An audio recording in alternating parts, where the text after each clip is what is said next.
Yes, yes, yes. Welcome. It is time to go. It's Tuesday, innit? It's fucking Tuesday, innit? How are we doing, everyone? It's good to see you. Got some incredible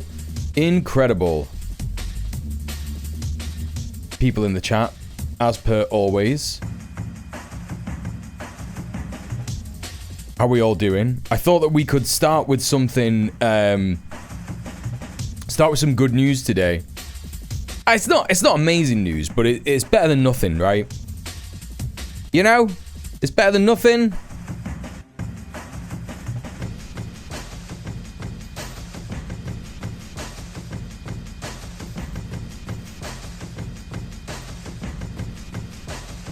All right, let's take a look at it.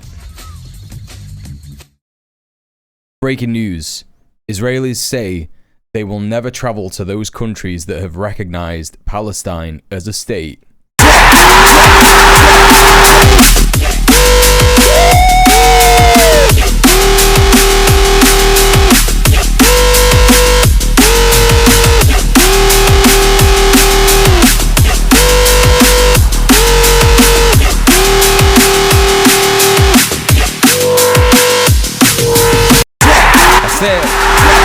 That's it. That's it. That's the start. That's the start of the stream. That's the start of it.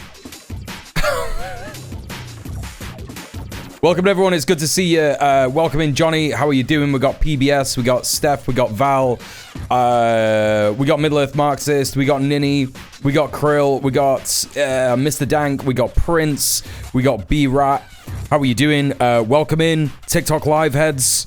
Jesus, I think there's a fucking few people coming in on TikTok live. Simon Cathcart, Teapot Hot, David Cummins, Just a Clueless, Asta Zelezniaki, I hope I'm saying that right. Welcome in, everyone. Good to see you. Yeah, what are you up to? How's your day been, chat? What have you been doing? Can I get that in writing and signed in triplicate, please? I don't know if it's true. I don't know if that's real. I don't know if that like global updates tweet is real. But you know, I'm taking it. I'm taking what I can get nowadays. You know what I mean? It might not be true.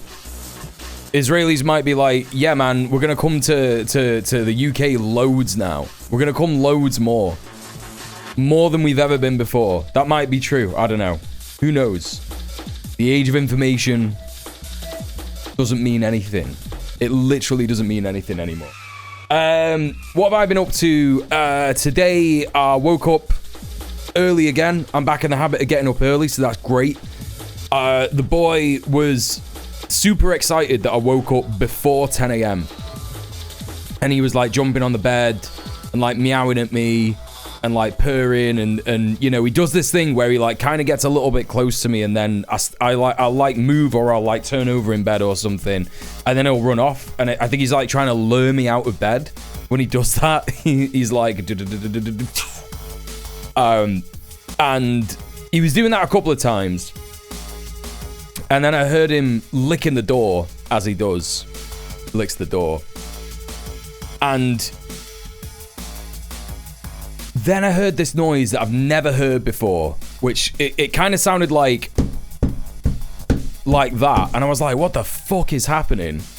Like, is he like punching? Is he like swatting something? I know cats can't punch, but like, is he swatting something? Is he hitting something? I don't get it. And I got out of bed.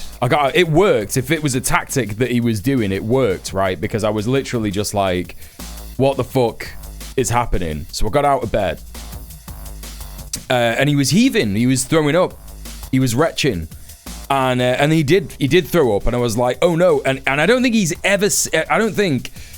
I think he's never seen me see him throw up before. But I don't think I've ever seen him throw up before. I think I've seen him after he's thrown up before. And I was like, wait, did he just throw up? And then I looked outside and he had thrown up. So I think he doesn't know that I like kind of saw him that time. But he's obviously never actually been in the same room as me when he's thrown up. and it like sent him proper under. He just proper didn't like it at all. And he like had his tail in between his legs, and he was like hiding under the cupboard and shit. And I had to like tempt him out and be like, "Hey, it's all right. Don't worry. You just threw up. It's normal stuff." So I was giving him a bunch of strokes and that. So that was really sad. But yeah, he's all sorted now. My cat throws up a lot. We just found out she's allergic to her food. Oh no, that's really sad. Fuck that. Oh no, yeah, he was definitely embarrassed. He was proper embarrassed. I felt proper schneid on him because he's obviously like, you know, not wanting to. Who wants to throw up, right? No one wants to throw up. But I reckon when he was licking the door, he's just like licked a bit of fluff off the door or something, and then it's obviously not agreed with him immediately, and he's just chundered in it. You know what I mean? So that's obviously what it is. That's obviously why it happened. So that was my morning, and then I found out that the tiles in the bathroom are basically fucked. The grouting's all fucked. So I've got onto the landlord, and he's gonna say he says he's gonna sort it out. But you know, we'll see. We'll see how that gets sorted out. And what else was I? What else? Oh no, yeah. Well, it's not just that the grouting is fucked. I realized that the grouting was fucked because I stepped on one of the tiles, and it felt like a sponge. And I was like, what the fuck is going on? And I saw water kind of push up out from the gap in between the tile and the grout. And obviously I'm like, what is happening? Why is this happening? This is so concerning. And then I looked at the grout, and it's so old that it just fell apart. When I put my finger on it, it was like, oh, this is loose. So I lifted up the entire tile, so it's like not stuck to the floor anymore, like the fucking whatever they use, like what is it, like cement adhesive kind of thing. It's like tiling cement that they use to stick tiles. It's part of the grout, right? That's all like failed, so I was able to just lift it up like that, and it's all damp underneath, like all the floorboards. Like I could see the exposed wood, and it was all fucking damp, and I was like, oh great, that's good. I can't wait to try and sort this out. So there you go. If grout isn't waterproof, there's going to be big issues, yeah. I mean, I feel like it has been waterproof for the last 10 years, but I think it's just failed, innit? You know what I mean? Like, I think that, you know, it doesn't last that long. So, probably going to have to get the whole bathroom redone, I imagine, because it all looks like that. Like, all the fucking tiling in the bathroom kind of looks similar to the one where it's all fucked. So, that's that, really. That is that.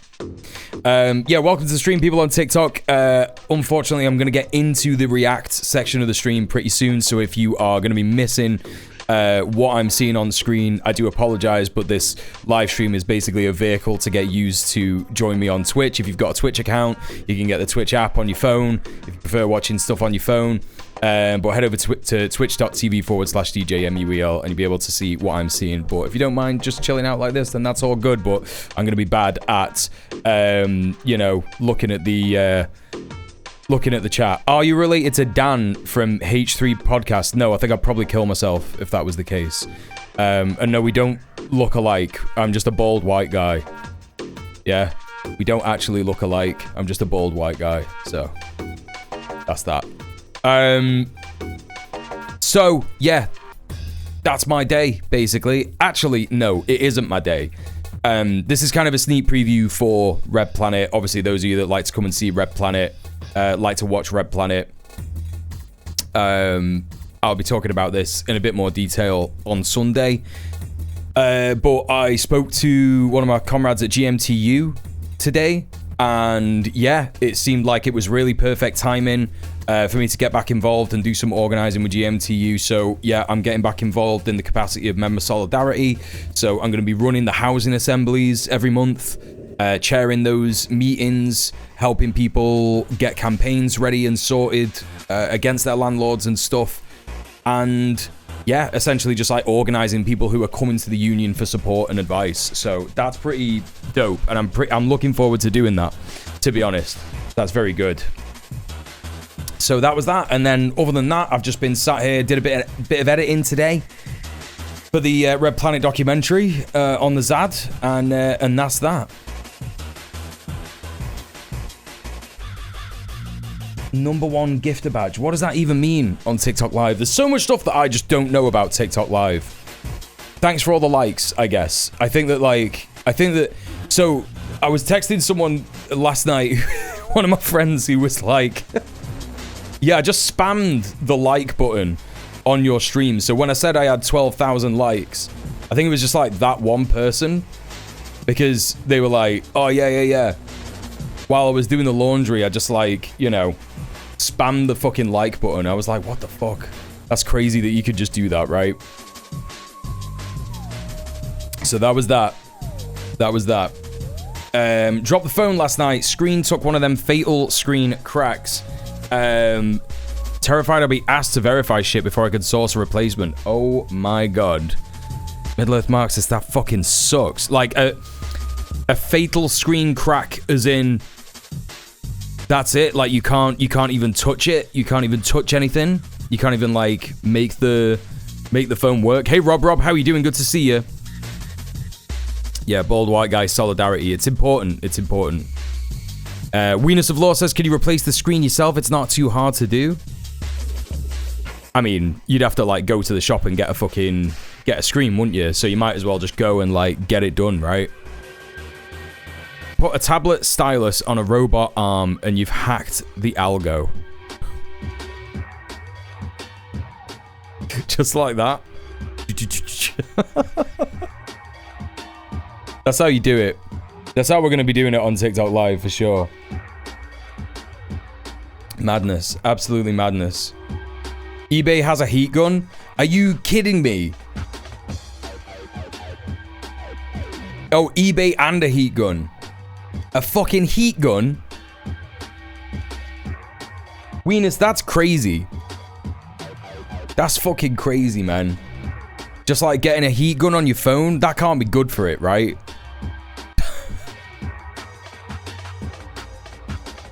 Heat gun. Find the screw on eBay for your model phone, need a heat gun to loosen the screw. Or you could just pay someone. Like, legitimately, I'm looking here at heat guns, and it's like... Titan heat gun, £18.99. And you could just... You could just go in the shop and be like, here, guy, do it. Hey, dude. Can you do this for me? You do it all the time, you do it every day, and you're not gonna fuck it up. The screen is half death, half functional. The touchscreen is only letting me open it while a quarter of the screen is black. Oh, yeah, nah, that's bad. That's bad. Heat guns have a lot of uses, though. Like what? What? What else? What else? How are we getting our money back? Really depends on how much they try and charge you to fix it. Screen replacement. iPhone. Mobile technicians.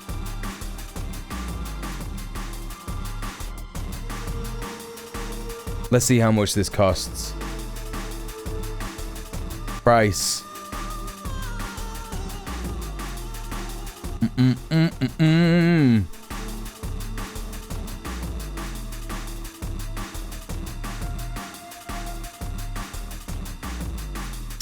Normally costs like...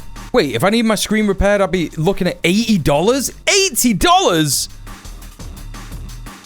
I use my heat gun to remove paint. Yeah, how much are we doing that? How much is that happening? You can use it for shrink wrapping that's heat activated, printing type things and stuff. Who's doing this? Who's doing this? Listen, we've established that this is a bad idea. Yeah? Came in with some bad advice. Just own it. Just own it. I'm joking. It's whatever. You were just trying to help. Hey, Tarikabori, how are you doing? I just got here, but I bet heat guns would be great for some arts and craft stuff. Yeah, no, they would. I'm just completely ragging on Weenus just because. Just cause. You know? This is the power dynamic with me, the streamer, and you, the chat. You know? Be prepared. Just be prepared. You know, you come in here, we're not talking about politics stuff. Be prepared to get dragged. That's how it works. I actually dropped my phone last week and it landed screen side down on the floor, but I had a screen protector and that shattered instead. Oh. I mean, it's good that the screen protector shattered instead. That's good. But, yeah, that's wild. I replaced my screen before. It's good to know how to fix stuff yourself. It is. It is. I'm not saying that any of the stuff that I just said is the best or correct advice. You know? Work has had a melty moment. Probably going to miss the majority of the stream, but I hope it's a good one. Hey, Johnny, thank you so much for being here anyway. Appreciate you stopping by, King. No probs. When I checked, the cost of a screen replacement is about the same as a new phone. What? You've got to be joking. Right, well, in that case, I completely fucking retract everything I said. And Weenus is fucking right.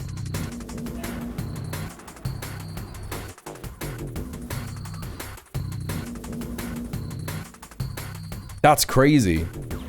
That's absolutely crazy. Small crack in my screen makes it wicked annoying to draw. Yeah, I bet it does. Yeah. That's wild. Whenever I've had to replace my phone screen, it was at least $100 and you didn't have the phone for several days. What? This is just like 50% off. Timpson? How much let's go to the chain store. Right, what have I got? I've got like a fucking Apple iPhone SE or some shit hand me down. Right, 20 quid. Screen repair. Oh shit, it's 50 quid. 50 quid! That's crazy. That's fucking crazy. Apple have been known to put DRM on components so you can't use third-party parts. Yeah, that's true, yeah. I had to take an autism pill because I was sick today. Yeah, we're gonna get into that. If it's Apple, you might be screwed. Hey, Monkey Sputum, how you doing? Yeah, that's wild. Star Spangled Shitlog, how you doing? Good to see you. Applying for an entry-level job with a deadline tonight. Need to write like 1,000 words for the application, as if that's a perfectly normal thing to ask a human being to do. Fuck applying for jobs. I hate that shit so much. Oh my god. Fucking solidarity. Triple S, honestly. That's crazy. What is happening with fucking Automod? Hicks. It thinks that Hicks is racism. That's so stupid, man. That's so fucking stupid. What the fuck?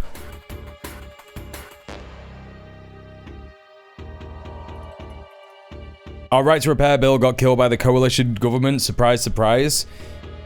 $500 to replace the motherboard of your new phone when it broke. That's wild. That's wild. What the fuck? Honky ass auto mod. I'm gonna turn it off.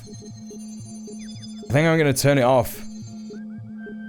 Although it's like level 1. So if I turn off racism level 1, it like what will happen? Will it just let in slurs, like real slurs? Because I don't know if I want to do that. Whatever, it doesn't matter. I could just press allow, right? I could just click allow. It's not that big a deal. It's just so dumb. It's so fucking annoying. Like, I cannot even begin to tell you how insane it feels to just have, like, you know? This reality being dictated to us by corporations. Is racism level 1 just anti-white content? I don't know, Tori. I don't fucking know. Honestly.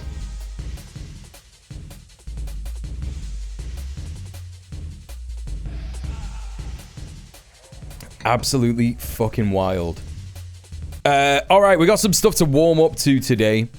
Not really much video content, but we got some articles to read. There's some interesting little bits of news that don't really fit in with the main subjects that we're going to be covering today.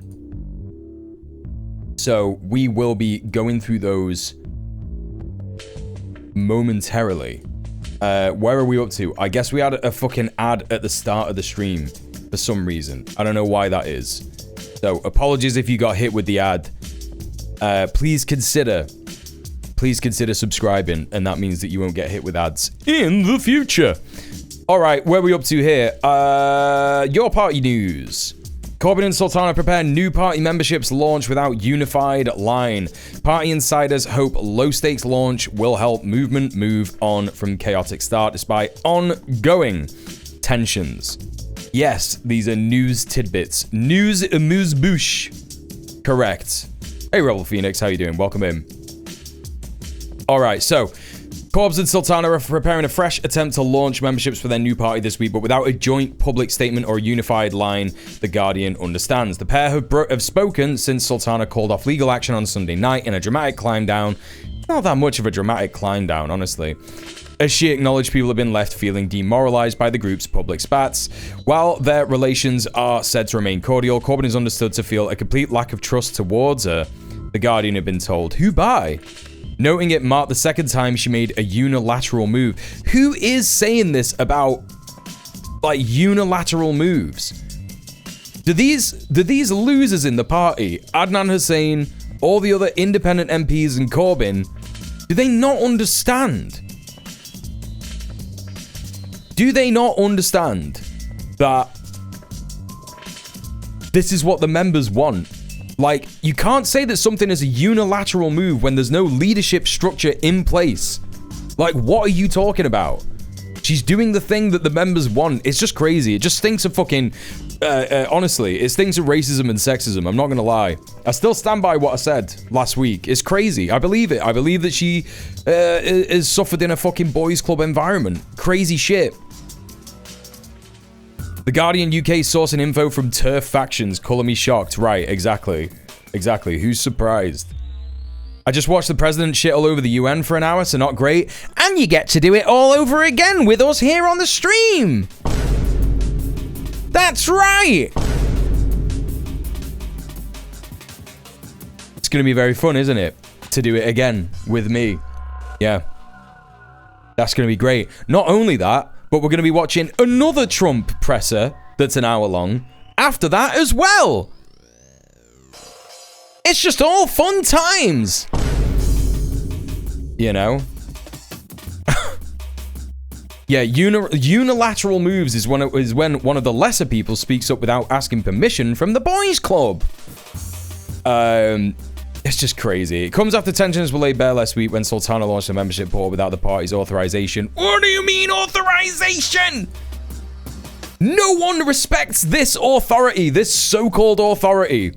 Insiders said the pair had always got along and they managed to have a meeting in the corridors of Parliament last week before the row. They said Corbyn will be able to move past it eventually, but highlighted how damaging the public arguments were to internal relations. I don't give a fuck about the internal relations of these fucking pricks. Genuinely, I don't care. Oh my god.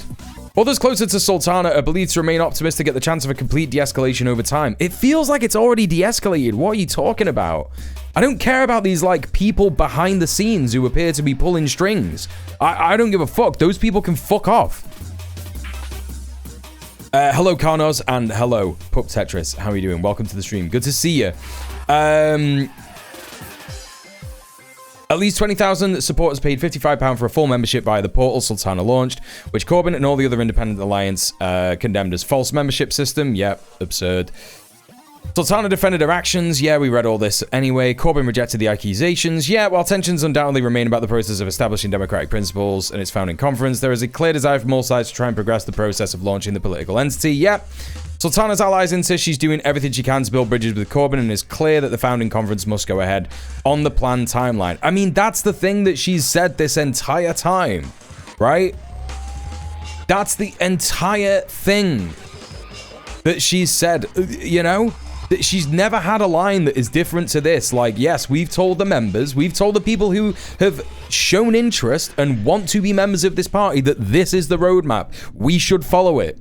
And the fact that it wasn't going to go on, it wasn't going to go forward, is ridiculous.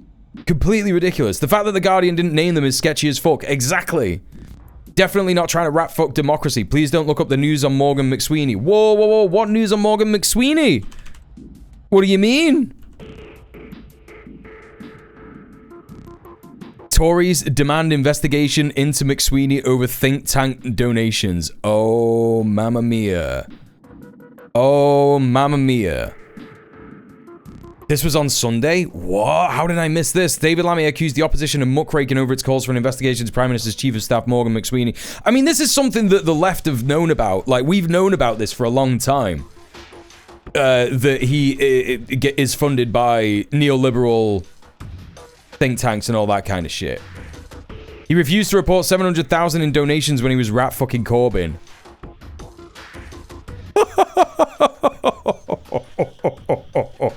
Yes! Yes! Karma! And of course David Lammy is defending this fucking prick. Of course he is. He's like, no, you don't understand. You don't understand. Mr. McSweeney's done lots of good work. He got me a very good wage as the deputy PM. Deputy leader. Oh, this is great. This is fucking great. Hell yeah, let's go. Hey, Morton, how you doing? I hope it's about the 700,000. I think that's what this is. Yeah, I think that's what it is. Double Down News just published a video on this. How long is it? We could just watch this pretty quickly. 12 minutes. Let's go. 12 minutes. Let's do it. Let's fucking do it. This was just supposed to be a amuse-bouche. What's the difference between rat fucking and rat arsed? Well, rat fucking is an American term, which is, you know, basically behaving like a rat. I mean, not really behaving like a rat, because rats don't do stuff like this. You know, they often are much better at working in collaboration than humans. However, with that veganism, anti-speciesist stuff out of the way, yeah, rats are cool, actually.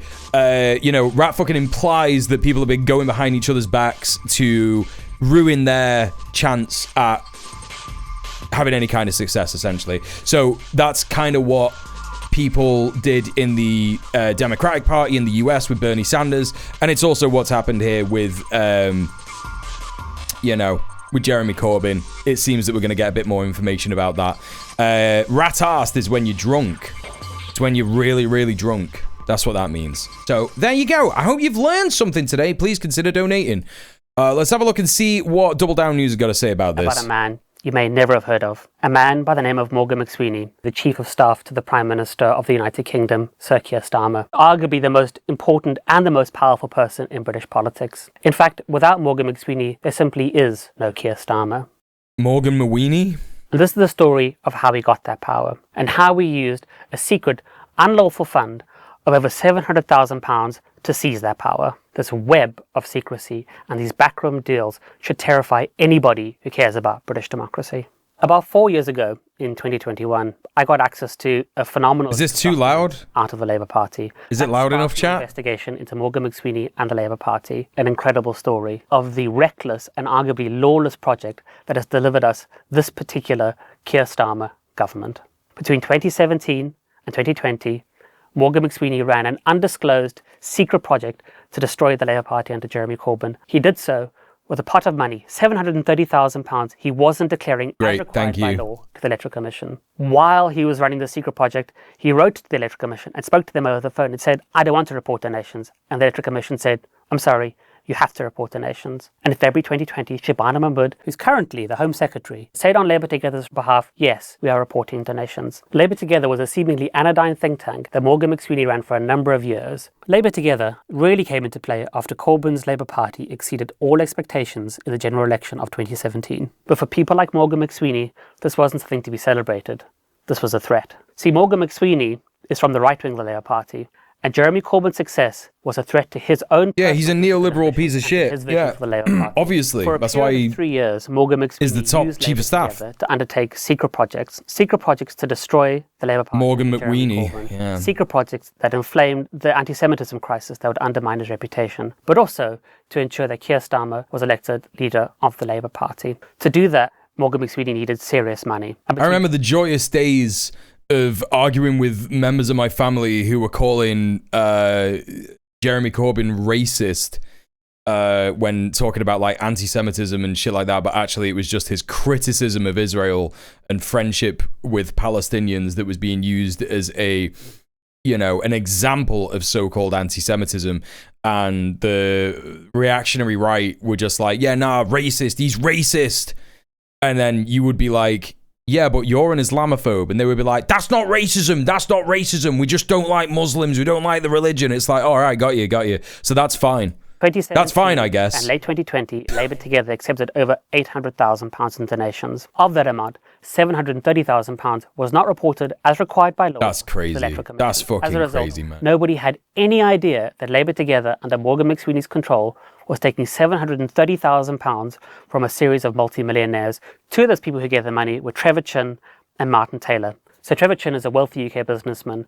One of his animating concerns is Israel. For the last 30 years, he's been actively involved in pro-Israel politics. Oh my God. What? And linked to Labour Friends of Israel. In fact, early in 2025, Trevor Chin was awarded the Israeli Presidential Medal of Honor for services to the country of Israel. Oh my God, dude. Oh my God. Wealthy hedge fund owner. Liberals love to be like, yeah, foreign election interference. And then it's like, who do you mean, dude? And they're like, Russia, obviously. Russia. Bot farms in Russia. And it's like, nah, dude, it's fucking Israel every single fucking time. Every single fucking time a politician appears who is going to make life good for the average working class British person, Israel is like, slap down. Election interference. Hundreds of thousands of pounds donated to Morgan McSweeney. Ruin the fucking party.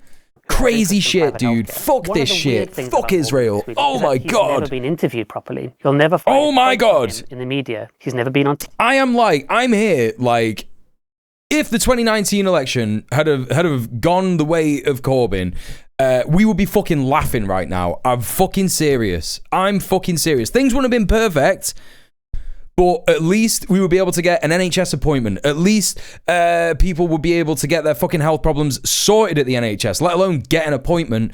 At least people wouldn't be going fucking homeless at the rate that they're going. At least rent wouldn't be fucking spiraling out of control. At least we'd be able to afford our fucking energy bills. At least COVID would have been managed better. Like, holy fucking shit, man. Are you kidding me? TV to explain his beliefs or his philosophy or what he's done in the past. In all my years of researching Morgan McSweeney, I've only ever found one video of him. Here's Morgan McSweeney speaking to an assembled crowd of a Labour great and good. I hear that accurately describing the Israel lobby and neoliberal bullshit sounds so much like actual anti-Semitic conspiracy theories. Well, that's the problem, right? Because that's this is why Israel is not bothered about any of that shit, about actually doing any of that shit. Because what it does is it actually does feed in to anti-Semitic conspiracy theories and creates real anti-Semitism all over the world so that Jews feel fucking unsafe and they go, oh shit, I better go to Israel because that's the only safe place for me. And then they go there and get fucking blown up by Iran because Israel is just fucking poking bears. All the fucking, nations surrounding it. Come on, man. Like, it's just fucked. Different traditions that look to what are long-term challenges facing the Labour Party and the country and how we overcome them. Nothing could be further from the truth. Because at that time, Morgan McSweeney's plan to burn down the Labour Party, to undermine it from within, to capture the Labour Party from the ashes, to install their own chosen leader, crazy, and eradicate absolutely crazy the Labour Party was well advanced. What we could and if they decide not to move, Mossad starts car bombing synagogues like in Iraq. Right, exactly. Best pal. All part of the Hasbara machine, yeah. Pedophile Jeffrey Epstein. In fact, one of McSweeney's first jobs at Labour was inputting data into Peter Mandelson much-feared Excalibur computer system. Peter Mandelson said of McSweeney, I don't know who and how and when he was invented, but whoever it was, they will find their place in heaven. In many ways, they share the same political... My son the other day thought Israel had only been doing bullshit for 20-odd years. I sent him a link to the Nakba Wikipedia page and he was gobsmacked. Yeah, it's crazy because that's the thing, right? That's the thing. You will... it's crazy, man. I guess... when you know how bad things are in Palestine, you will be like, damn, sounds like this like modern country, like this modern government within this, I don't know, these two states, Israel and Palestine, is doing like horrible things. And then it's like, nah, man, there's like a horrible, evil colonial history behind all of this. Hey, Pitsy, how you doing? Yeah, that fucking Peter Mandelson tash is crazy, man. That's kind of why I was laughing, because I've never seen him with a mustache, even though I was alive when he was doing a bunch of stuff with the Labour government, with Blair's government. And I just never see... A, I've never seen him with the tash. And B, I didn't know he had a fucking computer business called Excalibur. Like, what are you talking about? Methodology. They're very comfortable meeting behind closed doors, making important decisions about your life. Important decisions. And I'll never see it again. Yeah, I hope so. Transparency. Like, paedophile Amstrad salesman. £730,000 of donations to the Electoral Commission. So what was almost £750 million unlawfully not declared to the Electoral Commission used for? One of the most consequent use of that money was to get Keir Starmer elected leader on the Labour Party. What we now know is that Keir Starmer had leadership ambitions from as early as 2018. He attended a series of meetings with his good friend and MP, Jenny Chaplin, hosted at Jenny Chaplin's home in Camden in London on Arlington Street. The fucking TC Tuggers advert chat was called the Arlington Group. One of the earliest attendees of those meetings was Steve Reed MP, one of Morgan McSweeney's. Yeah, I saw the Pokemon DHS ice thing, In July 2019, Morgan McSweeney was invited by Steve Reed to attend one of the Arlington Group meetings. What McSweeney did was produce a detailed presentation of what the Labour Party membership wanted and who they would vote for. That information was based on hundreds of thousands of pounds of unpublished polling that Morgan McSweeney had undertaken to understand what made Labour Party members tick, what they wanted from a potential Labour Party leader. As a result, when the Labour Party suffered defeat in December 2019, Keir Starmer, Labour Together and Morgan McSweeney were immediately ready to swing into action. They were able to present a pitch of Keir Starmer as a radical eco-socialist, an inheritor of the Corbynite tradition, a man who would nationalise key industries, who bring in a Green New Deal, that he would unite the party and end factionalism. But nothing could be further from the truth. In fact, as we now know, as soon as Keir Starmer became leader, he ditched all of his 10 pledges. You made 10 policy pledges for this campaign. Let's see how watertight they are. Can you guarantee that under your leadership, the 2019 Labour commitments to nationalise water, energy, rail, the Royal Mail, they'll all be in Labour's next election manifesto? I've made that commitment. Will you nationalise the big six energy companies, yes or no? No. No, you will not. The fraudulent pitch. What the fuck, dude? It's so... When you see it edited together like that, right? When you see it edited together like that, it just makes you so fucking angry. It makes you crazy as fuck. It's like, what is happening, dude? This guy is easily the worst prime minister. He's worse than Liz Truss, because at least Liz Truss was like, I'm getting off, bro. I fucked it. I'm out. Right? At least that happened. Like, how long was she in fucking office for? 2 months? Something like that? 3 months? And she just was like, right, yeah, I better go. And, you know, Rishi Sunak was obviously doing horrible, evil, piece of shit stuff, as well as Boris Johnson and, you know, fucking revolving door of absurd Tory prime ministers. Yeah, 50 days, less than the lifespan of the lettuce. That's right, yeah. The lettuce outlasted her. That was crazy shit. Yeah, at least it was funny. Yeah, the pork market shit. That was crazy. There was a bunch of memes coming out of it. And yeah, you know, Keir Starmer's done stuff like, release the sausages. But he's also done things like, put my partner's best friend in prison on remand without trial. And also 23 other pro-Palestinian activists, and also prescribed one of the most effective Palestinian, pro-Palestinian direct action groups in the fucking history of the world, in the imperial core, that is. Not, you know, outside of the Middle East. You know? And it's like, oh my God, evil fucking piece of shit. That Keir Starmer offered. We import 2/3 of our cheese. That is a disgrace. The membership, understanding what needed to be said to get Labour members. Can you imagine if the only cheese that we got in Britain was Red Leicester, Wensleydale, Stilton, and Cheddar? Could you imagine if that was all we got? And Gloucester. Who gets Gloucester cheese? Chat, if you're British... Tell you what, even if you're not British, because there might be some Europeans, Americans are probably like, what are you fucking talking about? Gloucestershire cheese. Gloucester cheese, if you put a 1 in the chat, if you have Gloucester cheese, put a 2 if you would never have Gloucester cheese in your entire life. Red Leicester is Peng. I agree. Hello, banker. How are you doing? Of those, I've only heard of cheddar. Exactly! Exactly! Cheshire cheese? What the fuck is Cheshire cheese? Oh, yeah, it's that, like, really crumbly stuff. Yeah. Cheshire cheese is all right. 2. He's never had it before in his life. He lives in fucking Ireland. It's next door. Keep sucking down on our mouldy cow juice, Poms. You love it. You fucking love it. Oh, Jesus Christ. I never heard most of those. Right, exactly. That's what I mean. It's so stupid. It's so completely absurd. Never had Gloucester either. Fair enough. All right. I don't think chat understood the game, but you don't have to play it if you don't want to. I just wanted to get an idea of how many people have had Gloucester cheese. You know what I mean? It's like, who's getting Gloucester cheese? Not me, man. Fucking Gloucester. What are you on about? Crazy. Most common one where I grew up was Edam. Edam's peng. Edam's actually good. That's the thing. Stilton's yum. Yeah, but like, you know. Anyway. French cheese is far better. Far better than any other fucking ched that we've got. In the fucking UK. Edam, yeah, what as well, you know, there's not much that I give the Dutch props for, but Gouda, that's great. Never really hear about like German cheese, do you? But they do like smoked cheese and shit like that, and that's pretty good.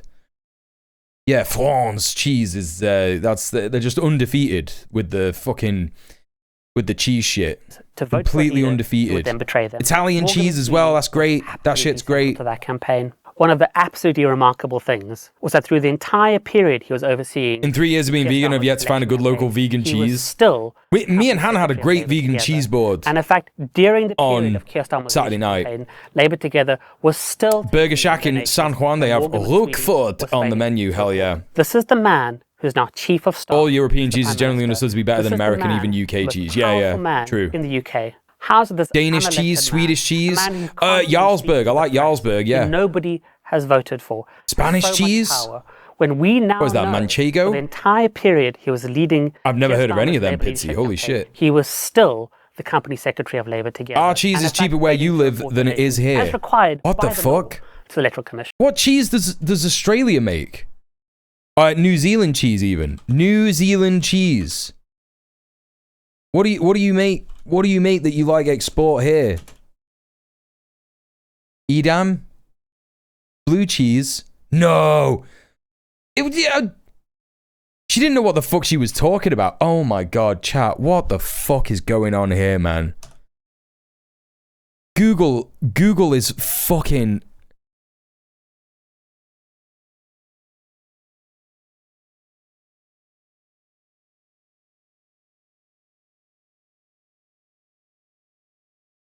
Yeah, my favorite cheese. My favorite fucking cheese, chat. Dog.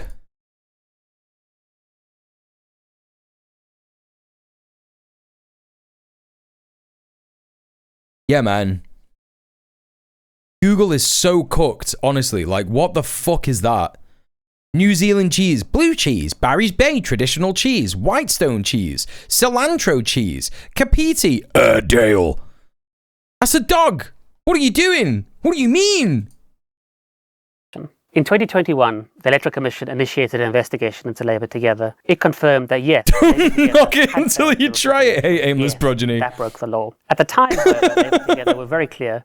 They said this was all a terrible oversight, an administrative oversight. Hey, LeBron James, dog, that's cheese terrible, as far as I... Mistake. In fact, my investigation has come across evidence that I think... As far as I care... raises the question as to hey, Larry, how are you doing? Don't know, maybe they're filled with cheese. Cheese dog? That is, whether Morgan McSweeney purposely... Discussing types of cheeses might be the whitest thing I've seen Mule do. The implications of this would potentially be profound. To understand my skepticism, it's pretty bad. You first have to start with the project. Hey, Origi, how are you doing? Good to see you. After the Labour Party had secured... We've had egg dog, now we need cheese dog. 2017, he met with a series of Labour Together insiders in his office, including the MP Steve Reid. He presented what he called a strengths, weaknesses, opportunities, threats. At least it's not DuckDuckGo, which just bombards you with porn. Is that what happens on there? I've heard people saying that that's like a much better search engine before. What analysis was discovery. To prevent detection, they came up with a project, something that he called... I'll out-white him because cheese is amazing. Under Operation Red Shield, Labour Together, okay, do you remember I was saying yesterday? Chat messages that you can like put in a... that you could put in a frame in your house? There we go. There's another one. There's another one.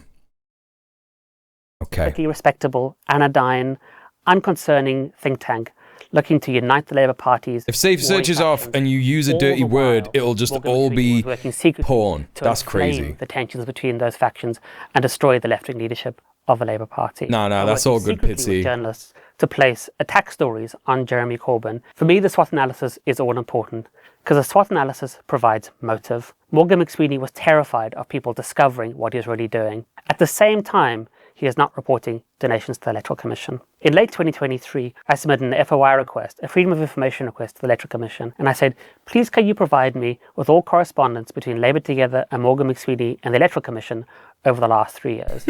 And what I got was dirty words like cracker, right? Because in November 2017, Morgan McSweeney had called the Electoral Commission and he had said to them, I don't want to report donations. I don't think we should report donations. I don't think we should report donations because we're not a campaigning organisation and because we're not a members' association. Actually, as we now know, Morgan McSweeney always knew the Labour ticket. Are the filters automatically on because I don't get bombarded with porn? Whichever leader they chose. I don't know. Ask a DuckDuckGo user, not me. A number of months and was absolutely clear. You have to report donations. They explained to him how to report donations. They walked him through the forms. They gave him advice on how to fill them in. These incredibly important documents that speak to the conduct of the Chief of Staff of the Prime Minister. They're not secret. Anybody can download them. Anybody can view them. And what you'll see is that over a number of months, the Electoral Commission said to Morgan McSweeney, you have to report donations. It is your go old school and ask Jeeves. Does that even still exist? Ask Jeeves. That's crazy, man. This is wild. Ask Jeeves.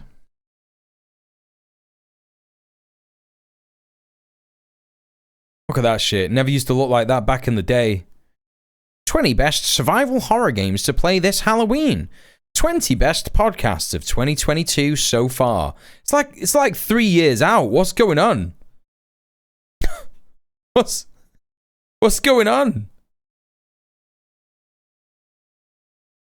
World Mental Health Day, 12 shows that depict mental illness. What is this shit? What is this? It knows me too well? I mean, yeah, I'm kind of still stuck in 2022 in some ways. Yeah, sure. BoJack Horseman. I just think that's great. I just think that's so good. Shows that depict mental illness. Why is that so funny? It's just so funny. Best documentaries of 2022 so far.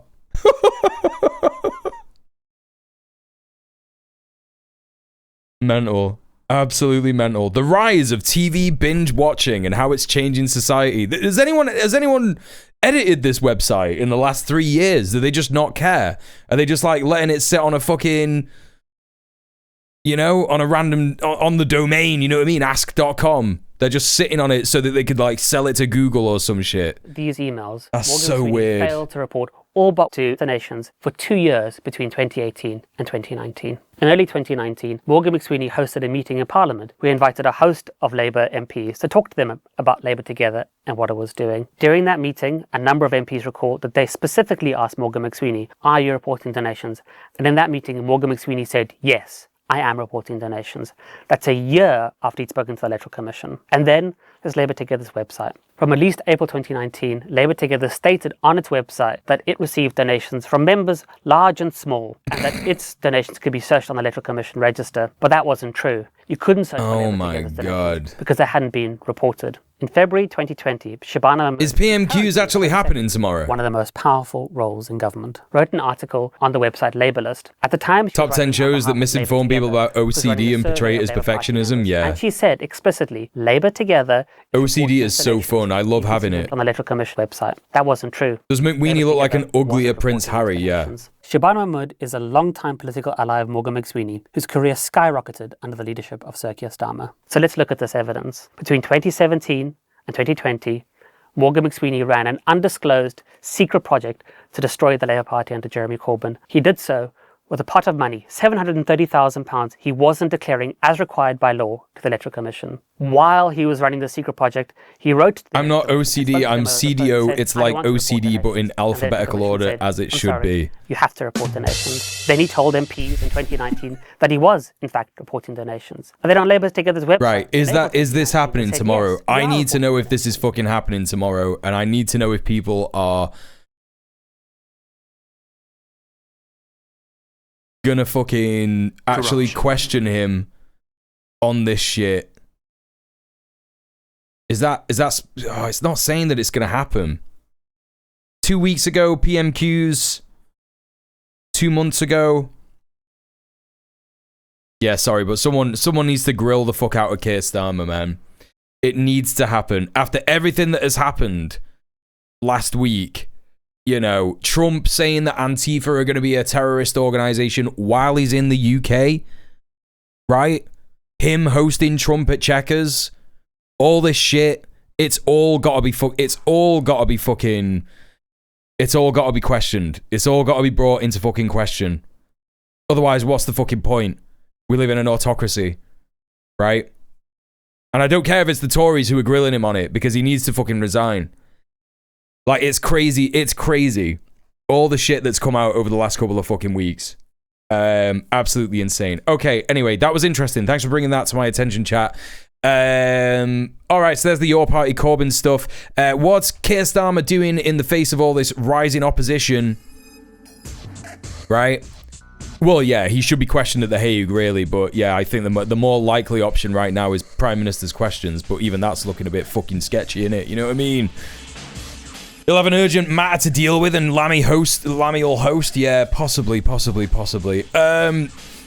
Yeah, what's he doing? What's he doing in the face of all this progressive eco-socialist opposition? Keir Starmer to launch progressive fight back against decline and division fueled by the far right. What?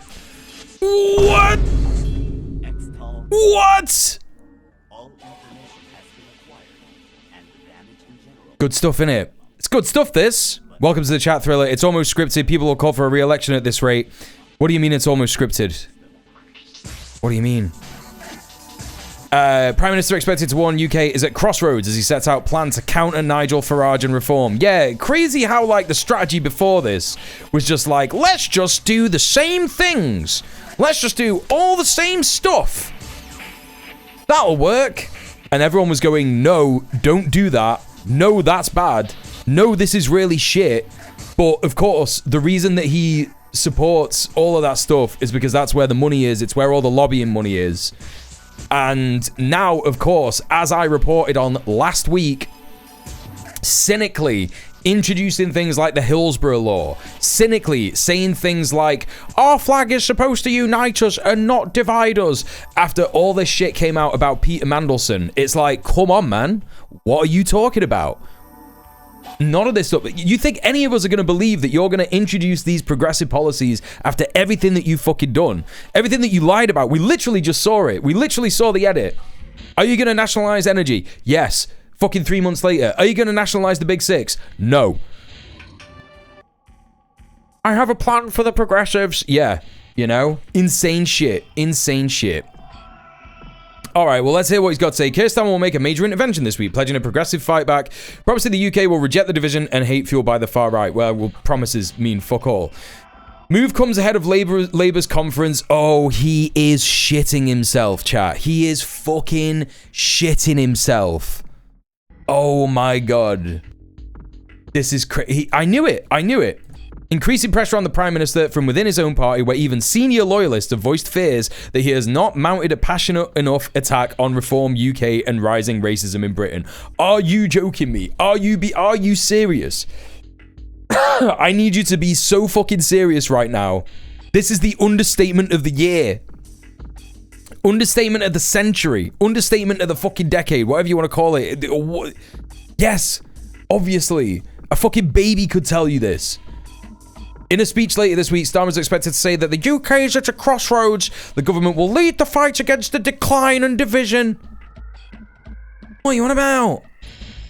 The address due to take place alongside other progressive world leaders is intended to calm concerns among MPs and party members that Labour's rebuttal of Nigel Farage so far has been based on workability of proposals rather than a moral objection. Yes, that's what it is. That's what it is. That's what he's been doing this whole time. He's just been like, no, Nigel Farage can't deport millions of people. You can't do it that way. You have to do it my way. And then he has deported fucking hundreds of fucking people, thousands of people. Starmer is also said to be focused on building an international coalition of centre-left leaders. He's not centre-left! Oh my god. Oh my god. Just say anything. Politics doesn't mean anything anymore. It's just like, yeah, Keir Starmer's centre-left. What are you talking about? What the fuck are you talking about? As well as forming a united front on issues such as Ukraine and Gaza. Yeah, I mean, the united front doesn't really need to happen. You just need to stop all arms sales. It's so deeply frustrating. It's so fucking deeply frustrating. Holy fucking shit. I can't stand this cunt. We have to have an answer to these questions. We need to be able to step up or down in Street Source says, adding that this included a response to the rising concerns about immigration. No, these concerns are not legitimate. It is absurd. They said it would be a fatal flaw for Social Democrats to ignore those concerns. I swear to God, man. I swear to God. It doesn't matter. Labour's finished, man. Labour's finished. It's just, all of this is just like a kick in the face. It's a kick in the teeth. Every single liberal, neoliberal, centrist, or right-wing party is going on this line. Like, the Liberal Democrats had me last week where Ed Davey was taking the piss out of Elon Musk. And I was like, you know what? This guy might be about to launch some left-wing policies, but then he does all this flag shagging, and now he's going like, yes, we need to deport as many immigrants as possible. It's like, dude, okay, like, kill your party, man. Yeah, kill your party. Just do it, dude. Like, the Lib Dems are so fucking stupid. They have had the chance to take a look at progressive policy being lauded by Zach Polanski. People supporting these extremely progressive policies, not even extremely progressive policies, just normal progressive policies like nationalizing public services and,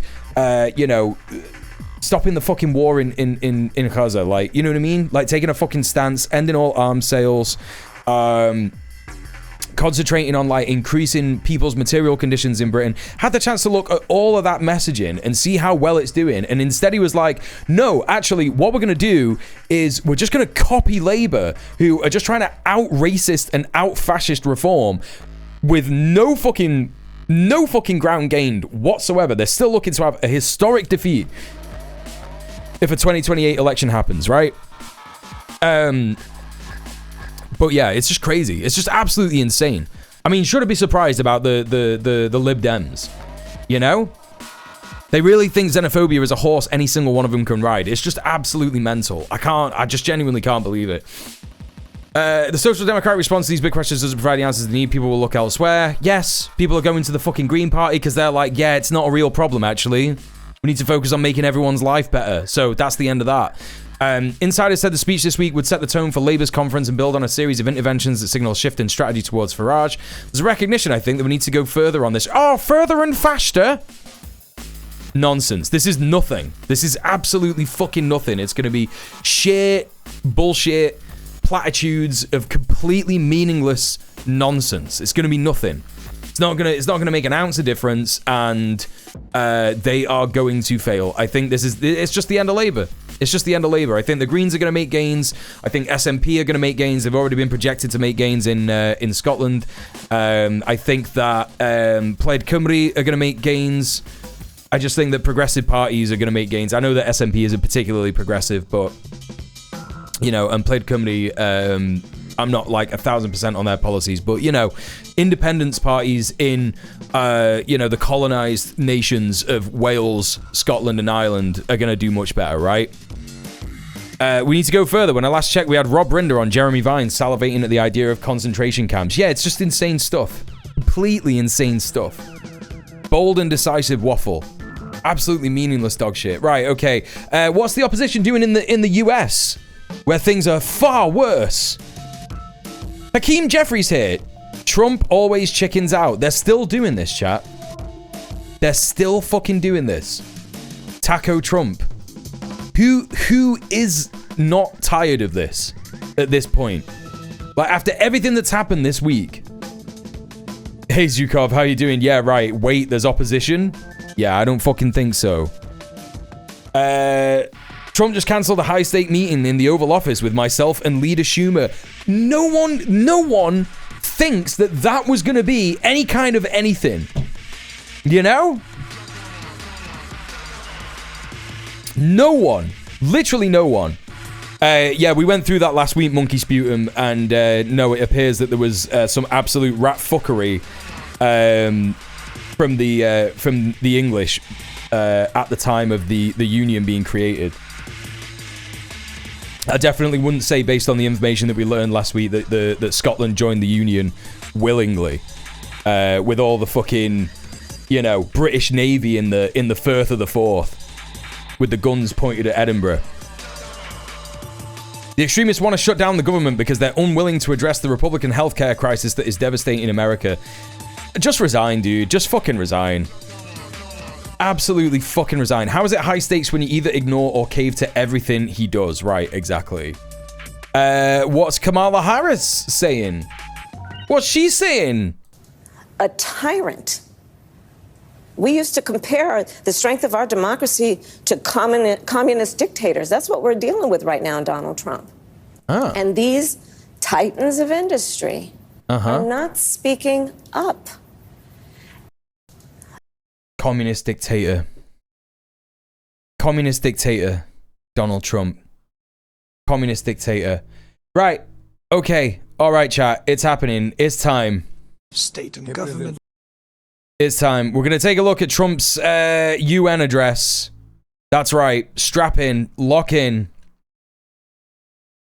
Here he is, addressing the world in New York. Can't wait to see what he's got to say, chat. Can't wait. I can't wait. She's come out today as well, claiming that she was always in favor of Palestine, but nobody would listen to her. Dog shit. Absolutely dog shit. What the fuck? Yeah, we did it, lads. Got communism because Kamala said so, right? We're like, what the fuck? What the fuck are they talking about at all?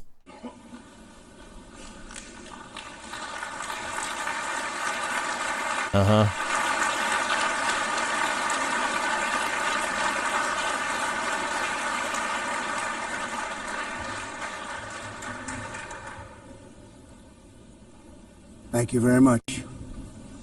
Very much appreciated.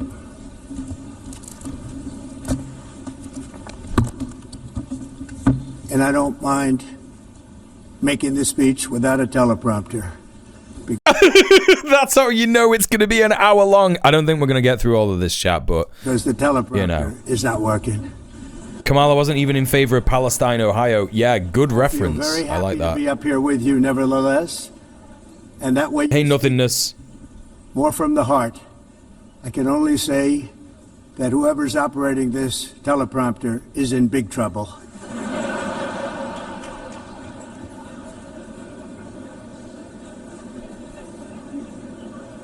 Even I heard how subdued that was while Obama got standing ovations, right?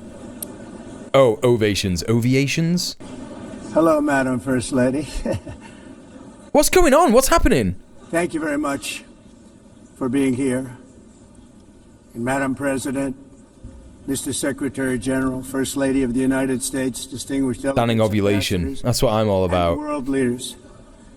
6 years have passed. He does look since I like a last fucking stood animatronic, in yeah. This grand hall and addressed a world that was prosperous and at peace in my first term. Since that day, the guns of war have shattered the peace I forged on 2 continents. What? An era of calm and stability gave way to one of the great crises of our time. And here in 5 the United nights at States, Donny's. 4 years of weakness, lawlessness, and radicalism under the last administration.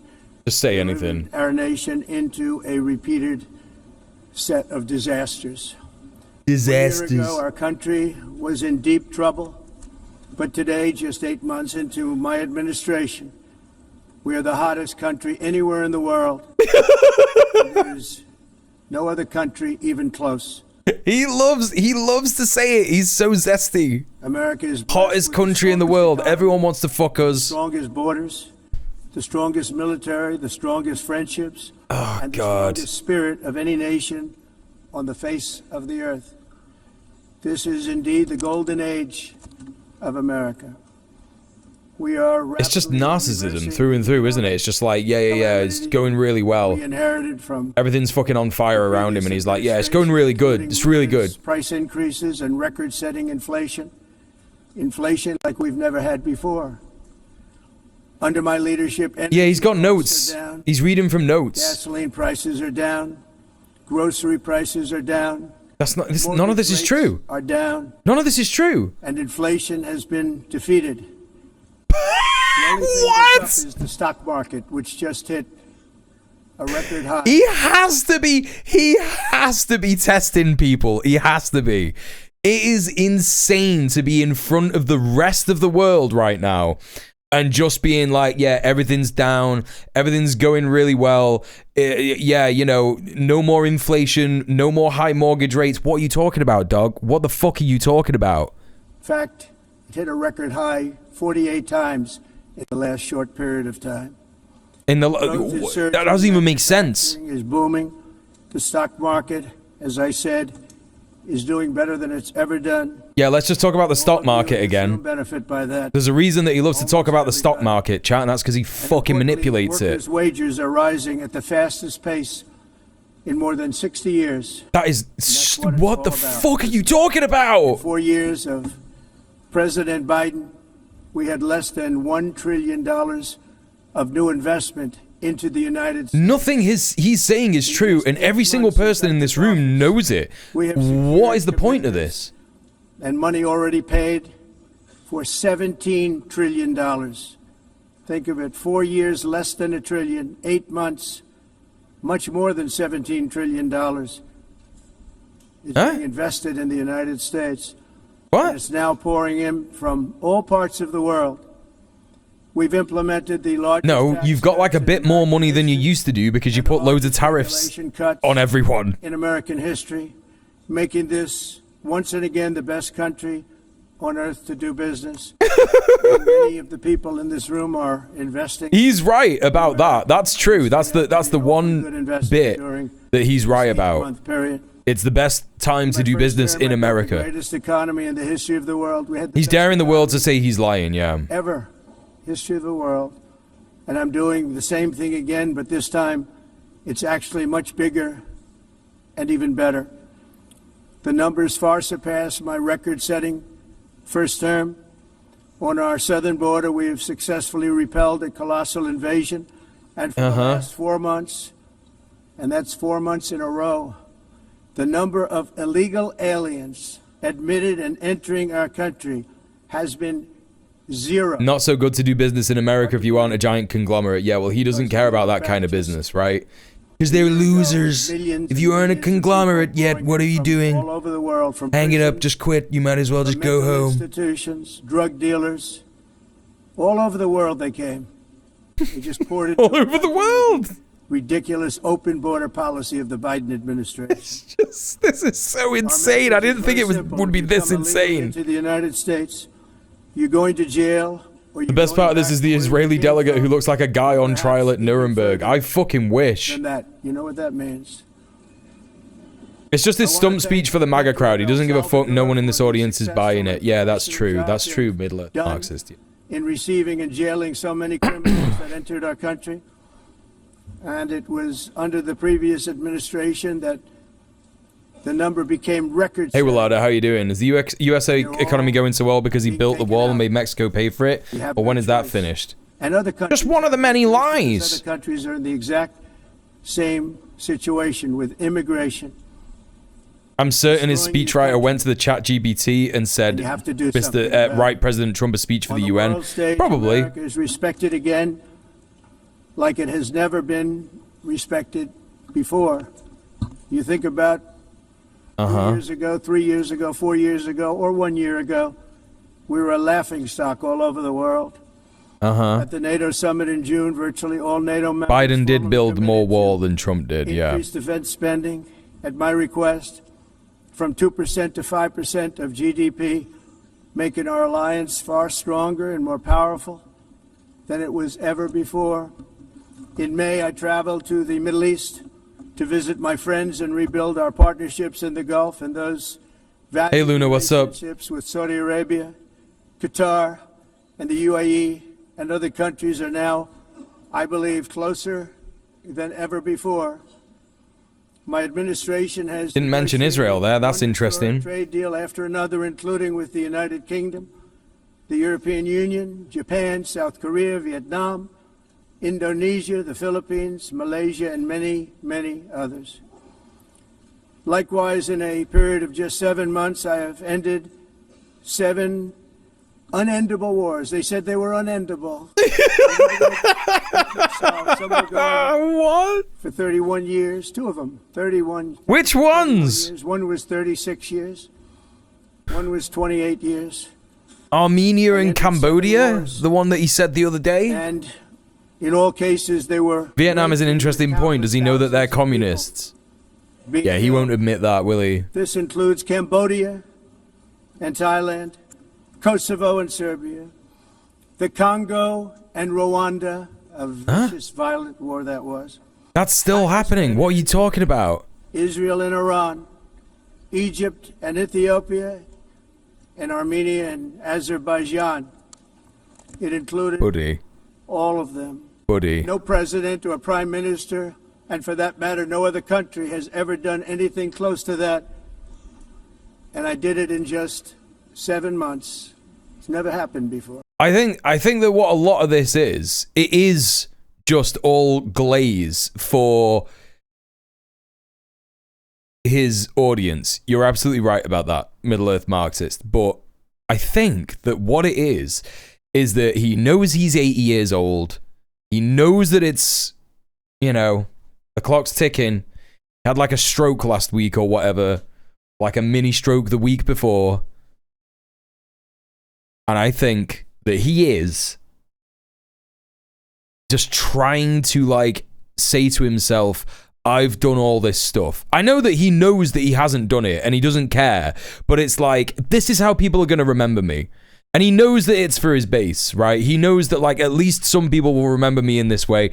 It's really difficult to like figure out which bits of it that he doesn't know. That he doesn't believe in, sorry. You know what I mean? Hey, Gala Manu, how you doing? Welcome in. Yeah, I thought it was Albania and Azerbaijan, right? Exactly. Hey, Emmy Killy, how you doing? Yeah, really glad Trump solved war. It's even dumber. It's not for his domestic audience. It's written for his dumbass. I mean, that's the only thing that makes sense, right? Because it's like, who believes this? I think even if his domestic audience must be like, yeah, we don't care about any of those foreign fucking wars. What are you talking about? You know? Yeah, he's just saying shit like that. Like, no one has ended more wars. You're welcome. Yeah, it's just crazy, man. There's never been anything like that. I think he believes the stuff he says. He makes it up and believes it himself. Yeah, but he must know that it's not true, though. That's the thing. The United Nations doing them. And sadly, in all cases, the United Nations did not even try to help in any of them.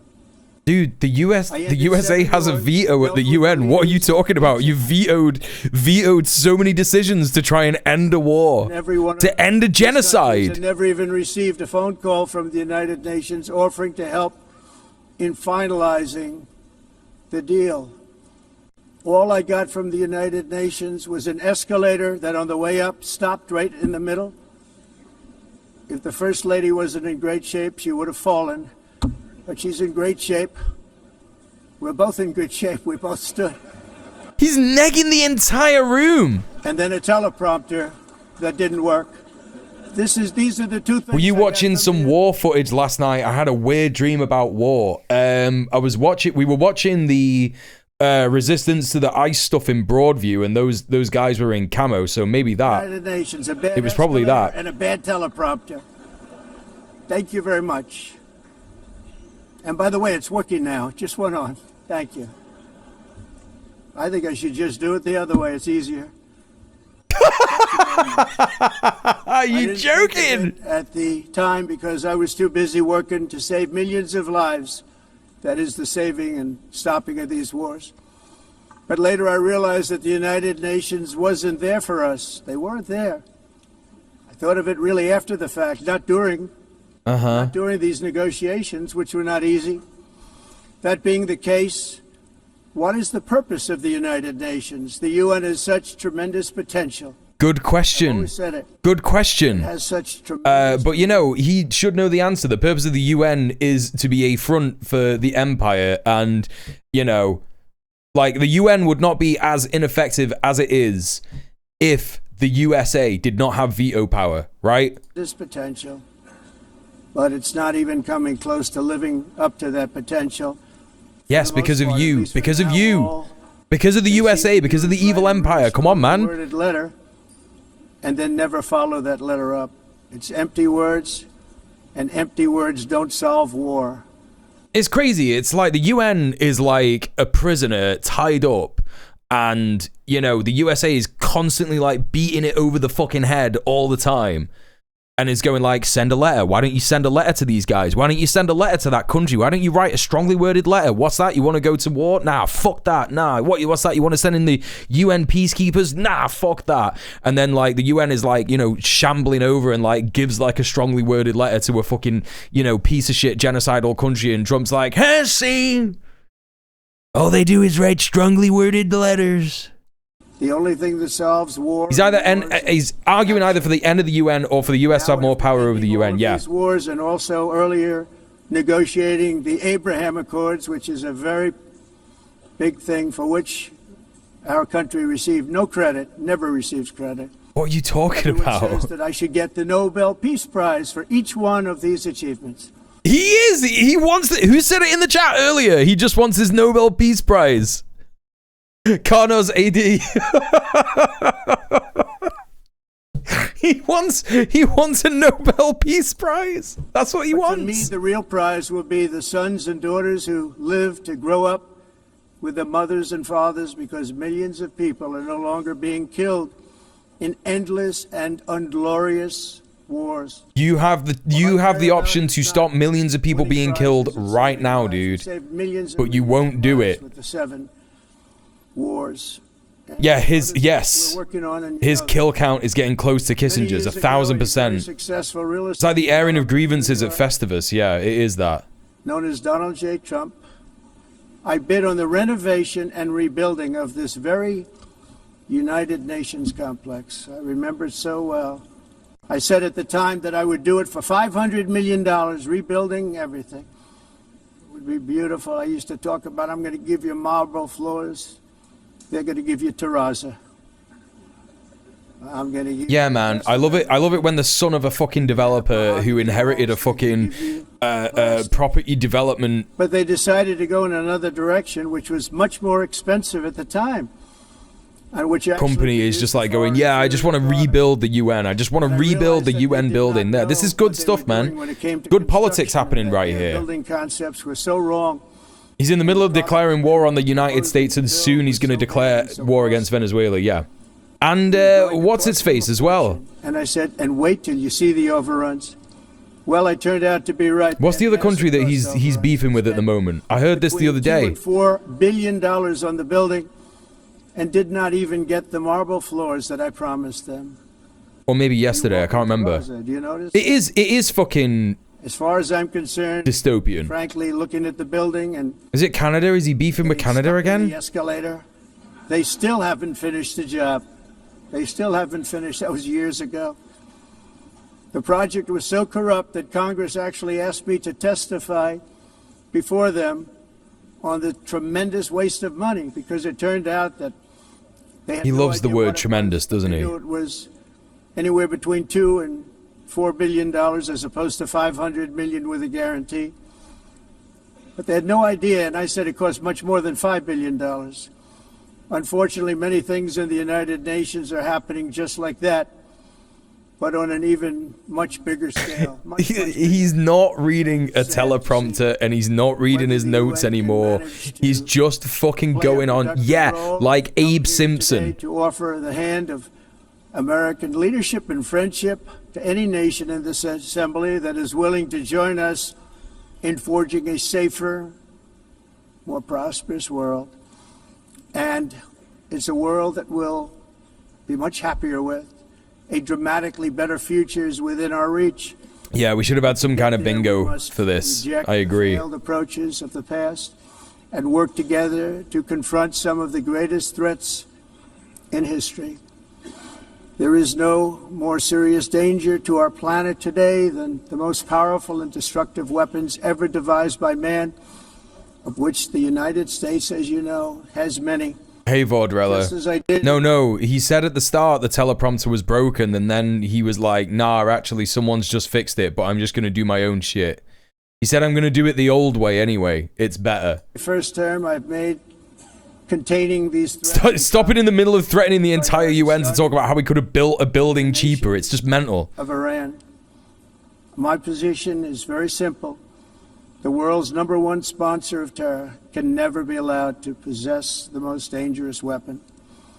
That's why, shortly after taking office, I sent the so-called Supreme Leader a letter making a generous offer. I extended a pledge of full cooperation in exchange for a suspension of Iran's nuclear program. The regime's answer was to continue their constant threats to their neighbors and U.S. interests throughout the region, and some great countries that are right nearby.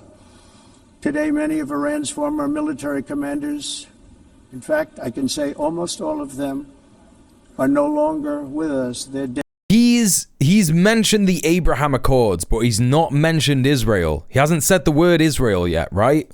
He's talking about Iran. 3 months ago in Operation Midnight Hammer, yeah, we're going to be having a look at that as well, Thriller. The 30,000-pound each bombs on Iran's key nuclear facilities, totally obliterating everything. No other country on earth could have done what we did. No other country has the equipment to do what we did. Yeah, but you didn't do it, and Iran have completely recovered. This is crazy, man. I hate to use them, but we did something. Look at Marco Rubio looking at him with dead eyes. This guy knows he's lying, and he's just like, just got to get through this, dude. Just got to get through it. Just got to get through it. That for 22 years. He is like a bad action movie villain. On Valium and cocaine, written by someone on Valium and cocaine, yeah. Immediately brokered an end to the 12-day war, as it's called, between Israel and Iran. Oh, there you go. Israel mentioned. Fight no longer. As everyone knows, I have also been deeply engaged in seeking a ceasefire in Gaza. No. Unfortunately, have to get that done. Have to get it done, dude. You could make it happen tomorrow. You could go like this. Hey, BB, buddy, stop. And he would be like, yes, sir. Are you kidding me? Hey, PBP, what's up? Marco Daniel Bedingfield Rubio? Nah, don't do that to Daniel Bedingfield. What do you mean? He doesn't look like that. Yeah, all right. He kind of does. That's why. That's mad. If Marco Rubio was cool, right? Nah, he doesn't. Nah, he doesn't look like that. What are you on about? What are you on about? Reasonable offers to make peace. Oh, because we gotta get through it. Very good. Very, very good. Very, very good. I was like, what the fuck are you talking about? We can't forget. I was willing to suspend disbelief and be like, yeah, he looks a bit like Marco Rubio, but yeah, the tune. Now, as if to encourage continued conflict, some of this body is seeking to unilaterally recognize a Palestinian state. Oh, yeah. The rewards would be too great. Unilaterally. He's referring to sovereign nations deciding to do things on their own, and he said the word unilaterally. If that isn't an admission that the US is supposed to be the head of a crumbling empire, I don't know what is. Right? Think about it. Think about it. You could do whatever you want as a sovereign nation unless you're not a sovereign nation. For Hamas terrorists for their atrocities. Hey, Dog Idaho, how you doing? Reward for these horrible atrocities, including October 7th. Had to sit on a 30-minute hold to check my food stamps and everything's okay. Just have to wait for a new card. Good for you. Happy to hear it. Giving to Hamas and giving so much. Meanwhile, this motherfucker's at the UN being like, yeah, everything's down. The price of everything is down. People have got loads of jobs. People have got loads of wages. Hamas's ransom demands those who want peace should be united with No, the United Nations is meeting in New York. Release the hostages now. Just release the hostages now.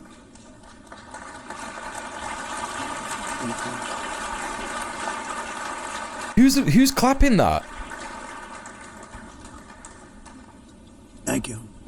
As we have got to come together, and we will come together, got to get it done. We have to stop the war in Gaza immediately. We have to stop it. Do it! Pick up the phone! You can do it! You could do it yesterday! Immediately have to negotiate. Hey, Sorka, sounds like recorded laughter. We want all 20 back. We don't want 2 and 4. As you know, I got, along with Steve Witkoff and others. What do you mean 20? We want all 20. He doesn't even know how many hostages they have. Chat, he doesn't even know how many fucking hostages they have. What are you talking about? There's 48. What are you talking about, dude? Most of them back. We were involved in all of them. But I always said the last 20 are going to be the hardest. The Israelis present are probably the clappers, yeah. We have to get them back now. We don't want to be fair, Trump deserves the clap. He's definitely had that. Have this process. No, we want them all back, and we want the actually 38 dead bodies back too. Those parents came to me and they want them back, and they want them back. He doesn't actually hold any power, that's the thing. Wait, what? Trump? Wait, what? What are you talking about? As much as if their son or daughter were alive. I've also been working relentlessly, stopping. Israeli ambassador's clap multiplied in post. I thought that would be Eurovision treatment. Oh my God. I thought that would be the easiest because of my relationship with President Putin, which had always been a good one. I thought that was going to be the easiest one. But you know, in war, you never know what's going to happen. There are always lots of surprises, both good and bad. It's just the biggest misrepresentation of the truth that I've ever seen. Like, worked out that way.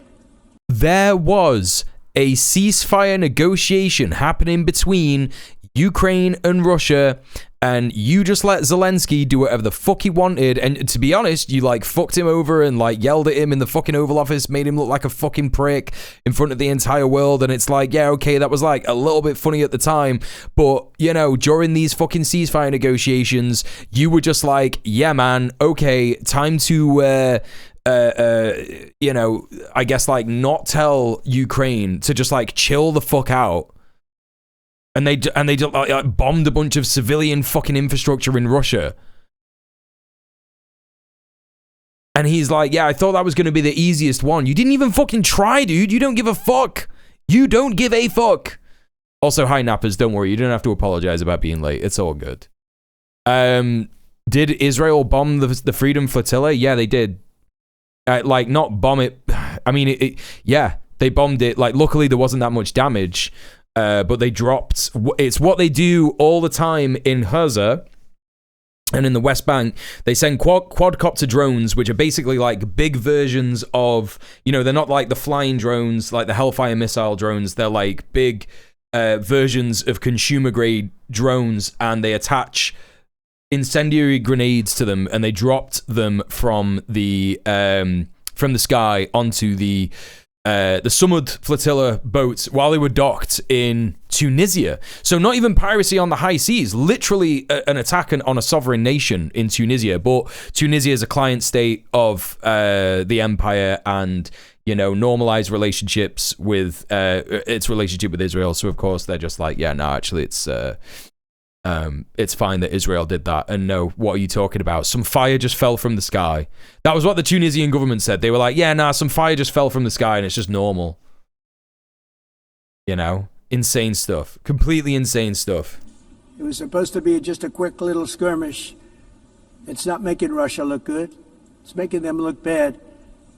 No matter what happens from here on out, this was something that should have taken a matter of days, certainly less than a week, and they've been fighting for 3.5 years. Part of the rapture, exactly, yeah.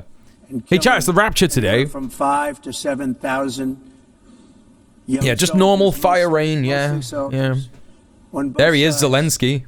Every single week, from 5,000 to 7,000 dead young people, and some in cities, much smaller numbers. Wait, what? Rockets are shot. Is he talking about Ukraine and Russia? He's talking about Ukraine and Russia, and he's like 7,000 dead every week. What are you talking about? Young soldiers, mostly soldiers. What are you talking about? Every single week, from 5 to 7,000 dead young people. What the fuck are you talking about? Cities, much smaller numbers. Where rockets are shot, where drones are dropped. This war... Rockets are shot where drones are dropped. This was a war that should have never happened. Brandonization happening in real time, chat. What leadership can do to a country. Look what happened. Yeah, we must be sinners here in this chat. And look where we are right now in just a short period of time. Soccer! The only question now is how many more lives will be needlessly lost on both sides. Thank you for the sub. China He is such a fucking lunatic, LMAO. True. and India are the primary funders of the ongoing war by continuing to purchase Russian oil. But inexcusably, even NATO countries have not cut off much Russian energy and Russian energy products. Which is, you know, I mean, that's what it's all about, right? That's what it's all about. Think of it. They're funding. Look at the China delegation rolling their eyes. The only relatable delegation here at the fucking UN. I mean, no, to be fair, I think many countries are going to be sat there just being like, what the fuck is he talking about? War. Like, these guys behind as well are just like, you are the enemy of the entire world right now. In the event that Russia you know? make a deal to end the war. Thank you for the 23 months, Sork. I appreciate you. Prepared to impose a very strong round of the emotional spectrum.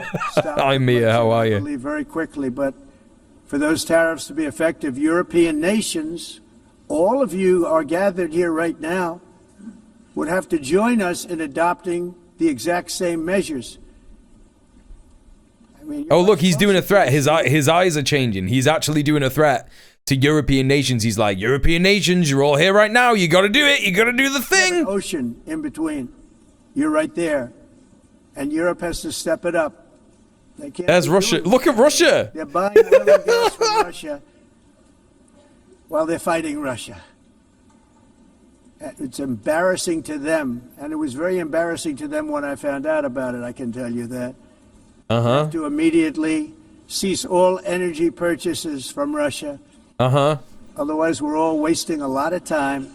This is really good stuff, by the way. This is really, really good diplomacy that's happening right now. The EU is not fighting Russia. Does he understand that? Yet.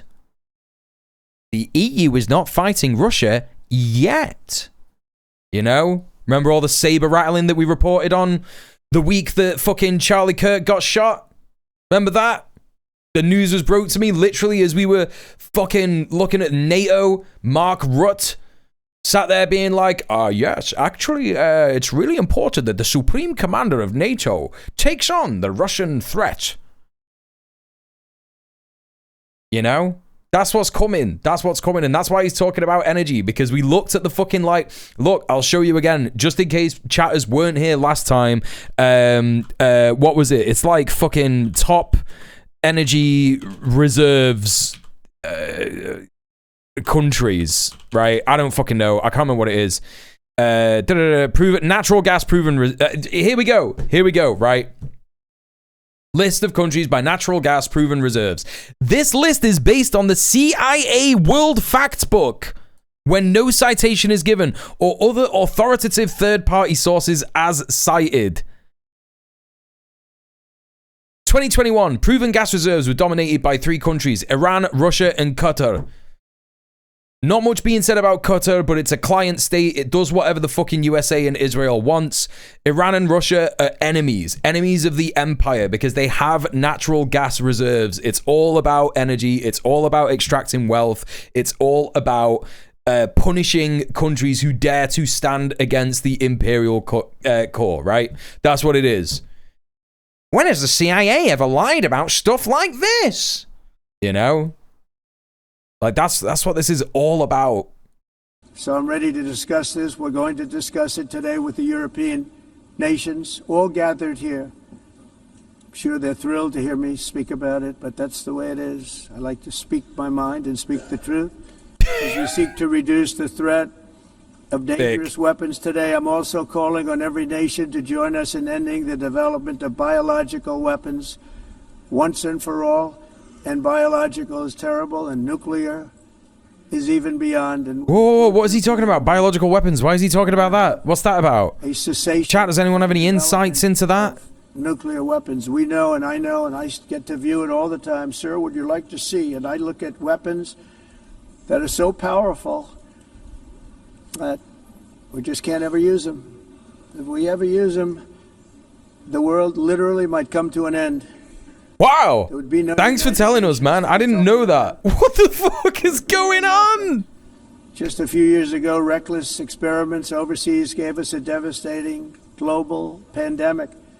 Yet despite that reckless experiment, he is saying this in front of the entire world. This is completely insane. He's just like that. China's there listening to all of this, and he's just like, yeah, man, reckless experiments gave us the coronavirus pandemic. Is a continuing extremely risky research into he is bragging about having the power to destroy the entire world. That's right, yeah. No, that's what he's implying, Sorka. Yeah, 1,000%. To prevent potential disasters, I'm announcing today that my administration will lead I feel like we're in a Paul Verhoeven film. Let alone he's a Paul Verhoeven villain. Going to be meeting with the top leaders of the world. Half the US poultry stock has bird flu right now. System that everyone can trust. Hopefully, I want to crawl into a hole. That is what he wants you to do, nothingness. It's important to remember that while he is saying all of these things, he knows exactly that people like us are watching this and listening to what he is saying and going, oh my God, what an evil, horrible piece of shit. Oh my God, this is so terrifying. I'm fucking doom-pilled. But guess what, comrades? We've got to organize. Yeah? We've got to fucking organize. And that is how we get shit done. 1,000%. That's how we fucking get shit done. I don't know why the tune isn't playing. There's normally supposed to be a tune that is playing with this scene. Will it work if I press it again? There you go. Get out there, meet your neighbors, chat. Go to your first protest. Go to your first lefty event.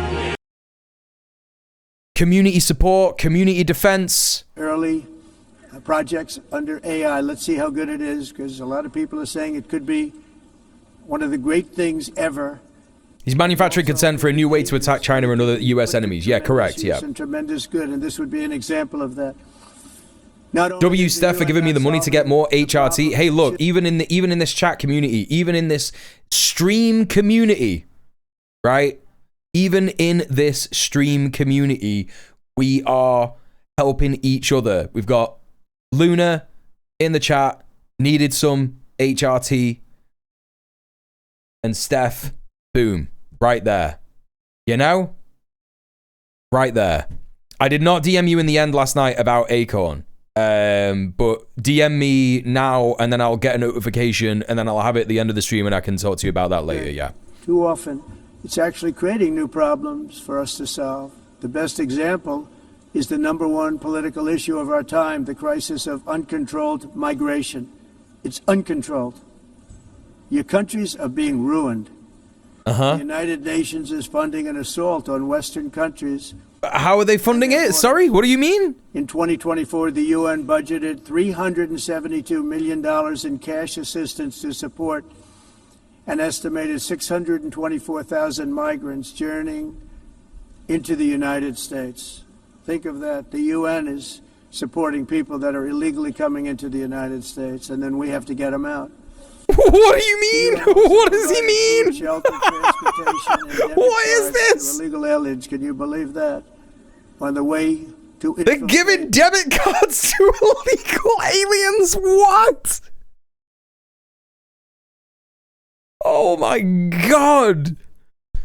It is literally just like say anything challenge. Say whatever you want challenge. It doesn't matter. It doesn't matter. Just say anything. Do you know what I mean? It is more threats. It is more threats against the UN. It's like the UN better start doing what we want. They already do what you want, bro. They already do what you want. What more do you want? They're debiting the dogs. They're crediting the cats. Just a year ago, millions of people were pouring in. 25. Hey Theo, how's it going? Maybe the nations shouldn't be united. Competent Biden administration. You know, and just now, quality shit. Quality shit. Stopped. In fact, they're not even coming anymore because they know they can't get through. But what took place is totally unacceptable. The UN is supposed to stop invasions, not create them. This is fucking, this is a farce, man. This is a farce. Foreign lands can be permitted to travel halfway around the world, trample our borders, violate our sovereignty, cause unmitigated crime. Has this ever happened in the history of the UN? Like, has this, like, someone has said this many untruths, except for, like, I don't know, Israel. Like, any other country except for Israel, which of course is not a real country, right? I have to leave, I'm sorry. Hey, no worries, nothingness. Thanks so much for being here. Appreciate you. And deplete our social safety net. We have reasserted that America belongs to the American people, and I encourage all countries to take their own stand in defense of the Korean War. Citizens as well. You have to do that because I see it. I'm not mentioning names. I see it, and I could call every single one of them out. You're destroying your countries. They're being destroyed. Europe is in serious trouble. They've been invaded by a force of illegal aliens like nobody's ever seen before. Aliens pouring into Europe. Nobody has ever, and nobody's doing anything to change it, to get them out. Well, I better look outside.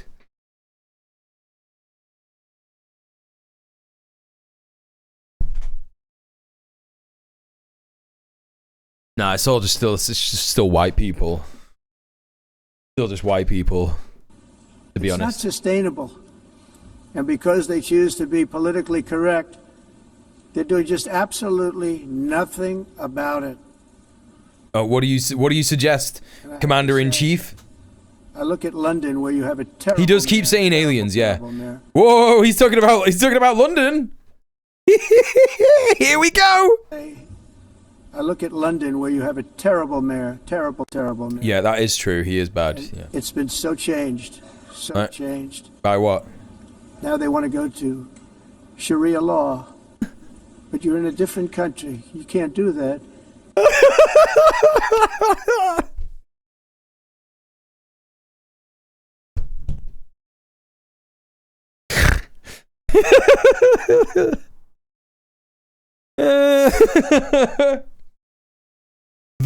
The leader, the newly elected leader of the Green Party, one of the smallest fucking political parties in the entirety of the UK, had to sit opposite the mayor of London, who he's referring to, and had to be like, why won't you say what's happening in Gaza is a genocide? The ICC is saying that. All the evidence points towards it. Why are you accommodating the president of a genocidal country in your city? You as mayor have tons of constituents who care about what is happening in Gaza. Why won't you say it's a genocide? And then he finally admitted last week that it was a genocide as a result of that. And now Donald Trump is like, Sharia law in London. That's what they want. You can't do that, though. It's not happening. It's not real. Both the immigration and their suicidal energy ideas will be the death of Western Europe. Suicidal energy ideas? What do you mean? What are you talking about? Not done immediately. This cannot be sustained. What makes the world... He's incoherently drifted through a set of international bullet points Rupert Murdoch gave him, yeah. Stay this way, every absolutely. nation must have the right to control their own borders. You have the right to control your borders. As green energy, wind energy, I guess. To limit the sheer numbers of migrants entering their countries and paid for by the people of that nation that were there and that built that particular nation at the time. They put their blood, sweat, tears, money into that country, and now they're being ruined. Proud nations must be allowed to protect their communities and prevent their societies from being overwhelmed by people they have never seen before, with different customs, religions, with different everything. Where migrants... It's just, now it's just full-blown white supremacy. Like, it is just full-blown white supremacy now. Yeah, not allowed to have different customs or different cultures or religions. They're not, yeah, no, you're not allowed. Like that, he is literally doing blood and soil now. That's crazy. He's probably more worried about Europe getting energy from Russia than anything else, yeah. Someone told Trump about the Vladivostok meeting. Or claimed refugee status for illegitimate reasons. They should, in many cases, be immediately sent home. And while we will always have a big heart for places and people that are struggling... Wait, what? What's happened? Answers will... Oh, this was something that happened in the 70s? We have to solve the problem, and we have to solve it in their countries, not create new problems in our countries. He's literally in the United Nations. Right, here's the thing, right? Here's the thing. Here's the thing. In this room, white people will be a minority. That is why global majority people, that's why that is a term used to describe racialized people, right? Because the majority of people in the world are not white. That is just the case. They are not white, right? So in this room, he is going to be speaking to a majority, at the least 2/3, black, brown, East Asian, Central Asian, Southeast Asian, African, Latin American, like an overwhelming amount of people who are not white. And he's there just being like, yeah, man, white supremacy is sick. I love it. It's so good. Very helpful to a lot of countries. I did see Stephen Miller doing fascist shit at the Charlie Kirk thing, yeah. He's just like a little wet, isn't he? Caravans of 25, 30,000 people. These massive caravans of people pouring into also high Val. Totally unchecked and unvetted. But not anymore.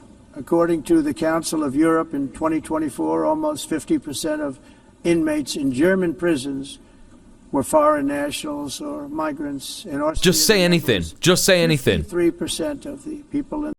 You know, Germany isn't Germany one of the strictest countries in Europe for immigration, right?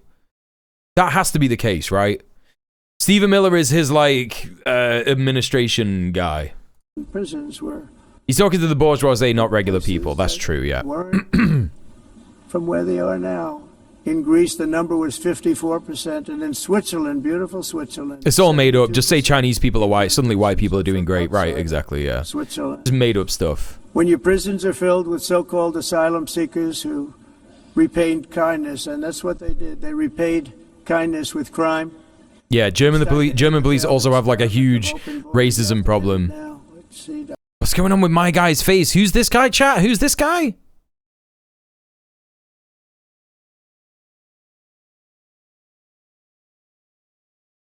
When will Trump shut the fuck up? I'm tired of this winning. Hey, you've only been here for like the last 20 minutes. We've listened to this whole thing. We're all in this together, chat. There was an Asian energy meeting about 2 weeks ago in Vladivostok. A bunch of deals were made tied to the pipeline deal. Oh, yes, I heard that. Yes, you're right. That's absolutely correct. Yeah, Stephen Miller tried to hide his baldness with spray-on hair during Trump's first administration. Was that the first administration, or was that like in the first month of his recent one? He's been talking for so long and essentially said nothing. He's just doing the 14 words over and over again. Look at everyone's faces, man. Everyone's faces. Even this guy.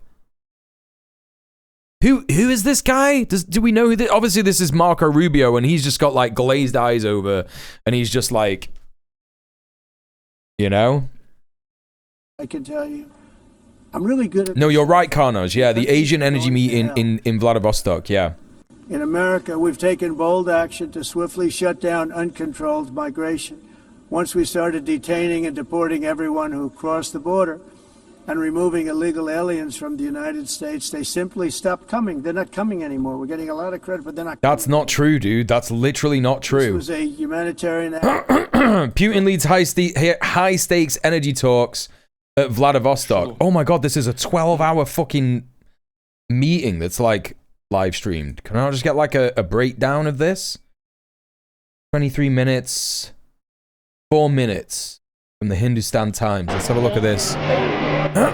They're not coming anymore. What is this right ear audio? Fucking hell. Alright, there you go, chat. I've still got to hear it through my right ear, but yeah. Take a look at this. Oh.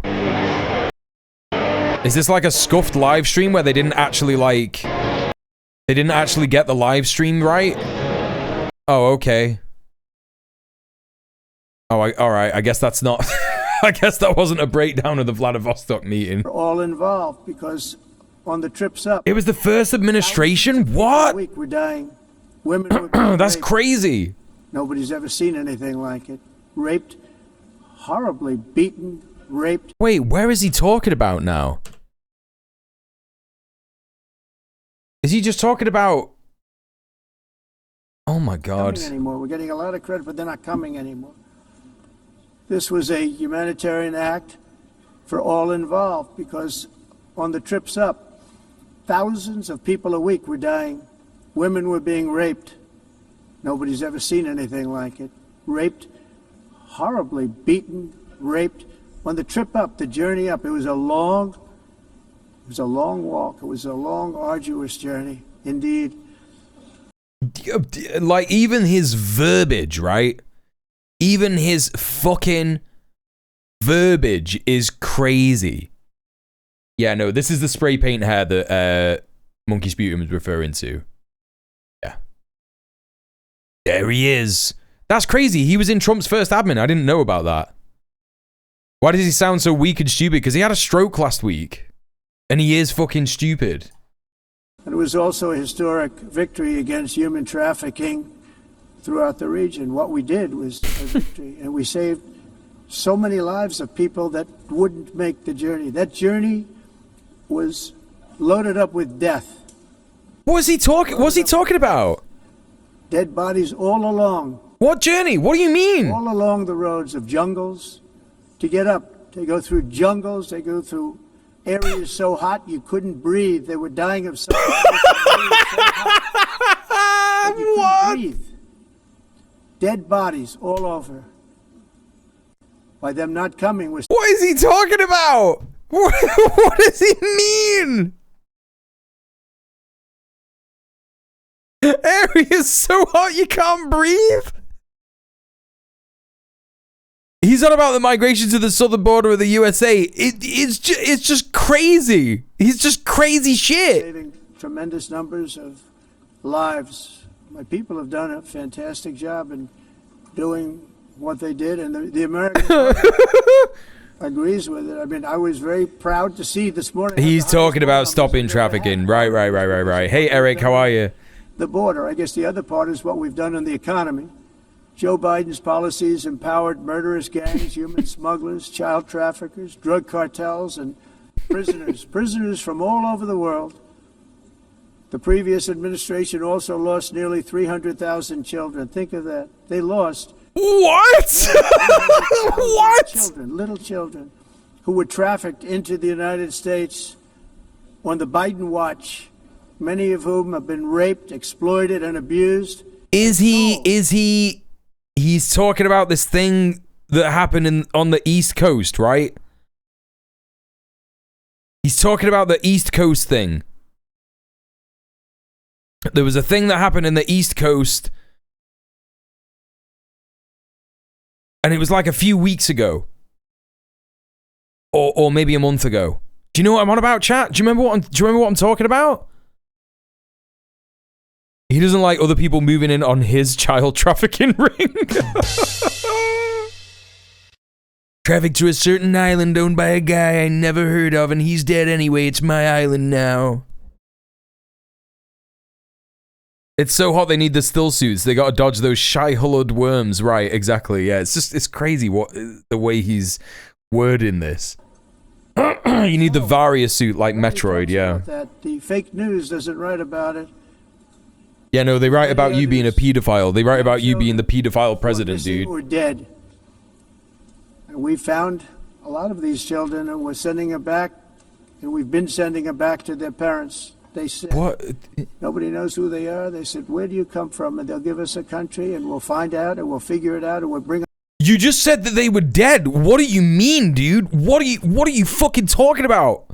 Talking to dead kids? It's just brain switched off. He's not bothered. He's just glazing himself. That's all that's happening. They can't believe that they're seeing their son or daughter, their little son or daughter again. We've done almost 30,000 of them so far. Any system that results in the mass trafficking of children is inherently evil. Yet that is exactly what the global you'd know all about that, wouldn't you, dude? Done, and it's what it's all about. Globalist migration agenda. Okay, he's doing real anti-Semitism at the UN. He's doing actual anti-Semitism at the UN. The globalist migration agenda. That is just white replacement theory. Oh my God. Now this has to be unprecedented, right?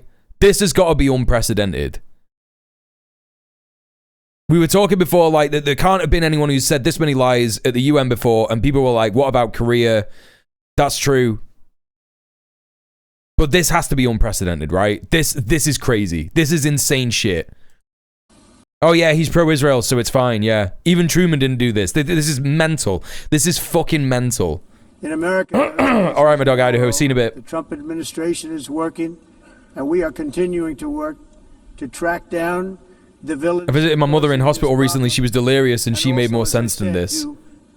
I'm sorry to hear about your mum. Hope she's okay. Now I think we're going to have another. We're going to find. But yeah, your point stands. We're going to find all of them. 300, more than 300,000. They're lost or they're dead. They're lost or they're dead because of the animals that did this. To protect our citizens, I've also designated multiple savage drug cartels as far as and you see this, and you see it happening right before your eyes. Let's put it this way: people don't like taking big loads of drugs in boats anymore. There aren't too many. Fuck me, dude. You broke international law. You broke international law.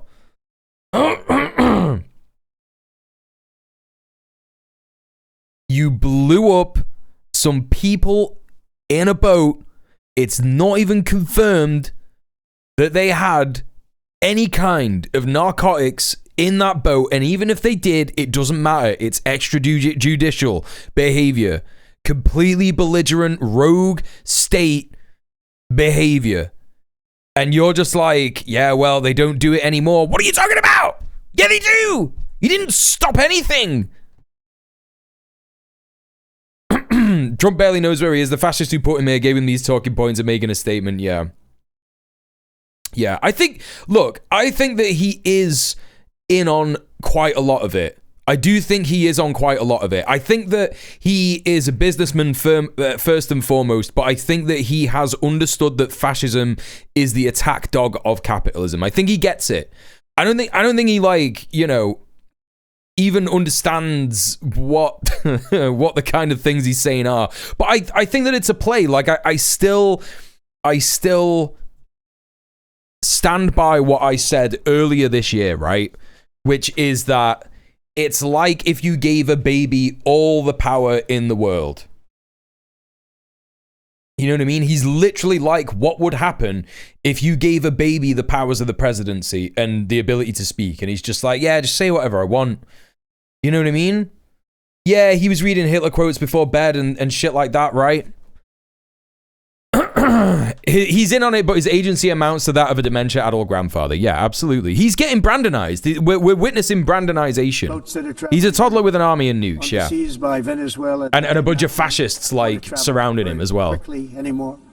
You know? And we virtually stopped drugs coming into our country by sea. Like, this is unprecedented. This is unprecedented. Like, a fucking sitting president of the USA sitting there and going, we've just done war crimes. Openly saying, we've just done war crimes. You know? Mental. Absolutely mental. In the UN. In the UN General Assembly. Drugs. They kill hundreds of thousands of people. He understands it gives him more power and is racist, so he loves it, yeah. And he is racist. Like, this is another thing. Like, he absolutely is racist. 1,000%. 1,000%. I don't think that he holds these views cynically or transiently. He is absolutely an anti-black racist. He always has been, you know? But I do think that that's he is moving with that kind of energy in terms of, like, he's just testing what he can get away with and he's just going to do it, you know?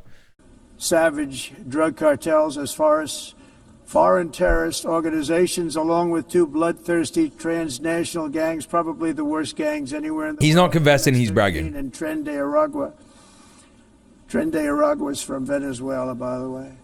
Does it matter he does fascism in the service of capital and understands that he serves the interests of capital? No, it doesn't matter, Mia. You're right.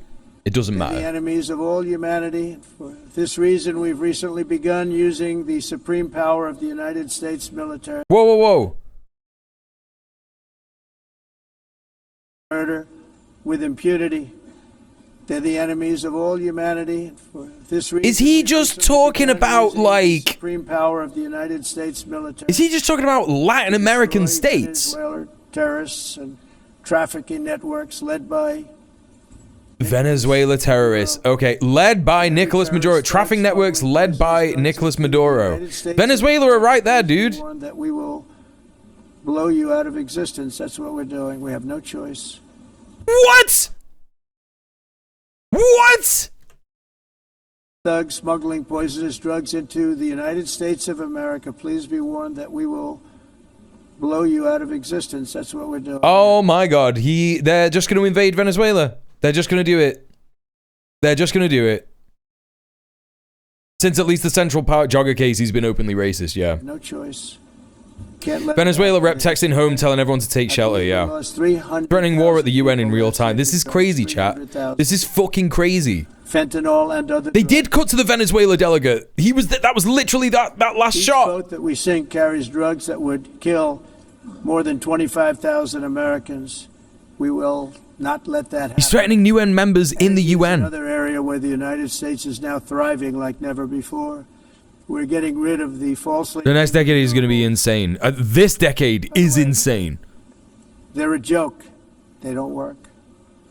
Renewables are a joke. They don't work. They're not strong enough to fire up the plants that you need to make your country great. What? What? Okay, dude. Those are so pathetic. All right, man. Okay, dude. Okay. So expensive to operate. And they have to be rebuilt all the time, and they start to rust and compared to what's coming this decade is going to be tame. Yeah, no, you are right. Yeah. Conceived, and it's actually energy. You're supposed to make money with energy, not lose money. You lose money. The can't fire up the plants with wind. Can't put them out without massive subsidies. And most of them are built in China, and I give China a lot of credit. They build them, but they have very few wind farms. So why is it that they build them and they send them all over the world, but they barely use? Because wind only works in certain areas, dude. Come on. Are you joking me, man? You know what they use? Coal? The international system has collapsed. The only unknown now is how long it takes everyone to figure it out. Well, that's the thing. I'm absolutely certain that there are some countries who have figured it out. China's figured it out. I think all the BRICS countries have figured it out, and that's why they're united. And I think that, like, you know, countries like Cuba have always known that's the case. Israel obviously knows it, and that's why they are just, like, fucking blowing the fuck out of everyone around them completely with impunity. And I think that Macron is probably one of the only Western leaders who knows that that's the case, because he was desperate to get I was talking about this on the stream when he did the state visit to the UK. He was desperate to, like, cement an alliance between the UK and France, because he knows that he's lost all of his colonial power in Africa, Northern Africa, Niger, Mali, Burkina Faso. You know, they kicked out the French. And I think that... Who else knows it? Who else knows it? Difficult to say, but there's definitely a bunch of people who have figured out the way that the wind is blowing. He sure as hell likes... The imperialists have figured it out. They're just playing pretend. I think that's true, yeah. They have the biggest wind farms in the world in China. That's a lie, yeah. Because of the green energy... Like, even if it was true, though, it's just like... Yeah, like, wind farms only work most efficiently in certain areas, right? And in China, they will have probably got them all over the coast and have them in deserts and shit, but they have solar farms because that's more efficient, right? The agenda, and I give a lot of credit to Germany. US installed wind capacity 156 GW. China installed wind capacity 521, yeah. Energy. There you go. They were going green, and they were going bankrupt. And the new leadership came in, and they went back to he's just trying to clown on everyone. He's just trying to be like, imperial core countries, you better do what the fuck I say, otherwise you know what's gonna happen, it's all gonna go to pot. And everyone's just like, I fucking hate this guy. You know, like, these guys are the delegation, they're the representatives. I don't know what this guy's position in Parliament is, but I saw, you know, the United Kingdom delegation earlier, and it was like, it wasn't anyone that I recognized from the cabinet. And I'm like, okay, well, they might just send, like, you know, random people on a delegation. And, you know, every single person working in every single government all over the world, they're just going to be like, this guy makes so many fucking problems for all of us. We should be so lucky to bear witness to the worst national leader in human history. I mean, it's something to say, right? It's definitely something to fucking say. Fossil fuel and with nuclear. It's now safe. And you can do it properly. But they went back to where they were, and they opened up a lot of different plants, energy producing plants, and they're doing well. I give Germany a lot of credit for that. They've said this is a disaster, what's happening. They were going all green, all green. Chat, if you've just been hit with an ad, if you want to miss the next one, please consider subscribing. You will miss the ads if you subscribe. It also means that you will support me. But if you use an ad block, please consider subbing off Twitch. You can do that via the link in the chat. If you've enjoyed being here, if you think that this is a good space to come into and you know, deconstruct what's happening, if you enjoy watching me do that, if you enjoy being here, please consider throwing me a $5 on the Streamlabs tip link that's in the chat. And obviously, yeah, I appreciate all the support. If we hit the goal, which we need to get like £129 this month in order to hit that, and it's not too far off. If we make like £21, I think, like every day or some shit, we'll make it. I think that was yesterday, but that might be like 30 quid now a day or something.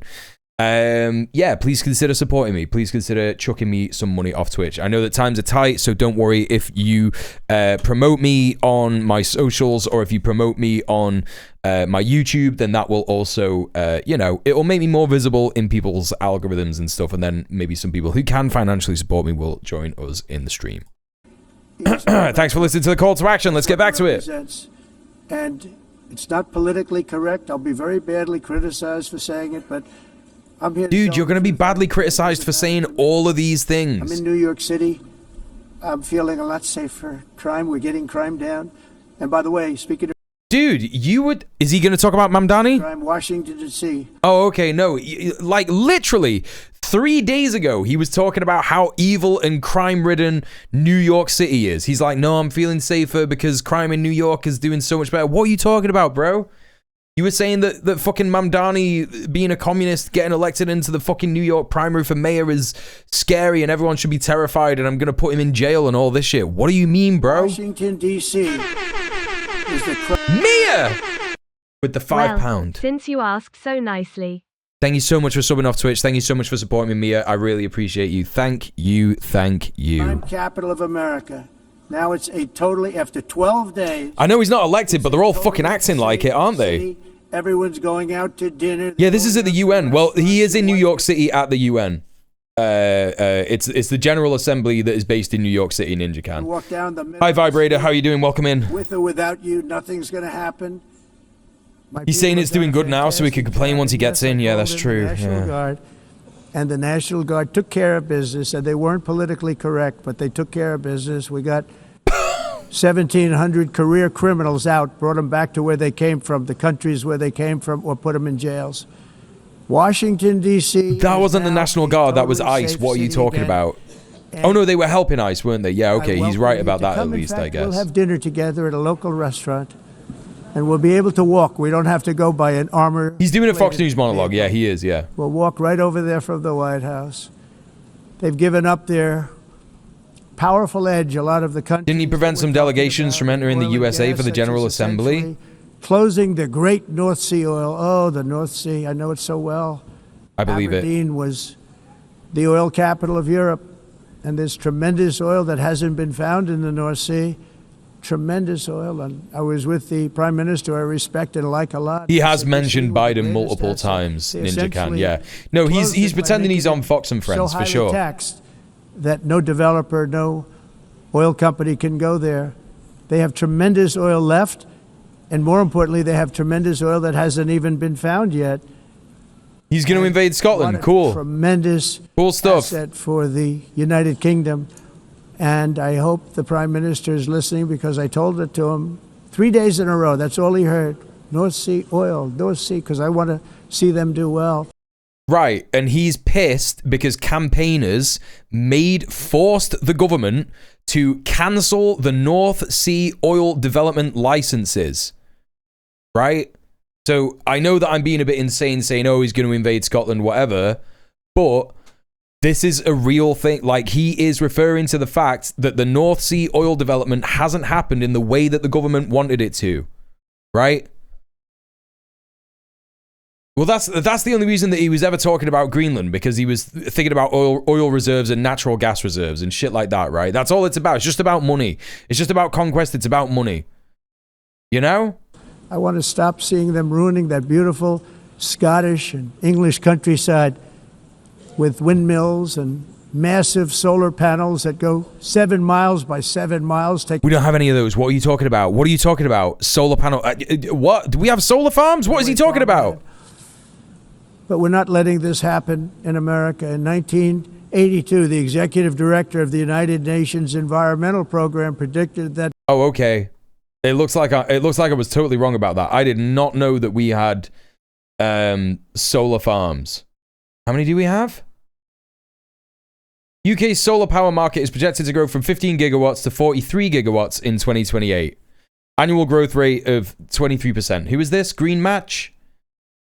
Okay, I don't know who this is. But, yeah, apparently so. But again, like, you know, talking about ruining the English countryside. Uh-huh. Talking about ruining the English countryside. Yeah, nothing does that more than windmills, right? Yeah, windmills are the thing that ruin the British countryside. Yeah, it wouldn't be anything to do with, like, fucking coal factory power plants or fucking gas factory power plants and shit like that, right? 2000, climate change would cause a global catastrophe. He said that it will be irreversible. Pardon? As any nuclear holocaust would be. This is what they said at the United Nations. What happened? Here we are. Another UN... Yes, there are multiple climate catastrophes every fucking year, and they have been increasing year on year. Dude, your country was entirely engulfed by smoke at the fucking beginning of at the fucking height. At the height of summer. Like, come on. What are you talking about? Hey, Cat Broom, we should build more wind farms and stop building more golf courses. Exactly, yeah. Gonna find the nearest Trump golf course and shit in one of the holes. Sarcasm in Minecraft, yeah. Official stated in 1980. Canada is literally still on fire. Nations could be wiped off the map by global warming. Not happening. 6-month fire season here on the West Coast, right? Cooling. If you look back, it's our countryside to ruin. He's got no jurisdiction. Yeah, but we're a client state, right? Global cooling will kill. Unless fucking Keir Starmer does something about it, but I don't fucking think so. Warming will kill the world, but then it started getting cooler, so now they could just call it climate change, because that way they can't miss. It's climate change, because if it goes higher or lower, whatever the hell happens, there's climate change. Yeah. It's the greatest con job ever perpetrated on the world, in my opinion. Climate change, no matter what. Listen to everyone murmuring. Did you hear the murmur? He is addressing people who climate change is actively harming in the room, and they're all going like, what the fuck is he talking about? Perpetrated on the world, in my opinion. Climate change, no matter what happens, you're involved. Insane. No more global warming, no more global cooling. All of these predictions made by the United Nations and many others, often for bad reasons, were wrong. This has got to be a fucking watershed moment, man. If he is denied access to countries that he thinks will disagree with him to this meeting, even the people who are here are going to be like, we have to sever ties with this country. This is not a serious country. Right?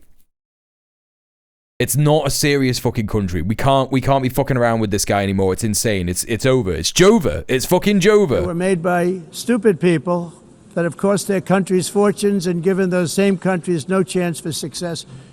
If you don't get away from this green scam, your country is going to fail. And I'm really good at predicting things, you know? No, you're not. During the campaign, I'm really good at this. I'm really good at stuff. Trump was right about everything. And I don't say that in a braggadocious way, but it's true. I've been right about... In a what?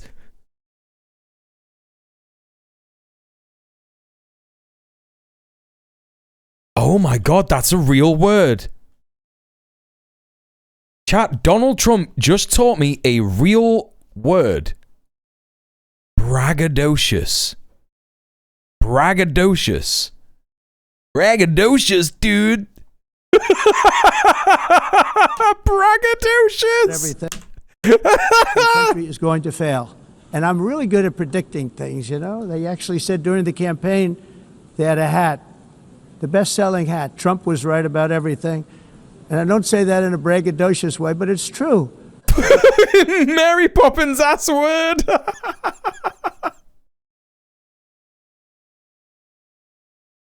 Supercalifragilisticexpialidocious. And I'm telling you that if you don't get away from... That he didn't write. No, Stalker, he's fucking waxing lyrical right now. He's not reading any fucking teleprompter or anything. He's just like going on with shit. Green energy scam. Your country is going to fail. He didn't even expect to win in 2016. Exactly. You've never seen before. That oh, this is wild. This is fucking mental. I'm the president. He just lost 20 MAGA followers using that $5 word. I love the people of Europe, and I hate to see it being devastated by... This guy has had this look on his face the entire time.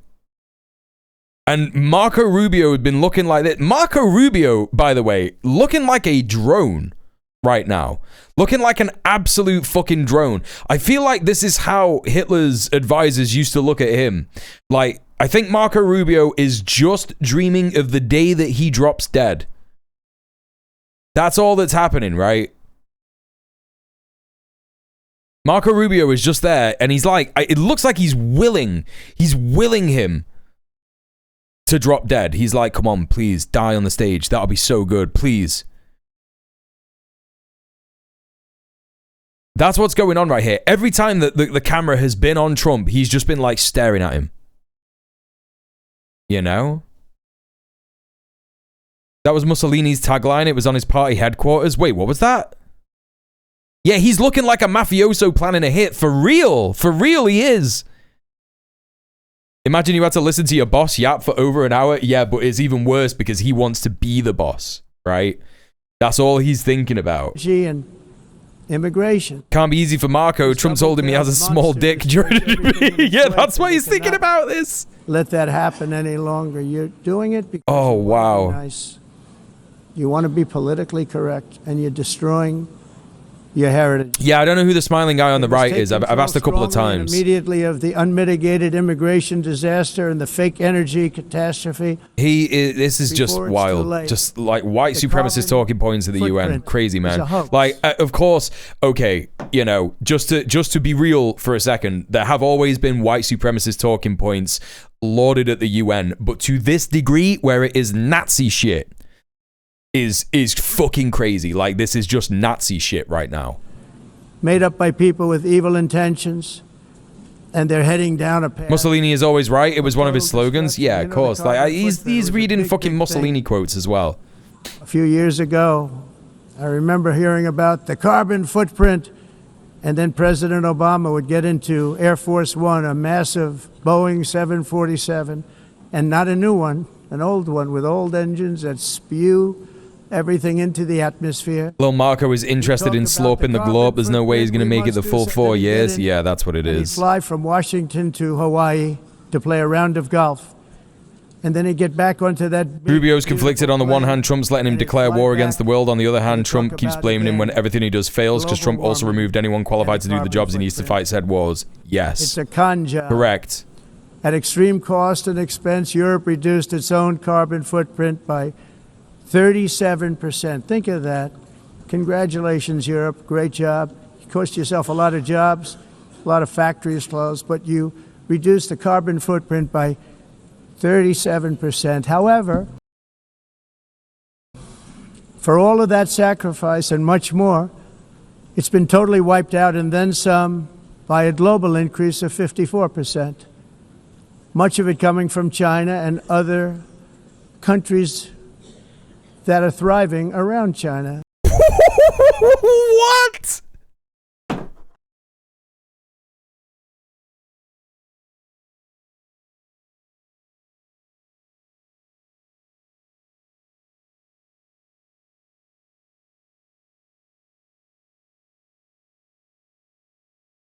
Isn't China the leading? Isn't China the leading country in reducing fossil fuels? Like, what is he talking about? There's only one player. Why China is becoming a world leader in green energy. And this is like, The Guardian is not exactly an anti-imperialist newspaper. It's centre-left for sure, but it's neoliberal. 1,000%. China's vital statistics, most climate plans rated highly insufficient. Yeah, but so is everyone's. I want to see numbers. Oh, here we go. China has accounted for the largest share of fossil fuel emissions for almost 20 years. Oh no, yeah, this is imperialist propaganda. It's not talking about the reduction at all. Yeah, China's been radically greening itself. Wait, here we go. Wind turbines above photovoltaic panels on operation at the tidal flat industry demonstration base in Yangcheng City, Jiangsu province. Xi has not tried to fill the void left by Trump. He's presented himself and China as a reliable, constructive partner, particularly on the climate issue. China will not slow down its climate actions, will not reduce its support for international cooperation, and will not cease its efforts to build a community with a shared future for mankind. This is a fucking garbage article. China's doing both. They're the biggest expanders of renewables, nuclear, and coal. Right, yeah. Which now produces... But they're still leading the world in terms of, like, doing fucking renewable energy. And I guess including nuclear, right, in this case, as we were talking about yesterday. All the other developed nations in the world.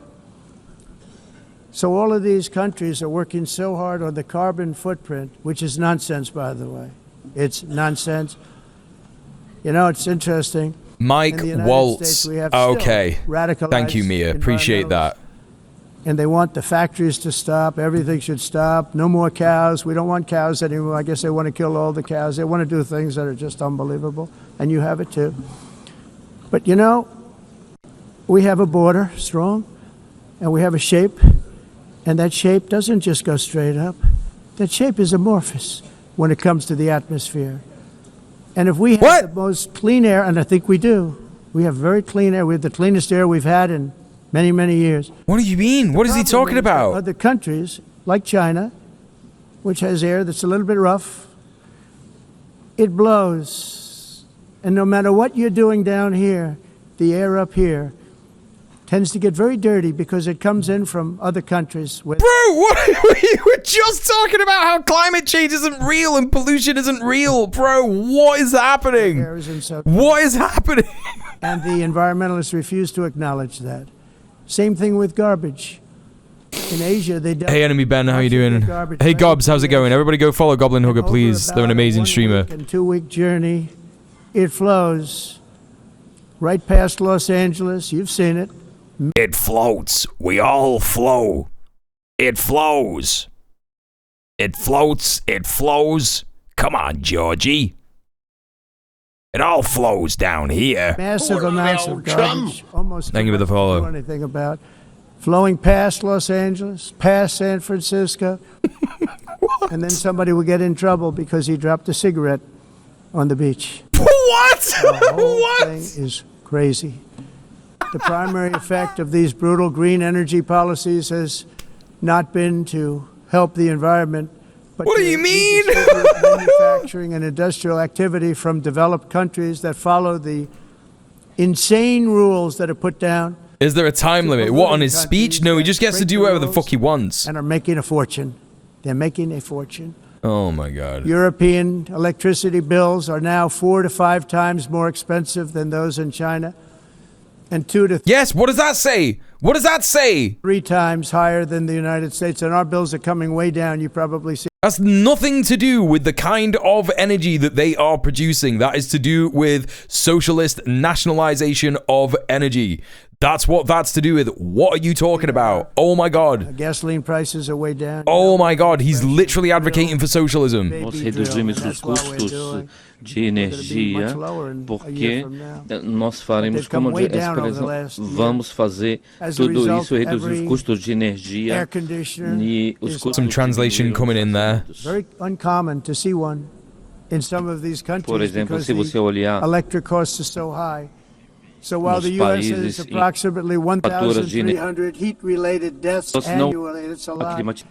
Europe loses more. Electricity prices skyrocketing in the US. Yeah, I know. And in Europe. Usar eles e evitar aumento da temperatura, porque é muito caro também usar all in the name of pretending to stop. Was that Italian that just came in then? Hoax. It sounded like Italian. Essa agenda mundialista não tem nenhum sentido.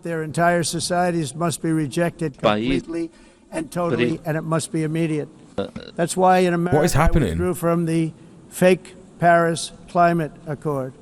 Where, fake Paris Climate Accord. So much more than every country.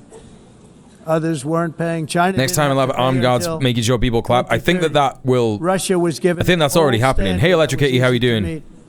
1990 standard for the United States. But I had a rogue tab there. Yeah, sorry, I thought I made that obvious. Yeah, that was it. That was on the stream. Like random person coming in doing translation. The fact is, the United States has been taken advantage of by the world for many, many years, but not any longer. As you I'm good. Thank you for asking. I unleashed massive energy production and signed historic executive orders to hunt for oil, but we don't have to do much hunting because we have the most oil of any nation anywhere, oil and gas. This is such a farce, man.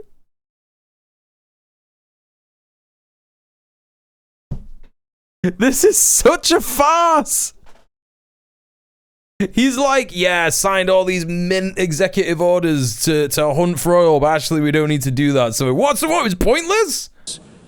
In the world, and if you add coal, we have the most of any nation in the world. Clean, I call it clean, beautiful coal. You can do things today with coal that you couldn't have done 10 years ago. Like what? Years. Like what? So I have a little standing order in the White House. Never use the word coal, only use the words clean, beautiful coal. Sounds much better, doesn't it? Yes, it does, because it's made up.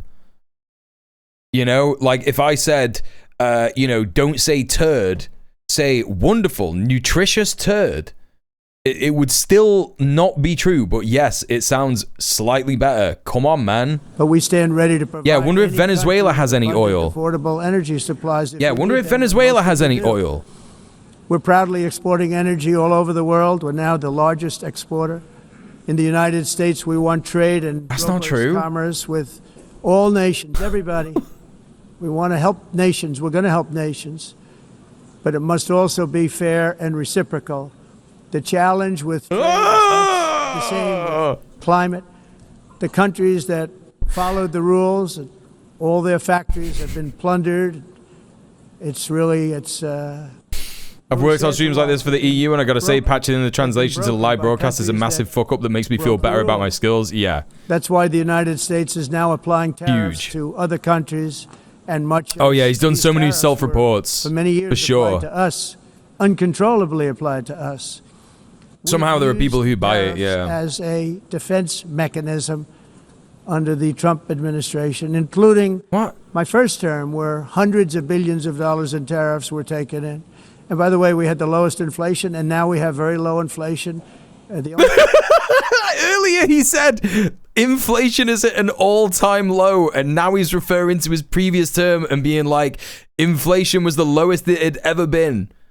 And now it's pretty low as well. The thing different is that we have hundreds of billions of dollars flowing into our country. I mean, he said it was trillions before, so what is it, man? Works for everyone and is sustainable into the future. We're also using tariffs to defend our sovereignty and security throughout the world, including against nations that have taken advantage of former U.S. administrations for decades, including like what? The most corrupt. He was gonna mention the name of a country just then, but then remembered that if he named a country while talking about tariffs, it could have huge ramifications on the fucking market. Incompetent administration in history. The Sleepy Joe Biden administration. Okay, he went back to fucking Sleepy Joe. All right. Major tariffs in response to its unprecedented efforts to interfere in the rights and freedoms of our American citizens and others. He's talking about Bolsonaro. What? Is Bolsonaro an American citizen? Is that something I'm like learning today? What does he mean? What does he mean, the rights and freedoms of American citizens? Like Bolsonaro? With censorship, repression, weaponization, judicial corruption, and targeting of political critics in the United States.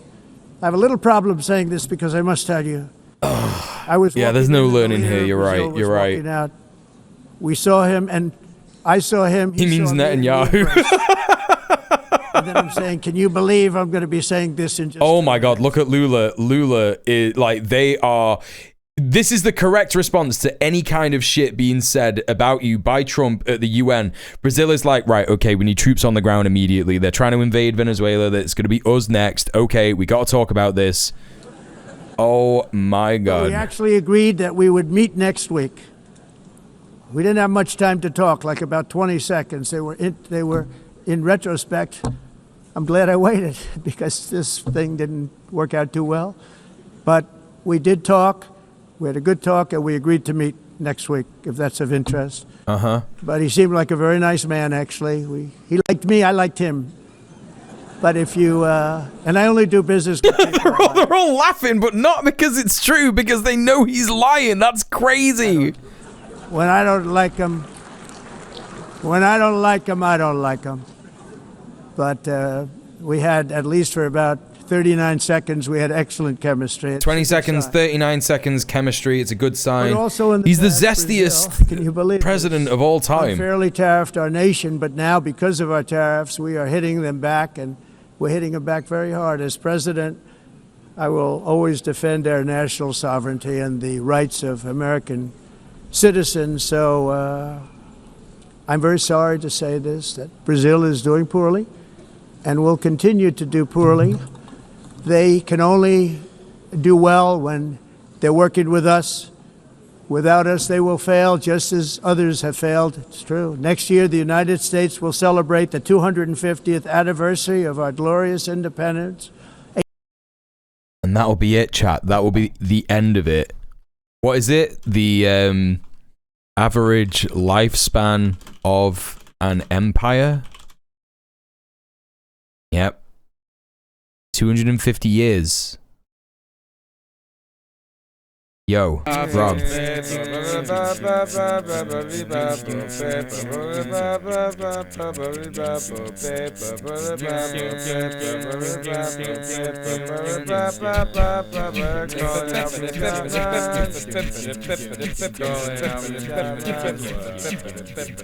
Big Rob with the even bigger raid. How are you doing, Rob? It's good to see you, dude. Welcome in. Chat, if you're not following Rob, please go and show him some love. If you like my politics, you'll love his politics. Yeah, hope you had a good stream, dude. Yeah, we're looking at garbage. Yeah, a bit of garbage, Luigi. Don't ask where that came from. Yeah, we're taking a look at Trump's speech at the UN. We had a little look at that. It's kind of nearly over now. and then we're gonna have a little break and look at some Palestine resistance, some Gaza resistance as a reward for the chat for making it through the insane Trump speech stuff. And then we're gonna get on to the Tylenol stuff. There's another hour-long Trump speech that I've got queued up for that, but I don't think I'm gonna force the chat to go through that. Yeah, because I think that it's a bit schneid to force you all to go through all of that shit all over again. We're going to pick out some key bits and we'll go through that instead. But welcome in. If you don't know me, my name is djmuel. I'm a activist and organizer from the UK. I'm also a leftist political streamer. Literally just today started doing stuff again with Greater Manchester Tenants Union, so I'm back in the housing activist game. Pretty excited for that, to actually be making a difference in some people's lives and organising and shit. I can only recommend the same for everybody who is feeling the doom pill about the way that the world is going today as well. Also, apologies, I've got cat hair all over my fucking t-shirt, so yeah, apologies for looking like shit, but I'm a goth with a white cat, so there you go.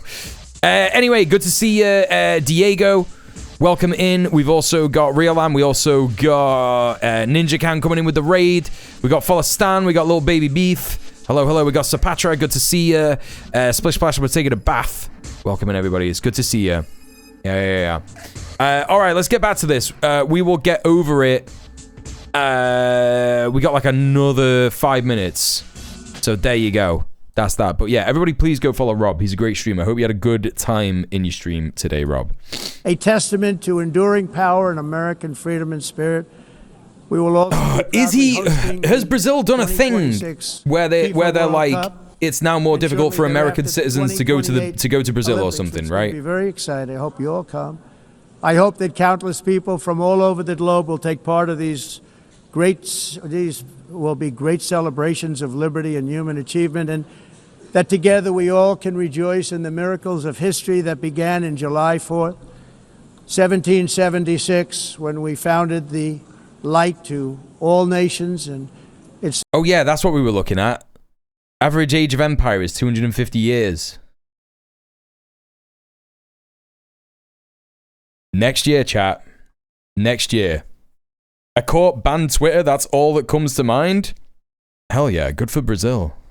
Something really that is an amazing thing came out. He's definitely upset about Bolsonaro, but he's not an American citizen, right? In honor of this momentous anniversary, USA on borrowed time, yeah, that's right. Inspiration in our example will join us in renewing our commitment, values, and those. I want to say we don't have a large enough sample size. Yeah, but we do. There's been loads of empires. Free speech, British Empire, Persian Empire, Roman Empire, Byzantine Empire, Mongolian Empire.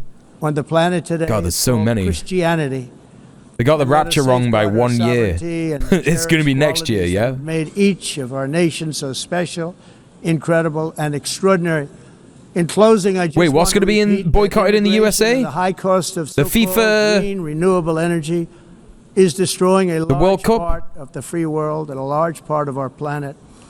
Countries that cherish.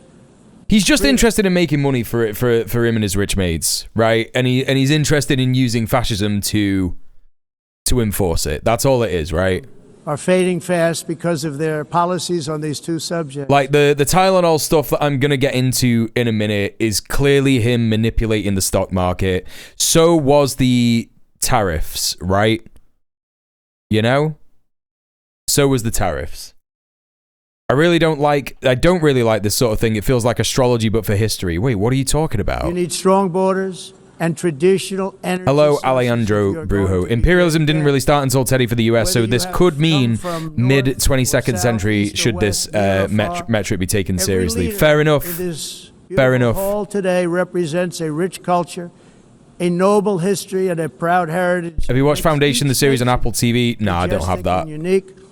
Unlike Isaac Asimov in human history or any other place. Success of the World Cup will depend on how dumb he truly is, yeah. From London to Lima. It is all just to make deals, from Rome yeah. to Athens, from Paris to Seoul, from Cairo to Tokyo and Amsterdam to right here in New York City, we stand on the shoulders of the leaders and legends, generals and giants, heroes and titans who won and built our beloved nations, all of our nations, with their own courage, strength, spirit, and skill. Our ancestors climbed mountains, conquered oceans. Yeah, US was an empire from inception, just ask native people. Yeah. Plains. That's how I see it, right? Thunderous battles, plunged into grave dangers, and they were soldiers and farmers. Yeah, I think that's a pretty good read, Vibrator. Yeah. And explorers and patriots. Sure, as a meme, we need to actually. No, I'm literally only doing it as a meme. I am literally only doing it as a meme. Yeah. I'm not saying that, like, oh, we just have to wait and see what happens, and then, you know, like, look, you know that, like, the big thing about my stream is that I tell people to go and organize, right? Go outside and organize. It's literally in my emotes, you know? Don't just rely on, as Mia's saying, some kind of, like, astrology, you know, absurdist kind of hope that things will just fall apart, right? You have to go out there and organize in your communities anyway, because guess what? Even if it's true, even if the idea that, like, you know, the average lifespan of an empire is 250 years, and yeah, it just falls apart next year, even if that's all true, we need to organize in our communities to look after each other when that happens, right? That's still got to happen. So, you know, go out there, join your local tenants union, join a trade union that's not a yellow union, join a nice community defense group. Tribes into super important.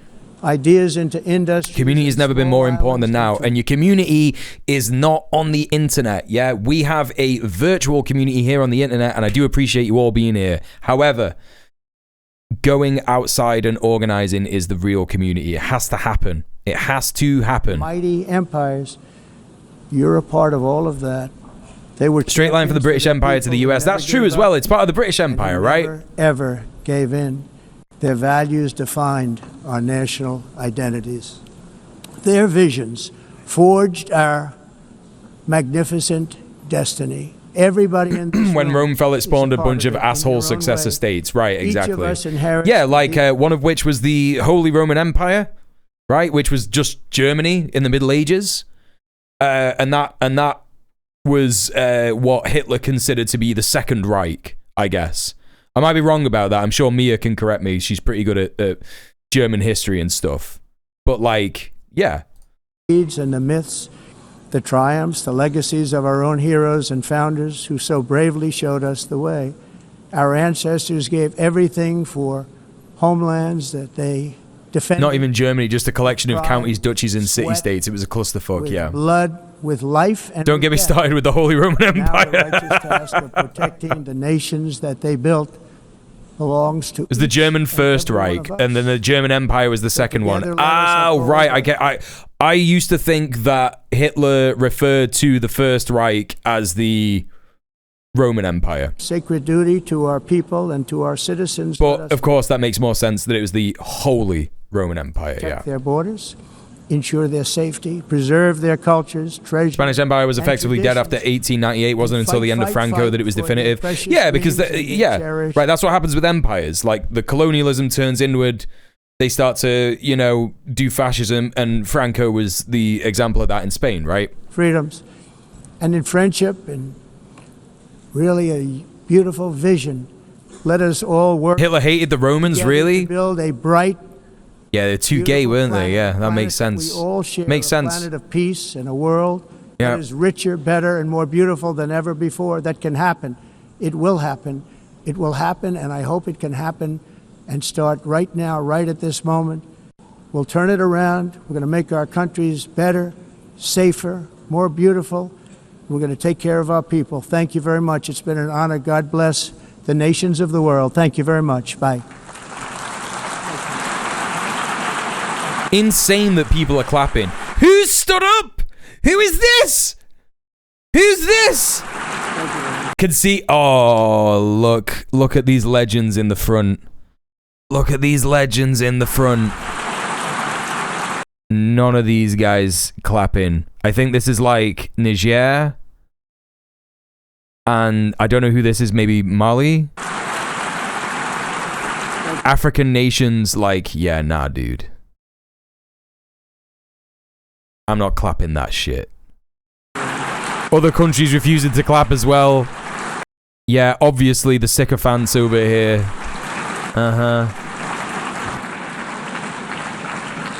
Hey Pancraro, how are you doing? Welcome in. I wish to thank the President of the United States. Okay, yeah, whatever, man. Listen, chat, I'm going to be right back real quick. I'm just going to hit the toilet. Use this opportunity to stretch your legs, go get a drink, all that kind of business. I will be back imminently. And then we're going to get into some good hopium news. Okay? Nice little reward for you after we got through that absolutely insane...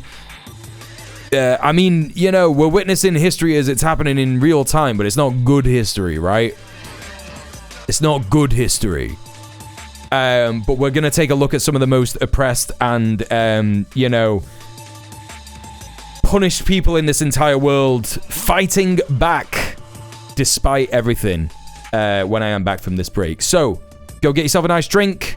You know what? I might take a little minute just to make myself a cup of tea as well because, I don't know, I'm pretty fucking tired. I woke up early today and, yeah, I need to get a bit of caffeine in me.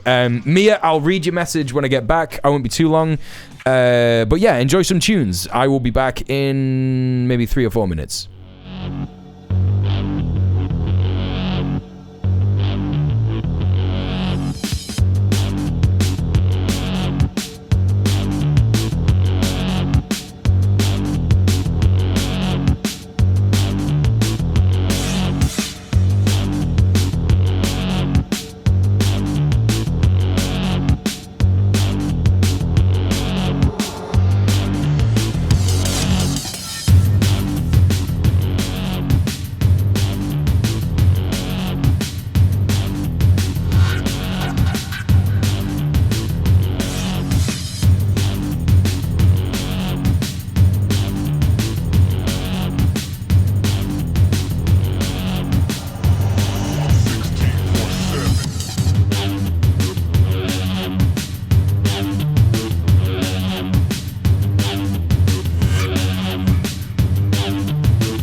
Okay. All right, chat. It's time. It's time. We're doing it. Let's take a look at some of the scenes from the general strike from Italy yesterday. I believe that some of these have spilled out into today as well. I might be wrong about that, but extremely effective general strike behavior from the Italians. Big up. Bellissimo. Bellissimo Italia. Molto bene.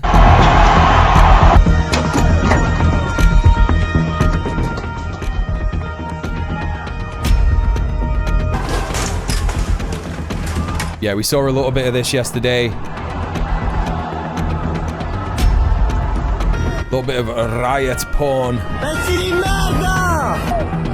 Gente di merda! Shit people, that means, just for anyone who isn't sure. Scenes from Rome, tens of thousands of people. Hey Ash, what's good? Scenes in Milan here. Dope.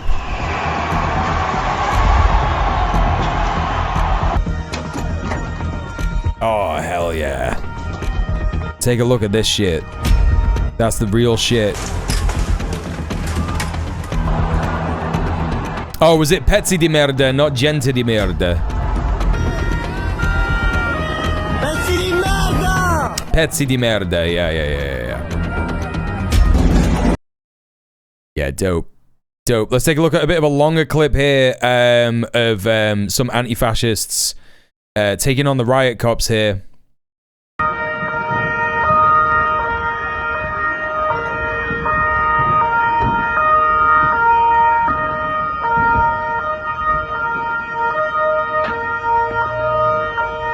Oh, yeah. Look at this fucking legend. Look at this fucking legend.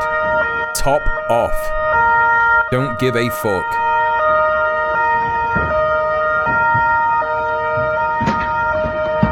Yeah, and never forget, chat. It was not the Allies who liberated Italy from the fascist Mussolini. It was anti-fascist partisans. It was groups of anti-fascists who rose up and said, we are not taking this anymore. Affanculo la polizia!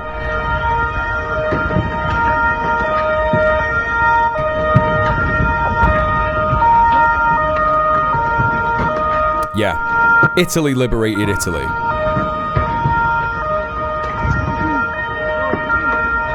Yeah. Sick stuff. So, don't really know too much of the updates in terms of what's going on in Italy, but I know that the I'm fairly fucking certain that the ports are still blocked in Genoa. I'm fairly certain that they are still blockading ports in Genoa, and I think that a less organized but far more effective blockade of a port happened in, was it Livorno?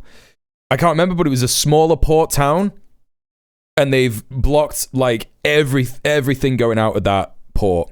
I don't know if it was Livorno. I can't exactly remember. But speaking of Palestine and speaking of actions to support Palestinians and actions which are going to help liberate. Yeah, Livorno in Tuscany. Yeah, that happened there, right. Dope. That's dope. So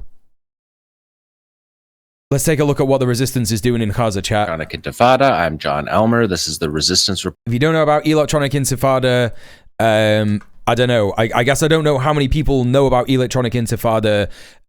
Please support Electronic Intifada. They do so much good work to expose Zionist crimes against humanity and the influence that the Zionist entity has all over the imperial core, and not just the imperial core, but beyond, and even into the imperial periphery. Follow John Elmer on Twitter. Follow John Elmer on Blue Sky. He's a great guy to follow. He posts about all the kind of like breaking news about the resistance in Gaza and in the West Bank as well. For day so let's take a listen to the resistance report. Israel's genocidal war in Gaza.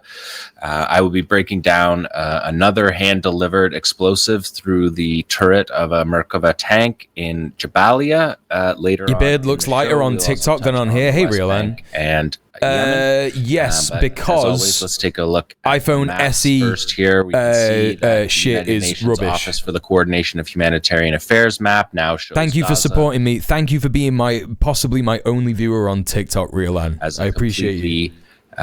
Under complete expulsion orders, so you can see the purple runs from all the way through Gaza City. That announcement came this week, and we are now in, according to the Israeli military, day 3 of Operation Gideon's Chariots Part 2. But important to remember, chat, this was published on Thursday last week, 4 days ago, so maybe Friday last week.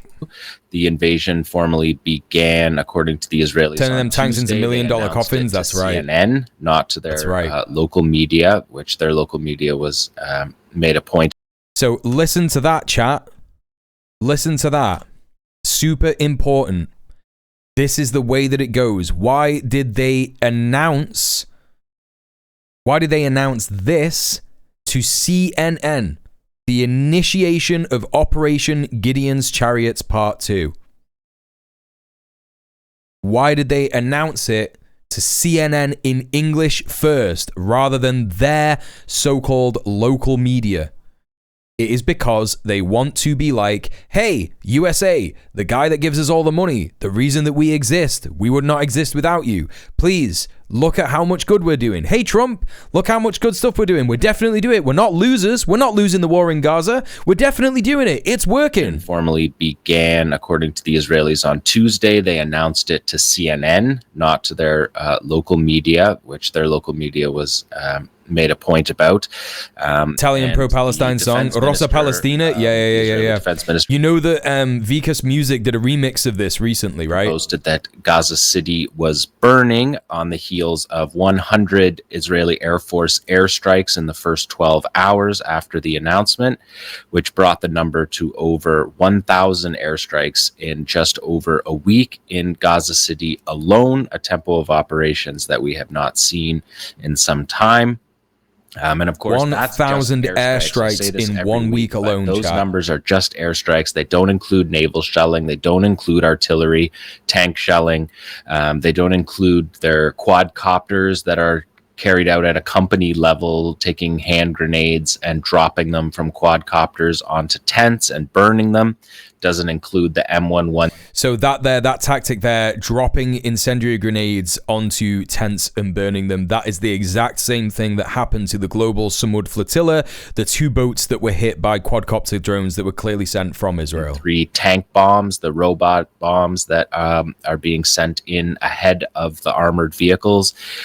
So that's just airstrikes. And of course, as Nora reported in the news, there's a communications blackout in Gaza, which is at least in part due to the fact that Israel has been dropping every tall tower that had that had connections on them.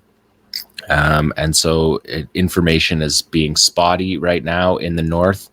And there's no pretense of fighting here. The Israeli military is not saying they're fighting the resistance. In fact, they haven't even said that they've stepped out of their tanks yet.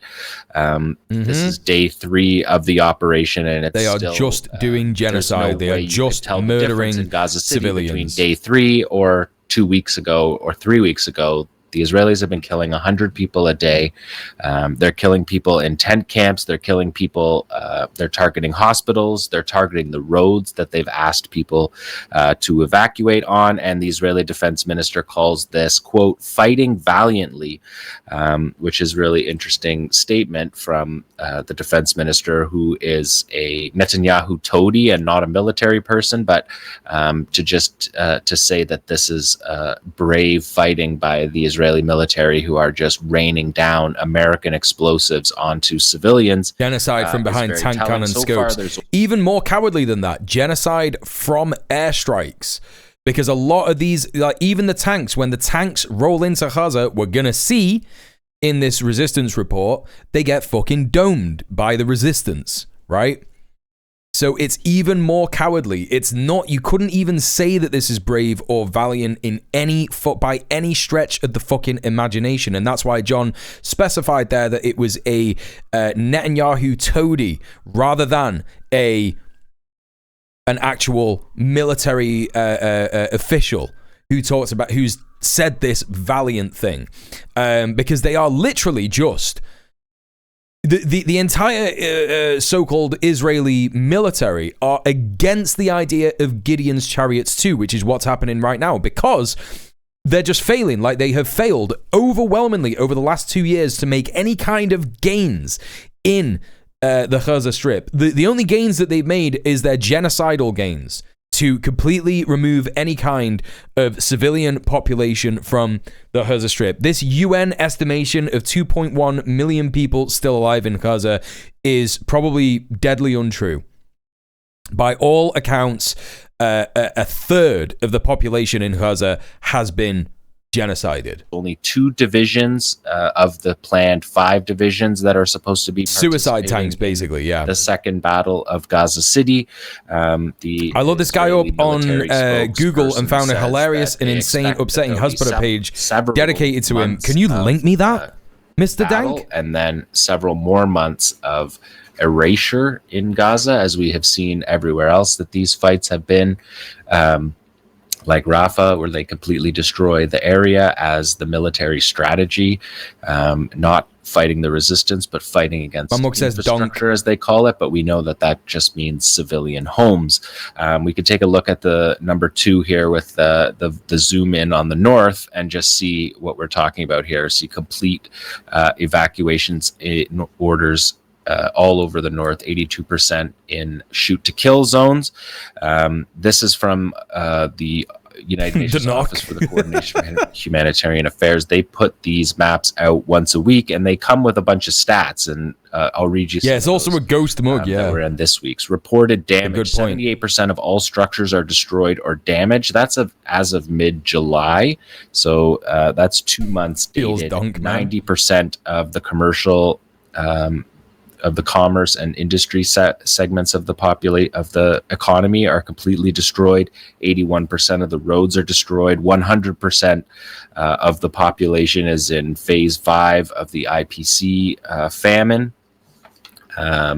Shelters, 436,000 housing units damaged or destroyed. That's 92% of the Gaza Strip's housing units have been destroyed. And the government media office said in just the last month, since the middle of August, there's been 1,600. Thinking of the APCs, they fill up with explosives and remote control to drive into buildings. Yes, the robot explosives. The Israeli evacuation notice, the top that says. We are publishing the areas that people can go to. This is the official notice. There was local notices delivered all over, dropped from quadcopters in localized areas, but this is the overall notice that the Israeli military gave. It's the second part says the areas that people can go to are Nusrat, Barej, Maghazi, Deir al-Bala, and Western Khan Yunis. There was strikes in Nusrat yesterday. So they're targeting areas they're telling people to leave to. At the bottom, it says the IDF is determined to resolve the battle against Hamas and will act with great force, proceed immediately to the listed areas.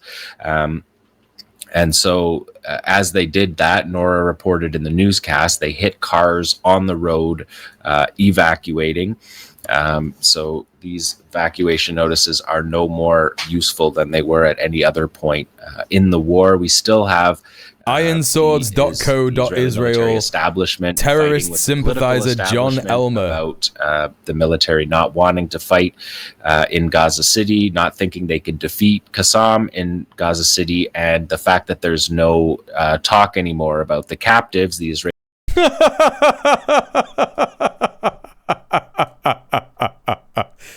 They openly support terrorists. If you follow them, you might also be a terrorist sympathizer. Like, come on, man. This is like... It's so funny, the fucking language they use. It's like, you don't even realize it, dude. You don't realize it. Yeah, it sounds cool. It sounds cool. But really, you don't realize it. You're a terrorist sympathizer. John Elmer is not merely a terrorist sympathizer. He is an active participant in terrorism through his ideological and propagandistic support of groups like Hamas by promoting their hateful agenda and providing a platform for their lies. He aids and abets their actions, including the October 7th, 2023 massacre where innocent Israeli civilians were butchered, raped, and kidnapped. No proof for this whatsoever. Oh, dude, this is just insane. You're right, it's completely insane. I'm trusted by top terrorist organizations worldwide: Hamas, Hezbollah, Palestinian Islamic Jihad, Russia, IRGC, Houthi. That's crazy. That's crazy that they're like, yeah, Russia are terrorists. That's crazy. That's wild. Even more terrorist sympathizers. Hassan!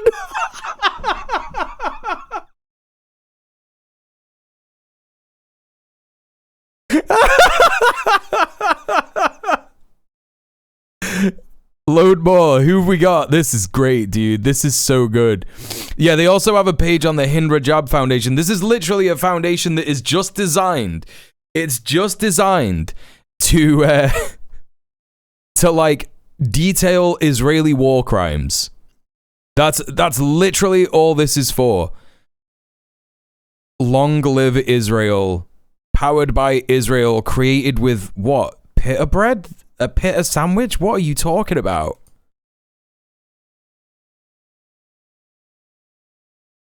It didn't even work. It's not even. It doesn't even. Oh, okay. B'Tselem. Dude, B'Tselem. That's crazy. John Elmer, Andre X, the BDS movement. This guy is an Israeli. He's an Israeli, so they're like, yeah. Claudia Webb! Dan Bilzerian, bro! I can't deal with this, dude. Like, lining Claudia Webb, Matt Kennard, and Dan Bilzerian up in the same row and being like, all these people are terrorist sympathizers is fucking crazy, man. This is crazy. FreePalestine.nl? Just like a website, a Dutch website? No justice, no peace, week 4 Palestine. Ali Mortada, Candace Owens, and Amnesty International.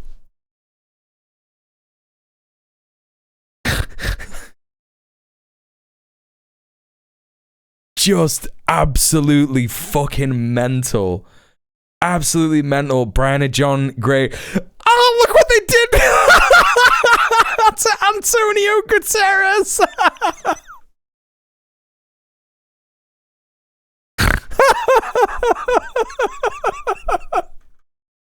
Bro, this is cracked. This is cracked. Oh my god. Oh, holy shit. Okay, couple more lines. Let's see. Roger Waters, yeah, haha. Very funny joke. That's a very funny joke. Ryan Dawson, I mean, I don't know who this guy is, but he looks like a legit anti-Semite. Hey, June Atom, how you doing? Yeah, completely crazy. Matt Lieb. Click on the burger menu at the top. What's the burger menu? Jill Stein, that's crazy. Jill Stein. This is just giving me some, like, some more people to look at. Iron Swords War, Heroes, October 7th, The 7th Front's Facts. Which one do you want me to click on?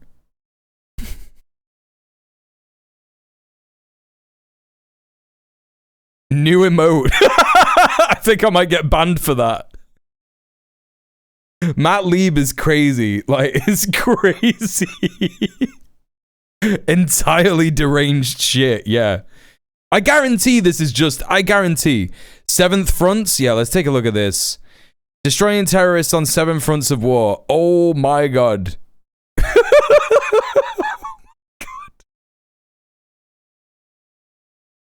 Hezbollah, yeah. Many corrupt regimes like in Syria. Venezuela, Iran's axis of terror. What the fuck was that? $700 million a year, providing them with an assortment of weapons and missiles. Similarly in Yemen, yeah. Iran has provided Houthi terrorist group there with an assortment. You know what? I'm just going to like go ahead and pause this because I don't know if this is actually going to show like people getting murked off or something. You know? You never know what kind of deranged shit we're going to see on there. Anyway, we'll come back to that. Let's get back to the resistance report. We're supposed to be getting some fucking hopium over here, you know? Who are left, all of the captives left are Israeli soldiers. Some really nice people in there, like Matt Lieb, Jeremy Corbyn, and Roger Waters, the right? Chief of Staff, Eyal Zamir. And also, Claudia Webb is just like a normal politician in the UK. She's just a left-wing Labour politician who doesn't even have like a seat in Parliament, as far as I know. Ron Dermer, who's Netanyahu's point man on the file, before going. She might even be an independent MP. I don't know. Operation Gideon's Chariots 2 the other day. Zamir said, "Why isn't the negotiating team? No, it's okay, Mr. Dang. World, to force a deal? Why don't we?" And he says to the Mossad chief, "Why are you sitting?" Yeah, she lost the seat last year. Get a deal. Of course, ignoring the fact that Israel just a few days earlier had bombed. Oh no, she's an independent. She quit after Keir Starmer was elected. In Qatar, as we just heard, legend from Dr. Sami Al-Arian. If you didn't catch that interview, you should check it out. Claudia Webb, like of all the British politicians to like have on there, who like isn't Jeremy Corbyn, they were just like, yeah, man, Claudia Webb. Like, literally one of the nicest people ever. It's absolutely crazy, man. You can see the migration map. This map was actually updated just a few minutes ago while we were on air. The map we're looking at here shows 191,200 people displaced. We're looking at a map of the north of the Gaza Strip. And you can see a bunch of lines, and each of those lines represents a community that has been evacuated. Each of those. That website was a really good find. Yeah, thank you, Mr. Dank. Yeah, that was crazy shit. That was fucking crazy shit to have to look at. Displaced. The numbers today were updated to 246,800. And again, this is the migration. You know what? I kind of want to. I've just realized that. Yeah, I do kind of want to like look at the page because I'm realizing that they've got like little pages for people, right? I actually do want to see what they wrote about Claudia Webb. Just give me what are they saying about Claudia Webb? Claudia Webb, a former British MP, has established herself as a vocal apologist for terror and relentless critic of Israel, spewing baseless allegations of genocide and crimes against humanity while ignoring the atrocities committed by Hamas. Her rhetoric echoes the propaganda of terrorist organizations, framing Israel's self-defense against Hamas' brutal attacks as a war crime. By filing complaints with the International Criminal Court to investigate Israel, she prioritizes demonizing the Jewish state over addressing the real source.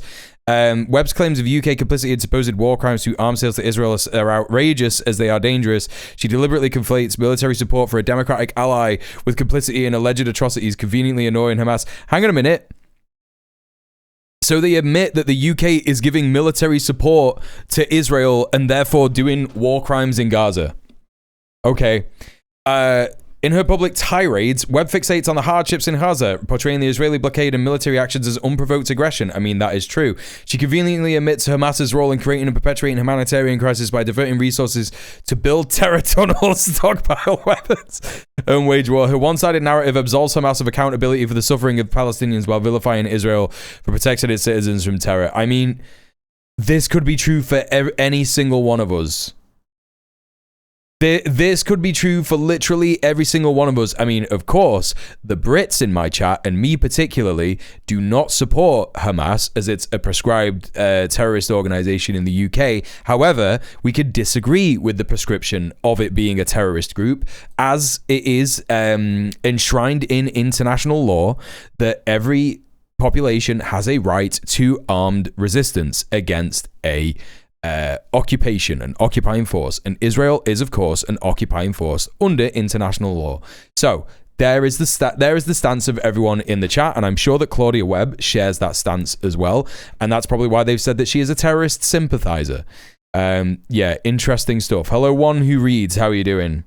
Cluster. This is a group. Terror Tunnel was my nickname at uni. NGOs and UNRWA, nice, and the International Office for Migration, the Norwegian. Earth is overpopulated. There are too many rich people to solve the climate crisis. The rich must be abolished. Legend. Well. But this is a catastrophe. We talked about it last week, but people. Did she say Earth is overpopulated, or did she say Earth is not overpopulated and there are too many rich people? People don't have what they had the first time the catastrophic evacuation of Gaza City happened. There's no currency in Gaza. There's no fuel. There's no food. There's no places on the way down to the south for food or fuel or water. And to have this expulsion happening at this point right now is a catastrophe. Earth is overpopulated by billionaires. Yeah, very true. If we look at the next map, you can see that this is what the roads look like. This map was released this week. And you can see that what you're looking at here is the road grid in particularly this is northern Gaza and central Gaza. The red areas are completely destroyed. So you can see on the left side of that map that you have a block of all red. So it's just the roads are completely destroyed in that area. Gaza City is above that red block. So everyone going from Gaza City is traveling on destroyed roads. This is from UNOSAT, the United Nations satellite network. And the orange is mostly destroyed and the yellow is partially destroyed. And you can see all the way down that is the case. And this has been going on. This destruction of the roads have made it very difficult for people to get down south. It's created massive traffic jams. And again, there's a lack of cars. People have lost their vehicles. They've lost everything. and they're on the road right now. Sorry, but I'm just getting really fucking curious about the page on Hassan. I'm going to read it myself while I let the video play because I don't want to just disrupt this anymore. Right, that's data from July, so you know that there's been 2 months of erasure since then. And the government media office pointed out that the area that people are supposed to go to, Mawasi, that the Mawasi area, falsely promoted by Israel as a humanitarian safe zone, now shelters roughly 800,000 people, but has been struck by over 109 air raids, leaving more than 2,000 dead in successive massacres carried out by Israeli forces inside Mawasi itself. Mawasi lacks all basic necessities: no hospitals, no infrastructure, no roads, no water, no food, no shelter, no There's this bit on the Hassan bit, right? He has knowingly lied to his audience. They must watch him. This is a hate watcher, man. This is a hate watcher. Ethan Klein wrote this fucking page, man. Ethan Klein made this page without a fucking shadow of a doubt. Like, they even included like a weird sexualized picture of Hassan where he's got like something on his mouth here. He's got like food on his mouth, and he's got like sex workers of the world t-shirt on. He has knowingly lied to his audience, portraying terrorists as noble freedom fighters, labeling anyone who opposes them genocide supporters. His influence is not just ideological, but actively fuels extremism. His community is filled with anti-Semitic hate speech. This is just Ethan Klein. This is crazy, man. They hired Ethan Klein to do this specifically, brainwashing young viewers into supporting extremism. I mean, obviously, I'm being very silly here, just in case, you know, my infamy has reached Ethan Decline, although I doubt it, right? I'm not that popular, but I don't know, man. Obviously, the reality is that Ethan has looked at this page. It's more Dan Saltman, Destiny's right-hand man. Right, yeah. I've never heard noble freedom fighters from what I've watched, big doubt. Yeah. It's just funny as hell, dude.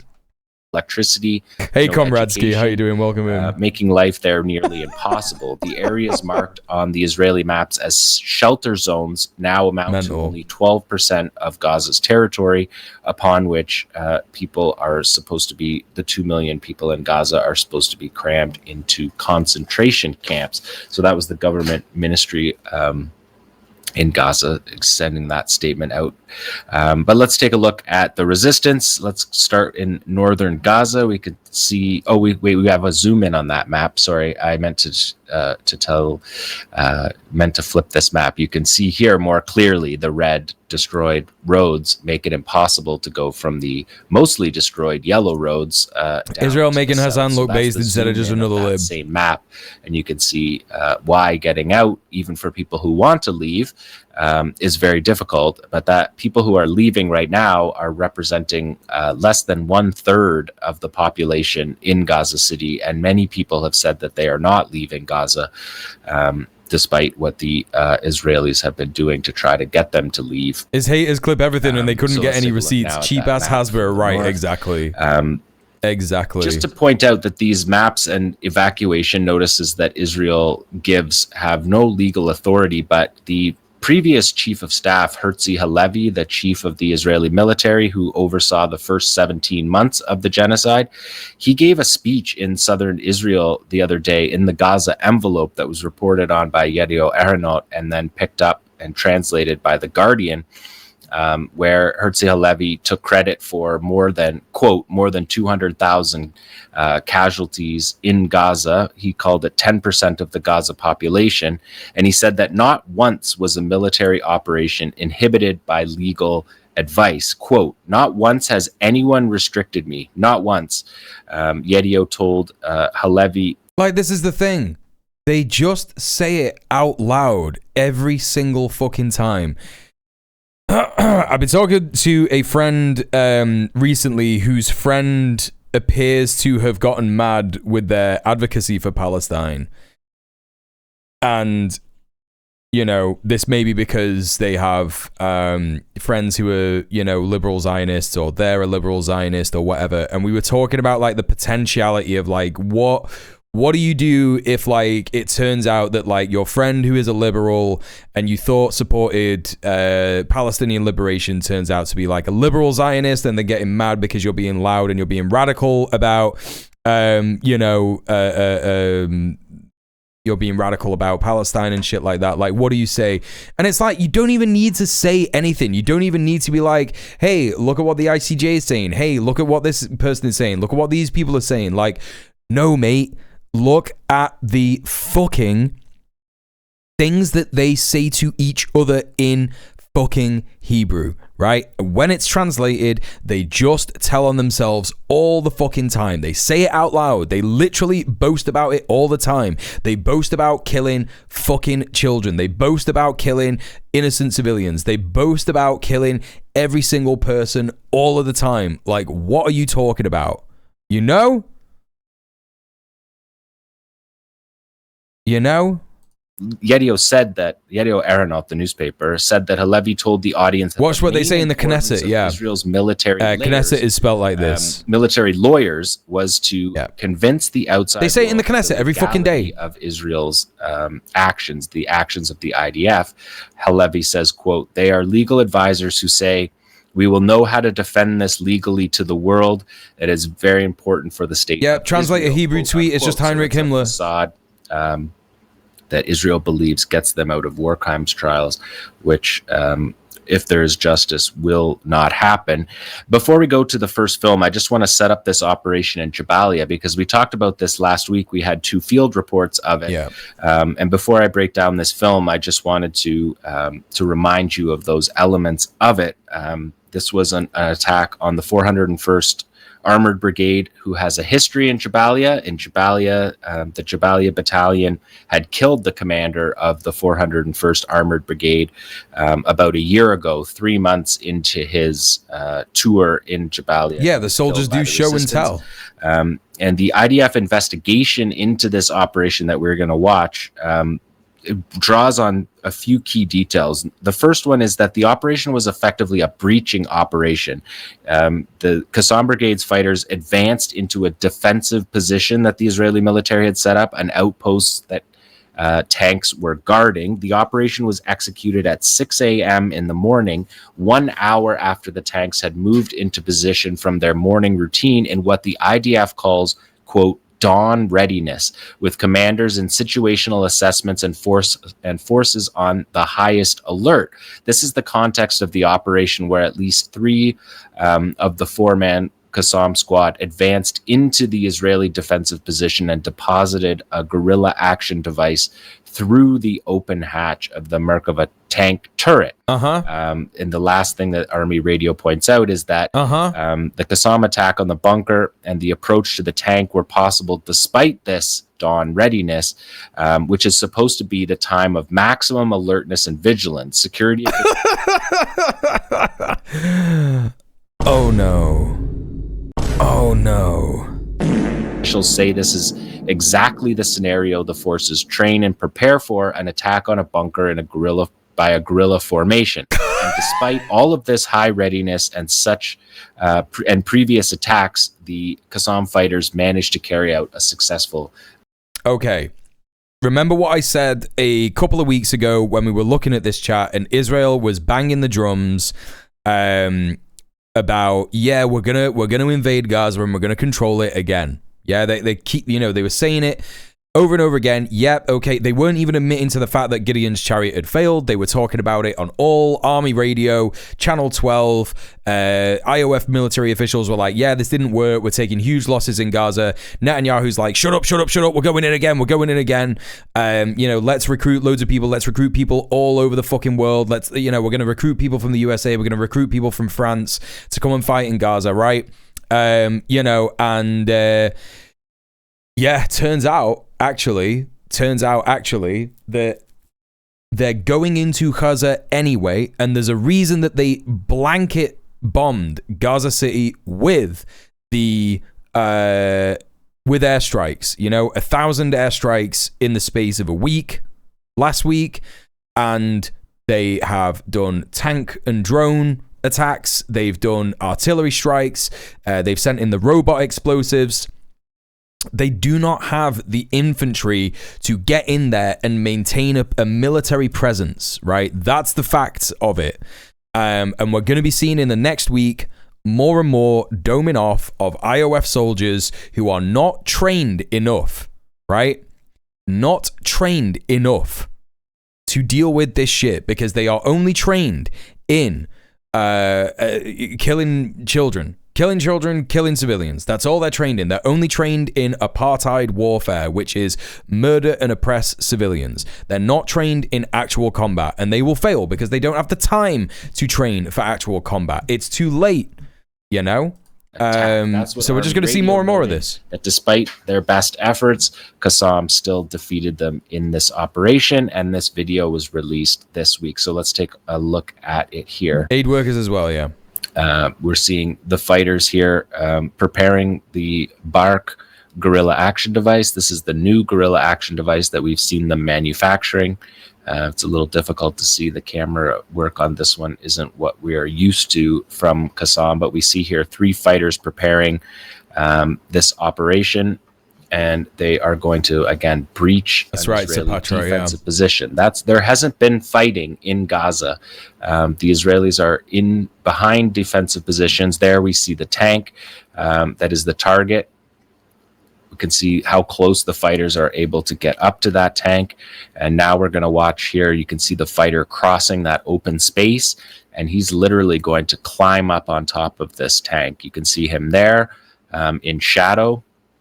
We'll show you later a closer look at that, but you can see him there. He takes the Bark. He's right on top. Okay, Comradsky, I wasn't going to engage with any of this stuff about like Hassan bad, right? But I'm going to be real. Right? If you think that the commies like us are going to watch Hassan and be de-radicalized and be steered into voting and electoral politics, I think you're mad wrong on that, man. I'm going to be real. I don't think that anyone who is like further to the left of Hassan is watching this guy and being like, yeah, man, I'm just going to vote for people now. That's not happening. If you're afraid of that, I got great news, dude. I got fucking great news. I'm not worried about you, bro. No, but you just said, I'm afraid he'll end up as a vessel of de-radicalization and steer people into voting for progressive Dems. Who is he de-radicalizing? What are you talking about? What are you on about? I don't think Komradsky meant like commies. Well, de-radicalizing Fash and getting them to vote for progressive Dems? That's good, no? Is that not good? I don't understand. I genuinely don't understand what the criticism is. The shot, and someone in the Sock Dems, yeah, I don't know. Like, what do you mean? Of the base fire on him. I don't know. But you can see the cameraman as well, that both were able to dismount from the tank and run, and that is the detonation of the Bark, the lightning. Yeah, if Hassan's de-radicalizing commies, they weren't commies to begin with. Yeah, inside instantly. Again, you could see in that angle the shot. That may have hit the Qassam fighter. There was some report. There was one. Osage Brown in 1980s in northeast England that was radicalized before Hassan was born. Right? Yeah, exactly. Was killed, but that doesn't matter. I don't think people need to worry about Hassan. Investigation that said no fighters were killed, and that Yedio report was the only one that said someone died. The IDF investigation said that they looked through the area. And did a sweep and found nobody. This last frame here says, he who repeats the same mistakes falls into the same traps, basically. It doesn't have a direct translation, but it's essentially referring to the fact that Qassam keeps catching these guys with their hatches open. Maybe we can take one more look at it. Now that you're right, I'm not a hater. He's fine, and I'm happy if he can continue to grow. It's I think you could criticize him. I think we could all criticize him. We got a lot of criticisms that we can give to him, right? That I watch a lot of black streamers who criticize him regularly for not understanding, his sometimes racist talking points, speaking from a place of privilege and shit like that. Absolutely, right? And yeah, like my personal critique is that he absolutely tells people to go out and go to protests and stuff, Is he telling people to go out and organize in a more radical way? Not really. He does have like a big audience, and it would be great if he had a vehicle by which he would be telling people to like do things like people's assemblies, tenant union action and shit like that. I know that he like supports trade unions and stuff. I don't know how often he tells people to join a union. I don't know if he does this on every stream, but yeah, absolutely. That's the critique that I would give him. I think that he needs to tell more people to get out there and organize. Like, that's what I'm trying to do. That's what I'm trying to do with building a platform here on Twitch. I'm trying to like get more people to watch, and then when more people are watching me, they will be like, oh, this guy, this guy's telling us to go out and organize, and he's teaching us how to do it. And on his weekly show, Red Planet, he actually speaks to organizers with his commie friends who also do organizing and activism. Not on every stream, but fairly often. Right, yeah, he still does this stuff, but, you can always be better, right? You can always continue to grow and shit like that. And, yeah. Like, I think that someone like Hassan with the politics of Hassan, yeah, who is like, yeah, join a trade union, yeah, go to protests, go to anti-ICE protests. I think that's fucking great, and I think that, like, if we want him to do the things that we want him to do, we don't do that by being like, this guy's a problem and he needs to be deplatformed. Not saying that you would say that, but I have been on this website for a long time, and obviously so has Hassan, and I've heard some insane things that people have said about that guy, and it's like, oh, right, okay, sure, good for you. Red Planet, you say, where can I catch that? You can catch that on twitch.tv /Red Planet Live, or you can check out the second link that Mulebot has posted, which is the YouTube channel, because we go live on YouTube and on Twitch. And you can also check out our bonus content on the Patreon. Please give us money. We need money. We're live pretty much every Sunday, unless we're not. And we will, more often than not, announce it in the Discord. What's that? You want to be in the Discord? Well, join the Patreon. Impressive operation to breach the Israeli position at their highest readiness.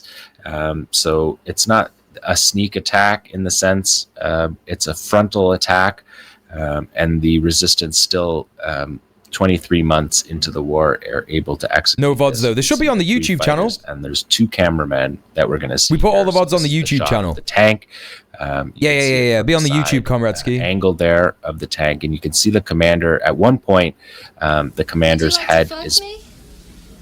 Vibrator, thank you so much for the 69 bits. Thank you for supporting the stream. Appreciate you. Of the hatch, and we have seen that. Hassan's greatest contribution was driving Ethan Klein insane. I agree. With the riding outside the hatch, we've seen Yassine strikes. I agree. The soldiers outside the hatch. Again, you can see the shadow of the fighter getting up here. No. I think Comradeski was talking about Red Planet VODs. But yeah, if you want to check out my VODs as well, there's my VOD channel. I got loads of VODs on there. Appreciate your efforts, fam. Hey, appreciate you all being here. Thank you so much for supporting me, honestly. Yeah, let's check out some more of this. Of a soldier firing on him there, but you see him jump down. He's able to jump down and run away. So are the other cameramen are able to run away. So I believe that we had everybody return to their base safely here. The Israeli military said that there was a trail of blood, presumably from the fighters, and then the Israelis panicked and they all started firing at each other, and an Israeli soldier was wounded by friendly fire in that. Hey, listen, we're all crank commies here, Comradeski. Don't you worry about it. IED that they have manufactured in the war. This IED did not exist before the war. There you're seeing the ammo cook off in the tank. The IDF said the 4 soldiers were killed. That's crazy. Immediately. If we take a look at number 9, you can see the guerrilla action device there. We've been tracking these. This is now half a dozen of these we've seen from southern Gaza all the way up to the north in Jabalia here. And the next slide, you can see him climbing up on the tank with a... Yeah, that's right. We interviewed members of Palestine Action before they were prescribed as a terrorist organization. Correct. Handy little... Correct. Before they were cool, before they were doing stuff. We actually interviewed one of the founding members, Huda Amori. ages ago, but that was when our VODs were stored on Kira Chat's YouTube channel, but I think that one got removed. Yeah, I don't know if there's like a archive of that, unfortunately. So yeah, we lost that one to the sands of time, but there were people in the chat here who were there for that show. I know you were there for that show, who can attest to that actually being a reality. But yeah, when we heard about fucking when we heard about Palestine Action to begin with, we were like, wow, we gotta get these on the show 1000%. And yeah, we spoke to Huda. Yeah, PvP was there, yeah. On there, so that you can see. But you should go and watch the one with Comrade Drew, because, obviously I don't condone the actions of Palestine Action. I don't support Palestine Action. However, you know, the interview that we did with Drew was really good. And it was a very effective action. That he's able to get up on the hatch. And this is the first operation of an IED deposited inside a tank turret hatch. We've seen previously them doing it to Namur troop carriers. So that is the operation that was from earlier this month in Jabalia. If we take a look at number 11, we can see what was predicted. I alerted people to the fact that there would probably not be a lot of on-the-ground fighting from the end of Gideon's Chariots number 1 to the beginning of the Gaza City invasion, and that has been true. But we still see a number of operations. We see standoff fire, artillery fire. This is Saraya's mortar unit from the Central Brigade firing on Tel al-Montar in Shujaiya, on the eastern edge of Shujaiya. And you're going to see after he launches these 60 millimeter mortars that they're landing these. You can see them here. You can see the excavator, the Israeli position. They're landing all of these mortars all in and around their targets. So whenever we do get to see where they land, we're always seeing them be very close with them. And that makes sense after 2 years of these artillery units. These are dedicated units. Realign with the gifted sub to Sapatra. Enjoy your ad-free viewing. Enjoy your modes. Thank you so much for supporting the stream, Realign. Appreciate you. As I said, this is from the Central Brigade firing on an IDF position in Shujaiya. And just as we were going on the air, the Israeli military admitted to an operation in Rafah in the southern Gaza Strip. Thanks for the gifts, folks. You see someone without a sub, and consider gifting them a sub just today against these units. So they said at Rafah, the Rafah Brigade was defeated. It's been ethnically cleansed, but there's fighters still accessing via tunnel. Which episode of Red Planet was lost? It was the original interview that we did with Huda Amori from Palestine Action. 4 soldiers were killed, 3 more were wounded in their Humvee. Americans have to be careful identifying as communists because it's technically still illegal in the US. Wait, what? You can't say you're a communist in the US? That's fucking crazy. Corridor, which is on the border. What happens to free speech, man? With Egypt. So free speech, brother. Free speech, brother. Operation yet. We'll see who executed that operation, but in an area that the Israelis... No, it's not. Well, I was going to say, Val. ...control over. They were sending cadets into the Communist area. Control Act. Yanks in the chat being like, don't know what the fuck you're talking about, girl. Caught them that time. It's illegal in the US with extra fines if you're a commie union leader. That's crazy. Rocket operation. That's crazy. And this rocket operation was also list of things to be criminalized for grows continuously. Yeah, mental. City. You can see them calibrating there. Was Kira's YouTube channel deleted? I don't know. Launchers. I don't know. I don't think so. Qassam rockets there. They either look brand new or someone painted. It's still on the books. That's wild. If they're building rockets during the war, we're definitely going to see it. We've been. Hassan's gone over it before. Fair enough. You can see they're pretty good shape. Those rockets. Maybe it's illegal, but nobody cares. Like with drunk driving on the rocket before launching it. The Israelis said that one of these rockets were intercepted. The other one was not intercepted. And these are the kind of operations that we have seen this week. There was 7 mortar and rocket operations this week. Holdover from McCarthyism, right?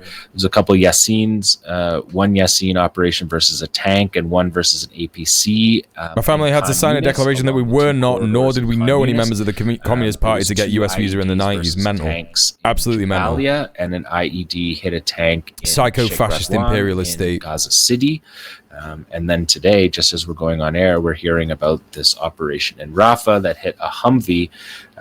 So operations are still going on, but once the battle in Gaza City begins, which it has not yet, and the Israelis are saying that this is a gradual operation, so they're going to take their time with this, but it seems that we have on deck here a many months operation, several months of clearing. And if we look at the other operations of much smaller areas, and area like Khan Yunis, which is separated and is easier for the Israeli military to hold, that operation was 5 months. So you could assume, based on that, what we are looking at in Gaza City. So there are going to be so many IOF soldiers who fucking die in Gaza City, you know? And just in case Twitch staff are here, I'm not celebrating that. I don't think that's bad. I don't think that's good. Sorry. But, you know, what can you expect? What can they expect to happen? Like, if they performed that badly in Khan Yunis, and also in Rafah, and also in Beit Hanun, I think it's Beit Hanun. I might be thinking of Deir al-Balah. What the fuck can they expect in Gaza City? What can they expect there? It is just going to be bad. Yet the IOF will murder loads of civilians. You know, I don't doubt that. They've been murdering more and more civilians. You know, ever since they announced Gideon's Chariots B, they were like, right, yeah, drop more bombs. It's got to happen.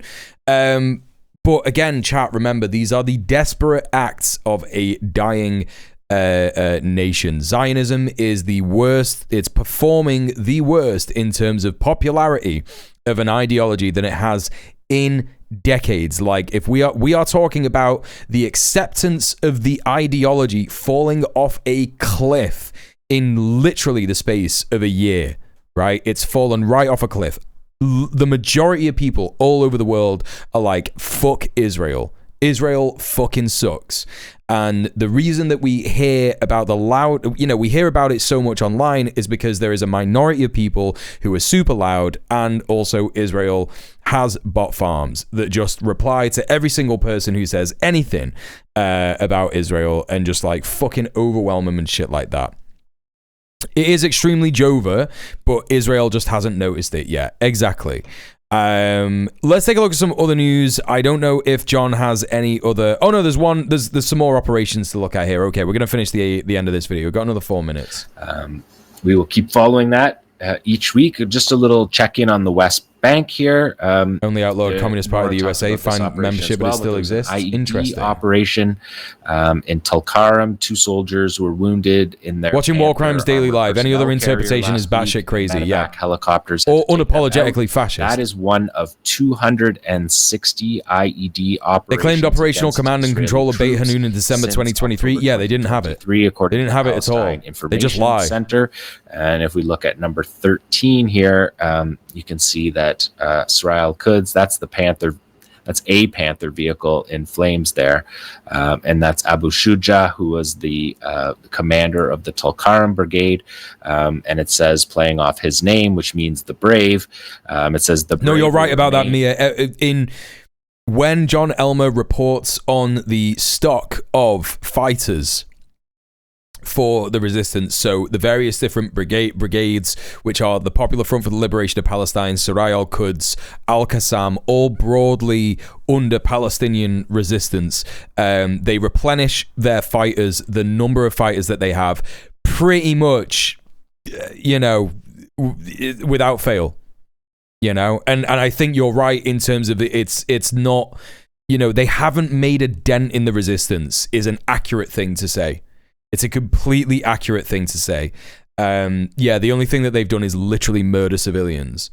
And the resistance will fight until the bitter end. Even if they completely ethnically cleanse Gaza, the resistance will remain there. Like, they just will, because what else have they got? You know what I mean? They've had their entire families killed in most cases. You know?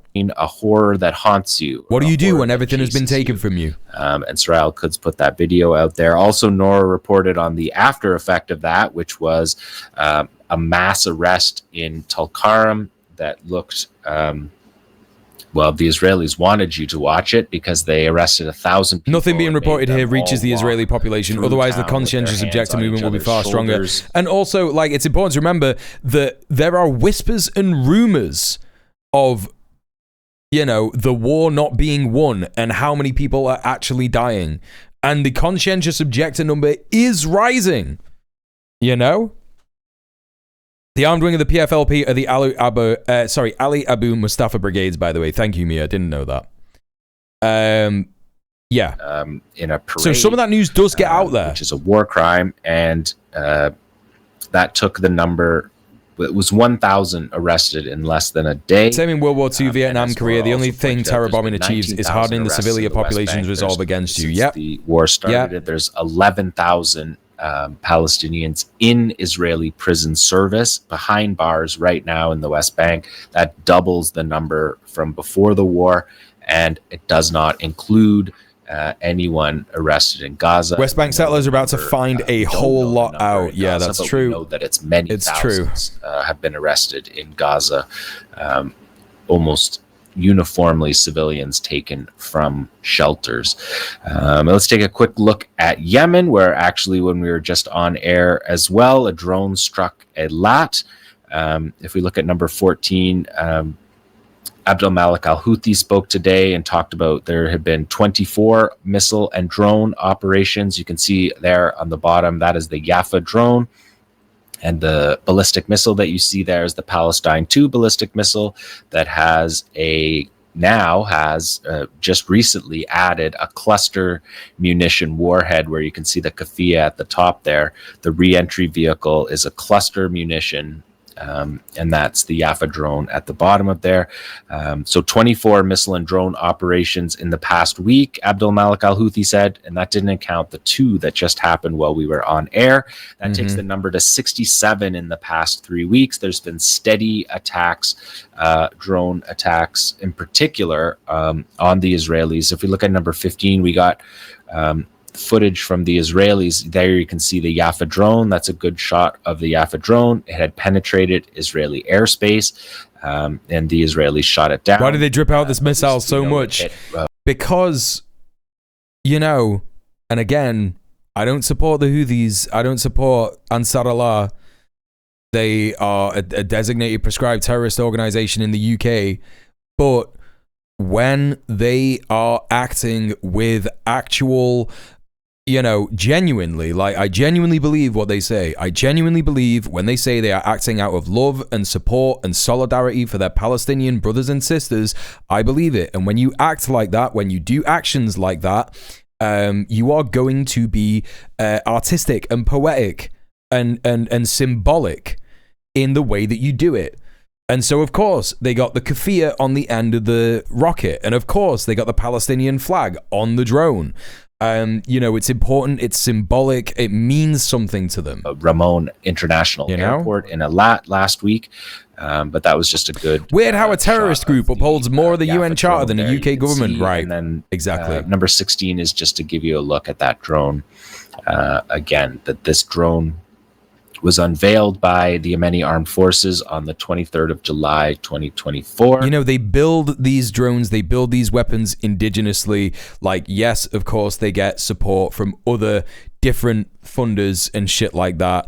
Like Iran, like that crazy fucking Hasbro website was saying earlier, like Iran gives them stuff. Yeah, of course they do. But, you know, it's only to bolster the production of stuff like this, which is all... indigenous shit. You know what I mean? So Like this is an indigenous weapons manufacturing program that they have. Same with Iran. Same with Palestine. Ramon Airport, and 6-meter wingspan, 2,500-kilometer range, which puts most of central Israel well within target of this. And if we look at the last slide, number 17, you can see the rocket booster again. And key point, they don't target civilians or civilian areas. They target, the only thing close to civilian areas that they target are airports, right? And that's because when they target airports, it means that less travel comes into the so-called Israel, into the Zionist entity, which affects them economically. They constantly target the port of Eilat, which is where they struck what John's talking about here. And that's completely it, right? Like they do that in order to damage the military capability of the Zionist entity, the economy of the Zionist entity, and that is, their military strategy essentially. And that's why the BDS movement is extremely important as well, because if you target the economy of Israel, like so-called Israel, they are actually reporting a huge downtick in their economy. I reported on that last week, covered it anyway. And that is the resistance report. There you go. There's the resistance report. Chat, never forget that it is incredibly important to remind all of us, right, that despite everything, there is still resistance in Palestine. Despite everything, even the civilians of Palestine continue to live, continue to survive. Despite all of the pain and the suffering that they are, that they go through on a daily fucking basis, losing family members, losing friends, literally starving to death, dying of preventable diseases, being dehydrated to death, all of these kinds of things, they still resist despite everything. So the next time that you're feeling doom-pilled about what's going on in the imperial court, remember, remember that. You can go to your first protest. You can go to your first leftist event. You can go to your local ICE community defense organization. You can go to your trade union. You can join a tenants union and go to your first tenants union meetings. These are all things that you can do in order to get involved with organizing in your local area. Organizing is key. We have the numbers in our world. As the workers of the world, we have the numbers to make a real change, to actually have a meaningful impact on what is happening in Palestine. We can make a change. With enough support, with enough pressure, with enough political pressure, we can force our governments to stop corroborating with Israel and participating in the genocide. We can do this. Go to your first protest, go to your first meeting, go to your first event. You will make friends there and you will make a difference. We will all make a difference. And report back. Tell me on the stream or tell me on Red Planet. It's up to you. Anyway, let's take a little look at this. I'm going to crop this a little bit, I think, or maybe I'm going to real quick, just kind of censor this a little bit because I don't know if I can show some of this stuff on stream. So I'm just going to real quick, let's just block out that, and let's just block out that. And then I think I can crop that to remove this. There we go. And then that's that. Okay. So we take a look at this. This person who you will probably remember from being used as the, I guess, poster child for supposed allegations of Hamas sexually assaulting people on October the 7th. Right, you'll remember this image and the proof that people used to say that was proof that she was sexually assaulted was on her backside. There was what looked to be a bunch of blood and maybe feces. I've just censored all of this because obviously I don't want to get banned on Twitch. But it has indeed come out. Let's take a look at this. Wounded, terrified, bleeding, helpless, ex-hostage Naama Levy speaks at New York event. Levy, who was released after 477 days in captivity, said she suffered severe malnutrition, indescribable hunger, and many untreated injuries. Former hostage Naama Levy spoke at an event in New York where she talks about the plight of the remaining 48 hostages in the Gaza Strip. The event was hosted by Hostage Aid Worldwide. You've all seen that horrifying video of me from that darkest day, she said. On October 7th, I was kidnapped, violently dragged from a black Jeep, wounded, terrified, bleeding, helpless, paraded in front of a hateful, raging mob with the terrifying sounds of gunfire cheering all around me. Interesting. They don't talk about her being sexually assaulted. Interesting. Levy, who was released after 477 days in captivity in January, added that she suffered severe malnutrition, indescribable hunger, and many untreated injuries. I wonder why that is. What's the thing? What's the thing that Israel does not allow into the Gaza Strip? Medical aid. Food. My time being held hostage will remain carved into my body and soul for the rest of my life. One of my most frightening memories when I was forced to run from house to house with my 2 captors, terrified and under fire. From who? From who? I could hear the gunshots and the bullets whistling past my ears. I ran as fast as I could, struggling to breathe, while my captors reloaded their weapons. Who was shooting at you, dude?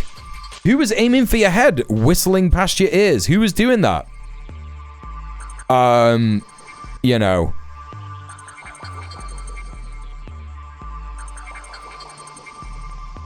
You can read all of this. There's nothing about her, you know, being sexually assaulted. She doesn't mention it whatsoever. Yeah? Levy was abducted from the Nahal Oz base along with several other female IDF surveillance soldiers. Oh, what's that, chat? She was a soldier? That's crazy. That's crazy, dude. That's crazy that she was abducted from her post as a soldier. And the Jerusalem Post, which is not ashamed to do atrocity propaganda. Yeah? It's not ashamed to do depraved atrocity consent manufacturing for Israel, because it is literally the Jerusalem Post does not mention, in fact, anything about supposed allegations of sexual assault by Hamas, by Naama Levy, whose picture was paraded around the internet. It literally says in the last paragraph here, her plight quickly gained international attention when footage of her in Gaza in bloodied grey sweatpants circulated online. Yeah, just a small birthday girl. Just an innocent soldier for apartheid. Yeah, literally just an innocent small bean soldier for apartheid from a Jeep. What was she doing in the Jeep, chat? That's crazy. What was she doing in there? All right, let's take a look at some more actions that are going on around the world. So, inspired by the blockade of Italy, the blockade of ports in Italy, Dublin, some activists in Dublin have blockaded the main trade port in Dublin City. Let's take a look at this video.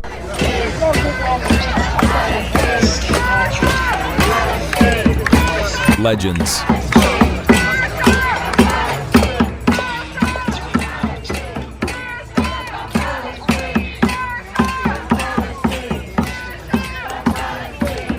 So if you don't know what they're saying Sersha Palestine,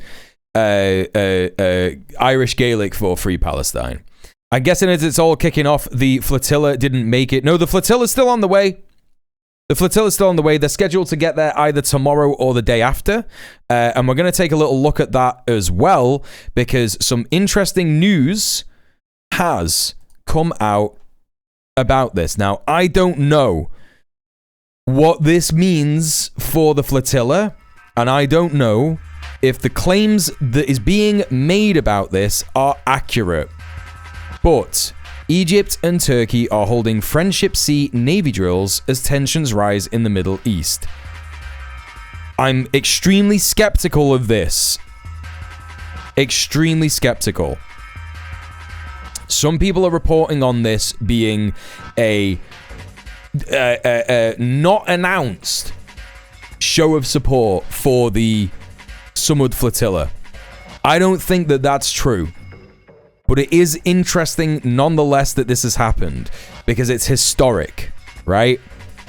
Egypt and Turkey will conduct joint naval drills in the Eastern Mediterranean next week. This is the first time in 13 years the Friendship Sea exercises have been staged. The first time in 13 years. Right? The Turkish Defense Ministry announced that joint maritime exercises with Egypt will be held from September the 22nd to the 26th. This is literally when the global Samud flotilla is getting towards Gaza. So it is interesting timing for sure. Erdogan loves to criticize Israel and the genocide in Palestine, but has not really done anything about it. There have been measures taken recently as per the Hague Group, the International Hague Group, that Turkey, I believe, has sanctioned some, I believe, ministers in Israel. And I think that they're the same ministers that the UK has sanctioned. You know, people who have no desire to go to the UK or Turkey whatsoever. So meaningless stuff. I do believe that Turkey have also ended weapons sales or weapons ports. Thank you so much for the follow. I think that they quietly did that because I think the population of Turkey would be absolutely fucking, you know, bereft at the idea of them, you know, providing weapons or facilitating weapons things. I do watch Kerno Damo. I like Damo. I think he's a good dude. I think that sometimes he can embellish the truth a little bit. I don't know if there's anything in his latest video about this. I saw that he did a video about this. I don't know if there's any other evidence in his video that says that these guys are explicitly going to protect the Samud flotilla. He has a video about this exercise and another update today. That's fair enough, but, you know, I like to see proof of this stuff. I like to see evidence of it. I like to see actual tangible stuff and results. Like I said, I love Damo. I think he's a good guy. But he has engaged in a little bit of sensationalism around Gaza, particularly, like, you know, he has clickbait. And, you know, I respect the game. I do respect the game.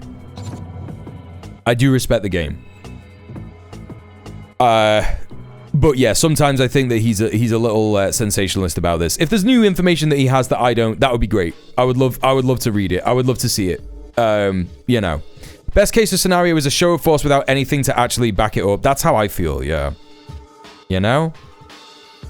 If Iran and Turkey became allies, Israel will be done. I don't even think Iran needs Turkey. I'm gonna be real. Turkey fucking devastated Tel Aviv the last time.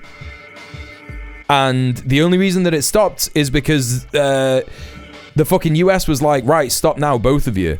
And Israel finally stopped firing on Iran, so they were like, yeah, sound, we'll stop. But Iran has literally said, we've replenished our fucking missiles, we've got a bunch of new anti-air shit, and, you know, it would be game over. It would be fucking game over. And I think Israel know it, and I think that even the US knows it. I don't even think the US could go toe-to-toe with Iran. With the way that they're fucking, like, you know, stretching their military all over the world.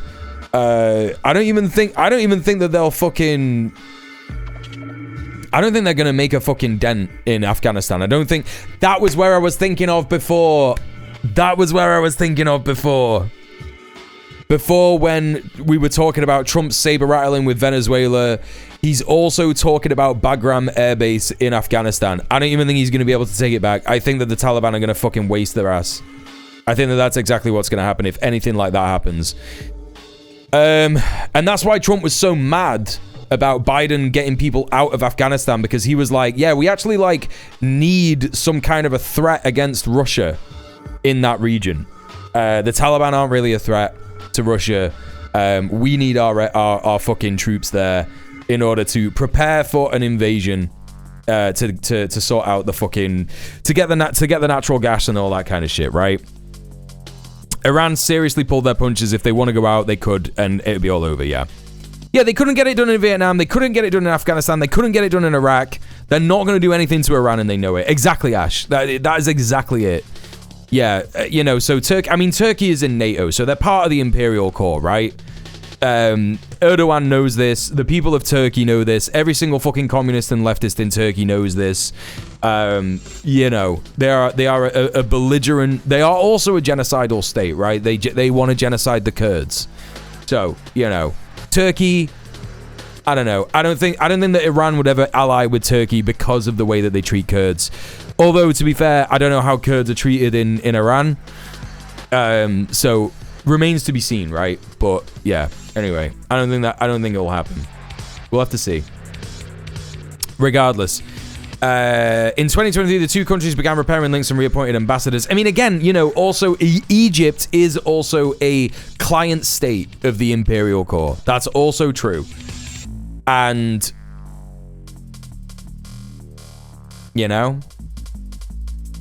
so I'm very, very skeptical of the things that people are saying about this. However, it could very well be a deterrent. It could very well be a deterrent for Israel to do something. However, they just do whatever they want, right? They just do whatever they want. Turkey also had very close ties with ISIS because ISIS was fighting the Kurds. Yeah. Exactly. Let's get analysis now. All right, what do we got here? There is some reported tension between Egypt and Israel anyway, and I have covered this a little bit before on my stream, in that Israel have said in their press recently, and when they're talking about it in the press, you know that they're talking about it in the Knesset, you know that they're talking about it behind closed doors. They have said, do we think Egypt is doing enough to support our genocide in Gaza? The answer is no. Maybe we should go to war with Israel. Maybe we should go to war with Egypt. So let's take a look at this. This is TRT News talking about this. Egypt says that Sinai troops' presence is meant to secure borders. So they are looking to secure borders with Israel. Let's take a look at this. Soliman, an associate professor of international relations at Alexandria University. Thank you so much for coming on. In your opinion, why is Egypt building up its number of military resources at the border? Good morning. First of all, Egypt has all the right to take the measures to secure its land in Sinai. It's our national land, and we have the... Damn, dude, that's straight off the bat. Like, yeah, Egypt's got the right to do this. It's our fucking land. Don't fucking test me. Right to secure it against any possible form of aggression, whether it's from smugglers, it's from terrorists, or from Israel. Diplomatically speaking, that's crazy that she said, or if it's from Israel out loud. That's fucking crazy. I don't know what the fuck the IOF has been playing in the Sinai desert, but, I think that Egypt, if it's smart, will know that it is next on the fucking menu once they are done with Gaza and the West Bank, right? They are talking about Greater Israel all the fucking time. To the Israeli in a diplomatic way, just to say that I wasn't watching the maps during that, Luna. Nah. Its borders. Netanyahu has asked the US to pressure Egypt about the troop buildup. Okay, something could be happening here. Just few weeks a possible threat is coming from Israel, she just said. One of the countries that were mediators in good terms with Israel, and yet they were hit. What kind of justification did they have? Do you think that the Egyptian people would just spare their government or their leadership if they wake up one day to Israeli attacks on their land? I don't think so. So this lady is going fucking hard. The Egyptian government, I think. Oh yeah, they think Egypt belongs to them. They think Syria belongs to them. They think that Iran belongs to them. They think that fucking Saudi Arabia belongs to them. It's all Greater Israel, right? Isn't they're there to stop hundreds of thousands of Palestinians being forcibly displaced and forced into Egypt? Because some critics have said that that could pose an existential crisis for Egypt. No, this enforcement of military equipment and the military infrastructure would never be against the Palestinians, not by any means. I mean, I don't believe that for a single second. I absolutely believe that the presence of Egyptian troops in the Sinai desert would be there to stop Palestinians from entering into Egypt. I believe that would be true.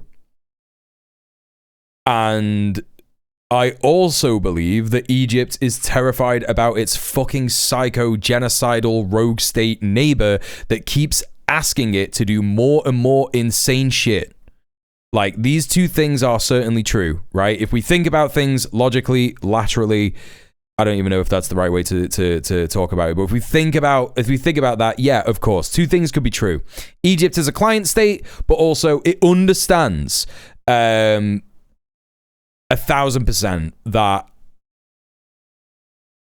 Israel could do something at any point. It's against a possible threat from Israel.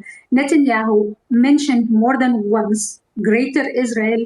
He mentioned big Jewish holiday tomorrow, 24th, Feast of Horns. Tensions will be running high in the region. It's not. I think that's Rosh Hashanah, and that's already happening now, right? Something that he says in closed rooms.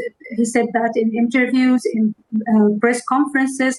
Greater Israel, in their views, in the Torah views, include Egypt, and Egypt will not. Yeah, I don't think there's any proof that Iran treats Kurds differently, right? Israel already occupied. Rosh Hashanah was yesterday, right? The Rafah crossing, also the Philadelphia corridor. So what's next? Sinai? I mean, with all due respect, I don't think that a Jewish holiday is going to have an effect on the tensions running high in the region. I think that it is more likely that Israel's fucking psycho rogue state actions is causing tensions to be high in the region. Israel's continued genocide and displacement of fucking Palestinians, to the tune of hundreds of thousands at this point, based on conservative estimates, I think and also its attack on Qatar, its attacks on fucking everyone around it, southern Lebanon, constantly bombing southern Lebanon, you know what I mean? The nations around it don't give a fuck about Jewish holidays, in one way or another. I do believe that, the reason that tensions are so high is because the US and Israel are just like, yeah, we're just gonna fucking bomb whoever the fuck we want and not control them. You know what I mean? They're not a client state out of loyalty. If the Egyptian bourgeoisie saw it as more advantageous to side against Israel, they would immediately do so. So attacking Egypt would be the dumbest thing Israel could do. Don't rule it out. Don't rule it out. They're constantly doing dumb things. They poked the bear of Iran, right? That was an incredibly stupid thing to do, and they did it. We will not just stand there and wait for them. So can I ask you then, what do you think that the Egyptian officials will do if Israel does try, because it's forcing the Palestinian people further south? What happens if Israel tries to force Israel is pretty dumb, right? Palestinians out of the Gaza Strip and tries to force them towards Egypt? And the US president just threatened everyone in the world in front of the UN Assembly, yep. Egypt's stance is clear about this. We are not. I'm not saying they won't do it. I'm just saying it would be dumb. No. Yeah, absolutely, Mia. You're right. Yeah, I'm not coming for you with that one. I'm just saying you're right. Yeah. Game. They do. They literally operate on what's the next stupid shit we could try. Yeah. Gaza from the Palestinians. I think what the Egyptian officials would do is to help the Palestinians cross the borders, but not to allow Israel's gas company did just sign a deal for a pipeline to Egypt, all thanks to Chevron. There you go. Zones? I mean, where would they keep them? If they're not going to let them in the country, where would they go? Perhaps a buffer zone, but I don't think it will reach this level.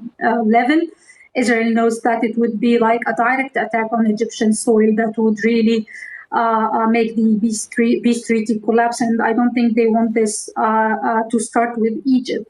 But again, if the Palestinians were pushed to our borders, we will know how to deal with them with no violence, yet they will. Most intelligence agencies operate on a level of subtlety. Mossad feels like a street gang in comparison. It's because they get glazed all the time for being the central intelligence agency that other intelligence agencies get their intelligence from, right? Because they operate specifically within the Middle East, and MI6, MI5, CIA are all like, yeah, Mossad are so good, they do such good work, and it's literally because they're nowhere near the Middle East.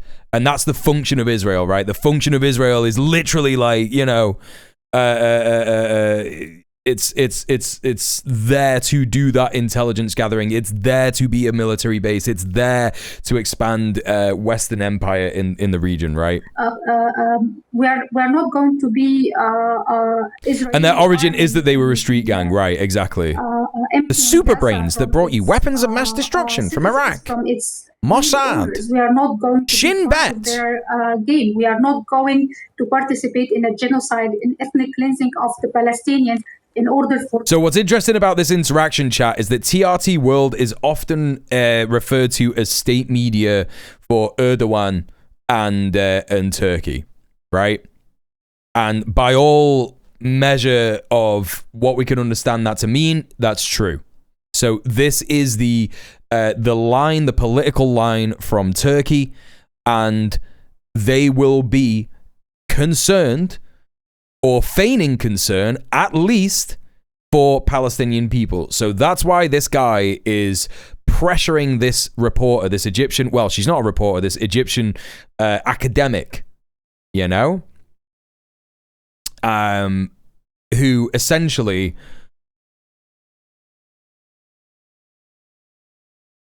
is just kind of like, you know, a random person that they decided that they were going to get from, you know, who is, you know, an Egyptian person who's an Egyptian national. Like, she's in Beijing when she's doing this fucking interview. So there's an interesting thing going on between Turkey and Egypt. I don't know what to think about all of this stuff, but it's interesting nonetheless. These are historic kind of relations, changes in the relationship, but also a interesting line of attack here from this reporter. So it's something that we need to be looking at, you know? Netanyahu to establish their resort in Gaza. We're not going to take part in this. She's an academic in a military dictatorship, which means she's going to be aligned with al-Sisi to some extent, at the very least. Yes, correct. Yeah. At Alexandria University. Yeah. So there you go. There's a report from TRT World. We've also got here, what is this? The International Desk. I don't know who the fuck this is. I think that this might just be a YouTube channel. I think this is just some random YouTube channel. Okay. In over a decade, Turkey and Egypt are set to conduct joint naval exercises, signaling a significant thaw in relations between the two regional powers. The Turkish Defense Ministry announced on Thursday that the drills, named Friendship Sea, will take place in the eastern Mediterranean from September 22nd to 26th. The exercises will involve Turkish frigates, fast attack craft, a submarine, and F-16 I have never watched that, Luna. Stick that in the Discord. Egyptian naval units. Both navies' top commanders are expected to attend a high-level observer day on September 25th, highlighting the symbolic weight of this event after years of strained ties.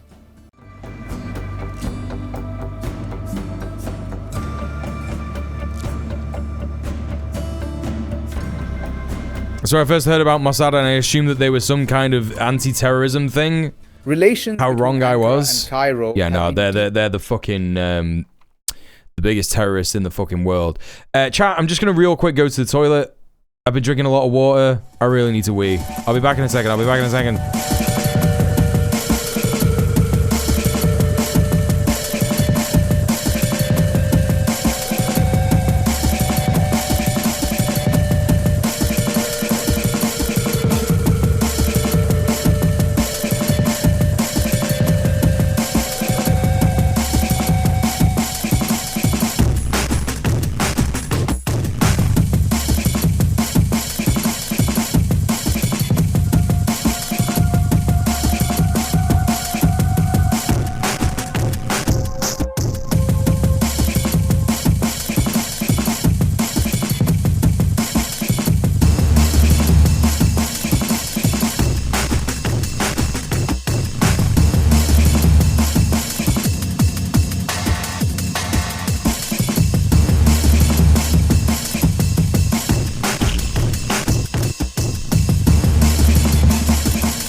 Okay. Apologies.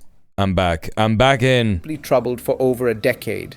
Stick it in the video channel, Luna. 2013, when Egypt's military, led by then General Abdel Fattah el-Sisi, overthrew President Mohamed Morsi.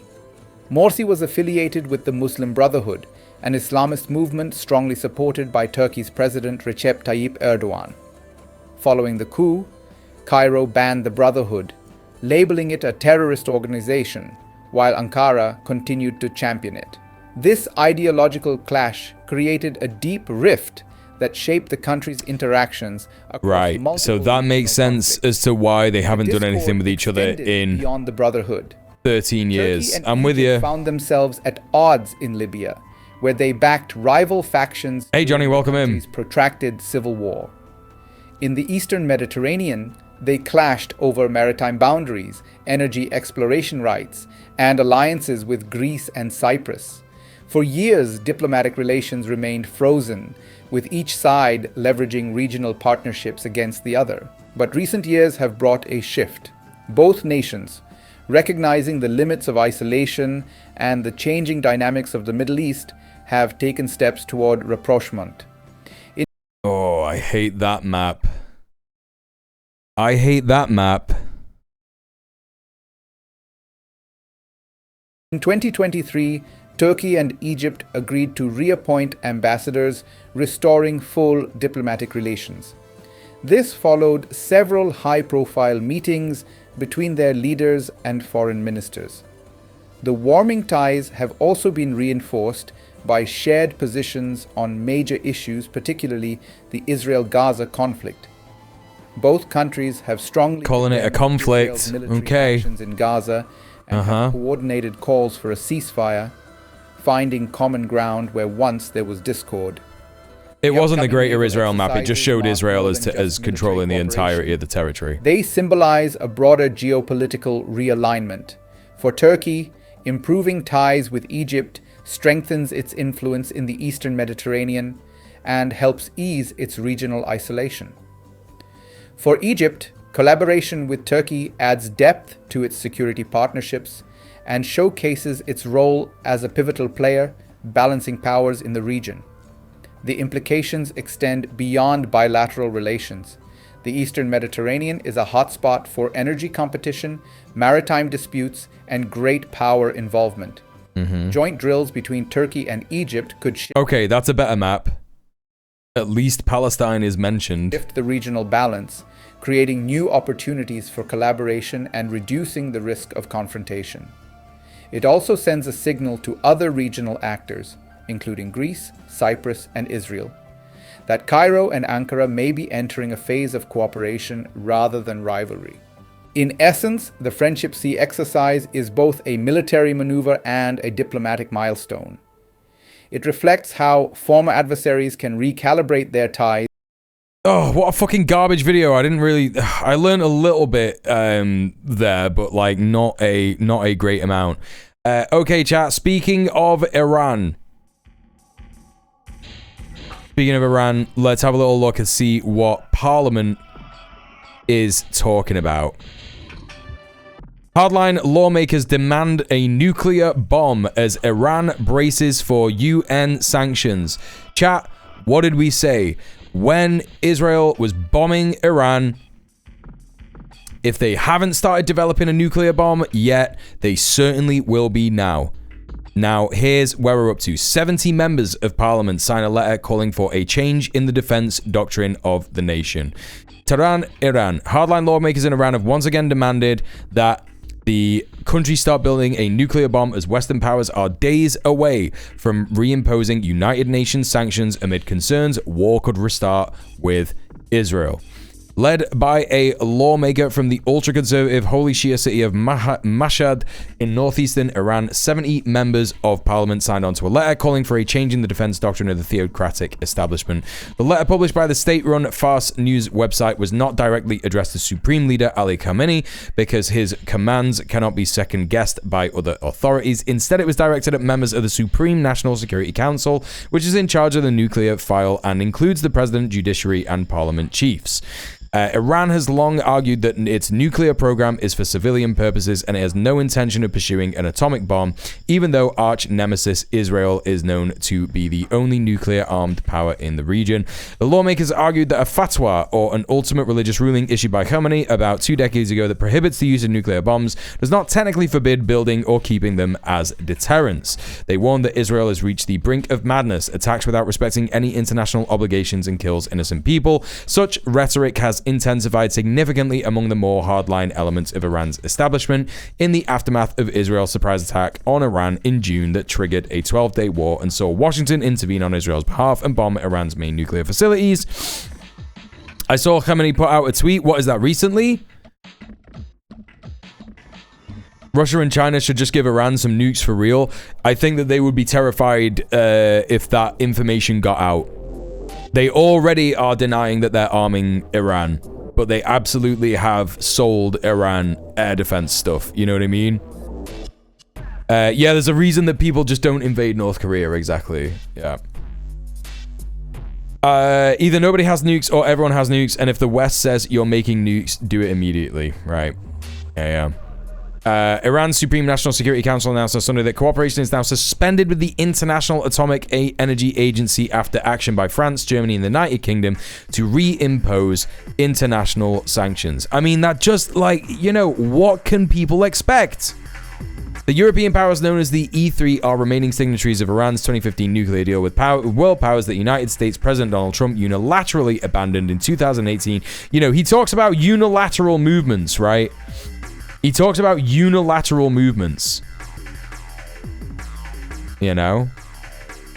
It could be that Khamenei simply trusts the Supreme Council. We need to inject some Orientalist dear leader propaganda, and that the Supreme Leader must not be questioned. Yeah, important to remember that Al Jazeera, while showing support for Iran, particularly like reporting on it in a non-Orientalist manner normally, will still include that Orientalism that you just described, Komradsky, you know, insane. Because it is a client state. It's a client state, right? It's a vassal state to the imperial core and essentially Israel. You know, think about the fact that Israel bombed Qatar and Qatar did nothing in response. Like, literally nothing. Yeah, you could bomb us. You could bomb our country. Yeah, that's cool, dude. Yeah, it's showing a bit here, right? The Ayatollah would never cancel Jimmy Khamenei's show. Jimmy Khamenei. What else we got here? Iranian Foreign Minister Abbas Araghchi arrived in New York early on Monday as the head of a delegation to hold negotiations with European and other powers. President Masoud Pezeshkian will be heading there on Tuesday to participate in the UN General Assembly, which will be heavily focused on Israel's genocidal war in Gaza and recognition of a Palestinian state. Last week, Araghchi presented what he called an actionable plan to his European counterparts, which media reports said included Iran recovering and diluting its supply of highly enriched uranium in exchange for deferring the snapback sanctions. The diplomat said Iran was faced with a litany of excuses and outright deflection, including the farcical claim that the Ministry of Foreign Affairs does not represent the entire political establishment. I bet Khamenei would be a cool hang. Have you seen his tweets? Have you seen Khamenei's tweets?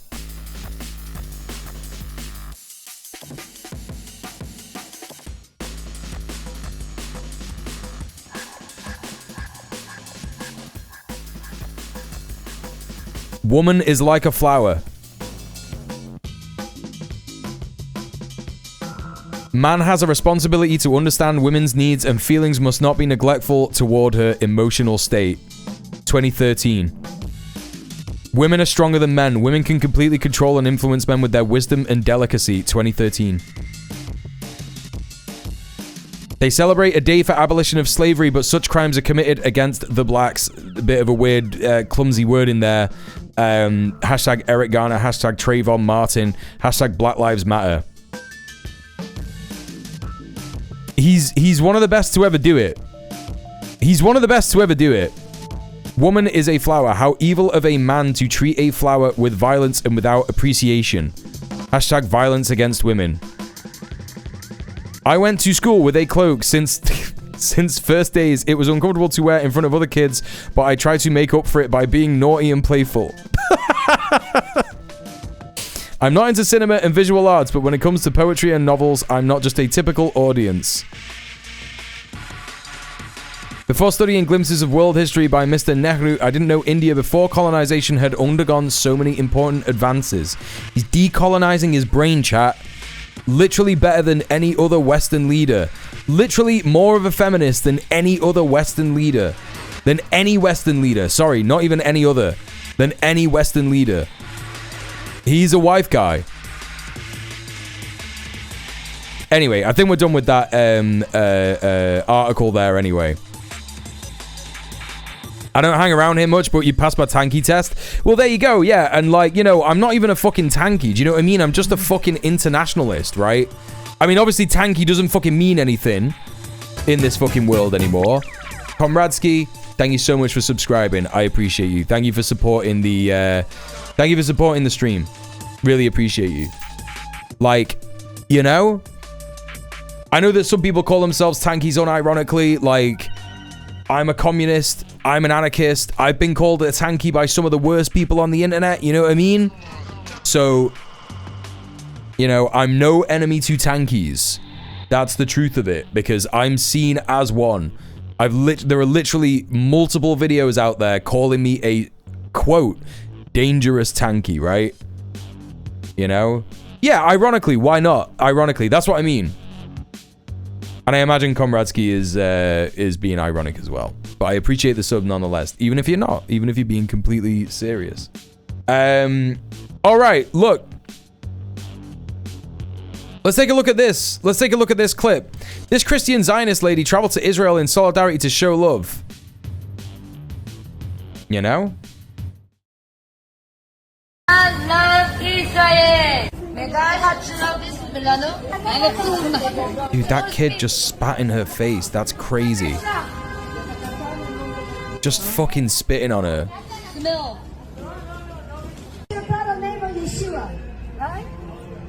Whoa, whoa. Bro, this guy just fucking assaulted her. What the hell? He slapped my face. Oh my god, dude. I do stand for Khamenei. Elohim. For sure. Oh my god, this fucking poor idiot. I mean, that's Zionism. Like, that is Zionism. It is fucking misogynist. It is fucking racist. It is fucking psychopathic. That is just what they are like. Yeah, I know. I saw that they spat on her. I saw that. Yeah, if you don't echo the US State Department, you're a tanky. John Mearsheimer and Jeffrey Sachs are tankies according to the modern definition. Yeah, literally. All right. We all know how fucking annoying Elon Levy is. Let's watch this video where this Irish reporter just has a conversation with him. Official spokesman for the Israeli government, and he now leads a group called the Israeli Citizen Spokesperson's Office, an independent group he says empowers people to speak up for Israel. I spoke to him a little earlier on about today's UN report. So, Elon, we might start by looking at the factual evidence in this report. And in order to be deemed culpable of genocide, the report looks at a number of categories.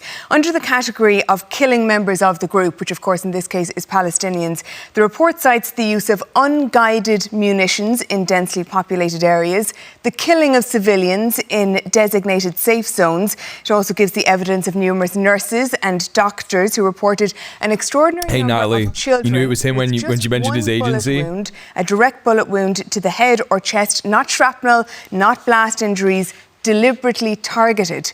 Do you accept Israel is I saw that, Banker. We reported on that on this stream before, Palestinians? Sarah, nobody doubts that people are dying in a war that Hamas started, but the allegation made by the UN report is preposterous, and it makes sense only if you imagine that Israel is fighting. What the fuck is going on here? What in living shit is this? What am I looking at? Chat, what am I looking at here? Computer enhance. What in living shit is this? Are these, is that Boris Yeltsin? What?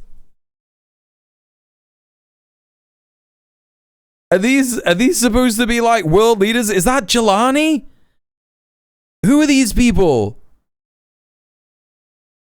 It's leaders of Israel? That looks like fucking comedy. That looks like fucking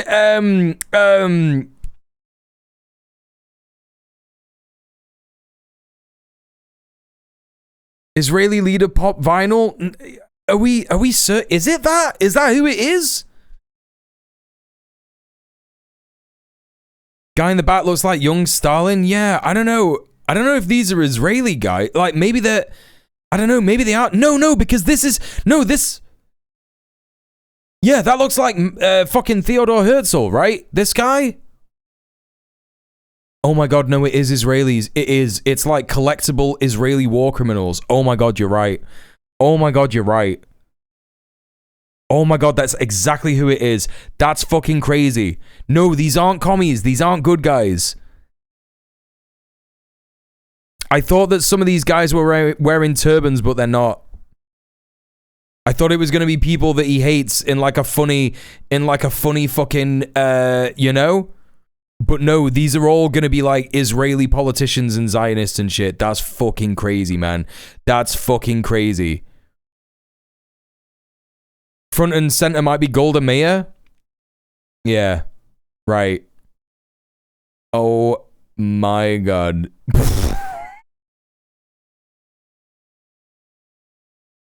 I hate this guy, man. I hate this guy so much. You know, this is a funny thing. This is a funny admission as well, right? Yeah, Jabotinsky's probably in there, right? Here's a funny thing about this. Normally, when you do media appearances, if you're like one of these fucking losers like Elon Levy, you will have a crammed bookshelf to show how smart you are and how many books that you've read. This motherfucker can only manage 1, 2, 3, 4, 5, 6, 7, 8, 9, 10, 11, 12, 13, 14 books.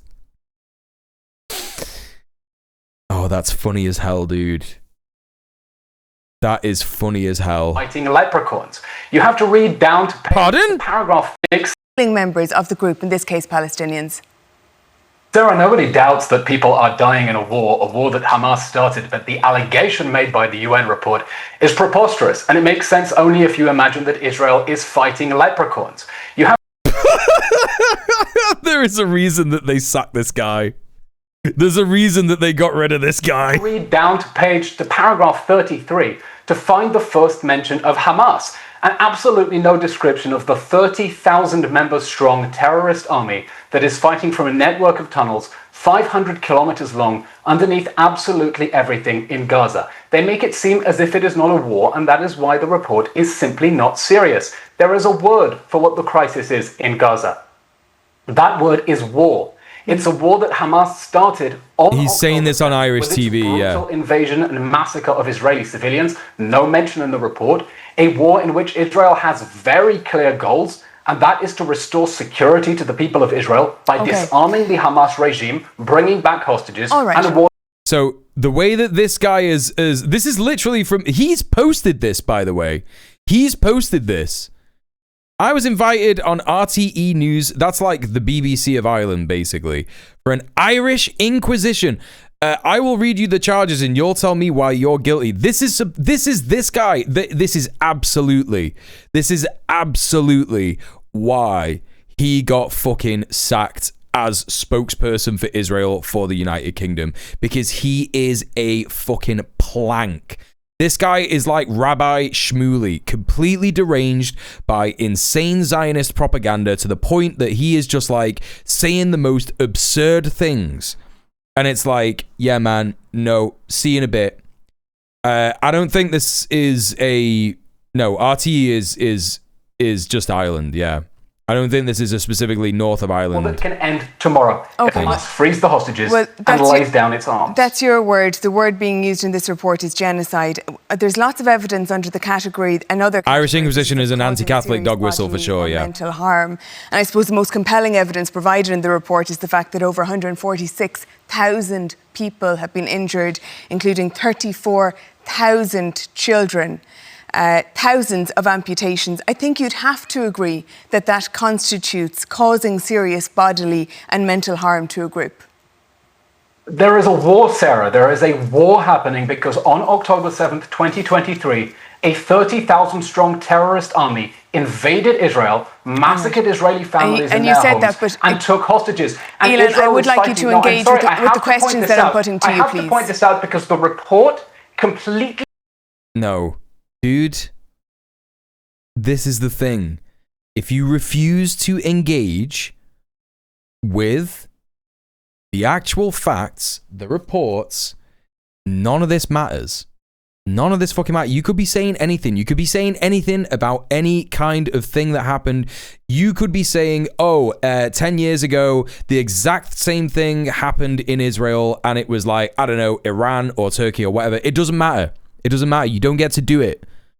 You know what I mean? You do not get to do it. Ignores the existence of the jihadi army inside Gaza. Israel is fighting now in order to deny Hamas the ability to invade again, take more hostages, and to massacre. Yeah, how many Hamas militants have you killed? How many Qassam brigades, Mujahideen as the IOF killed?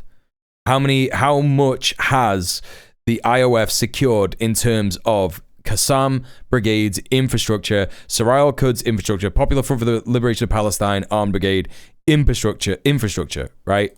Israeli families. Yeah, 1948, the Nakba, 1948. If that's okay. Tomorrow, if Hamas lays down its arms. All right, thank you. On the third category, which is deliberately inflicting conditions of life to destroy the group, the report cites the total siege of Gaza at different points, cutting off food, water, electricity, fuel, medicine, the destruction of homes, the destruction of agriculture to the... I mean, I'm not being funny. They knew what they were doing with getting this guy on. They really did.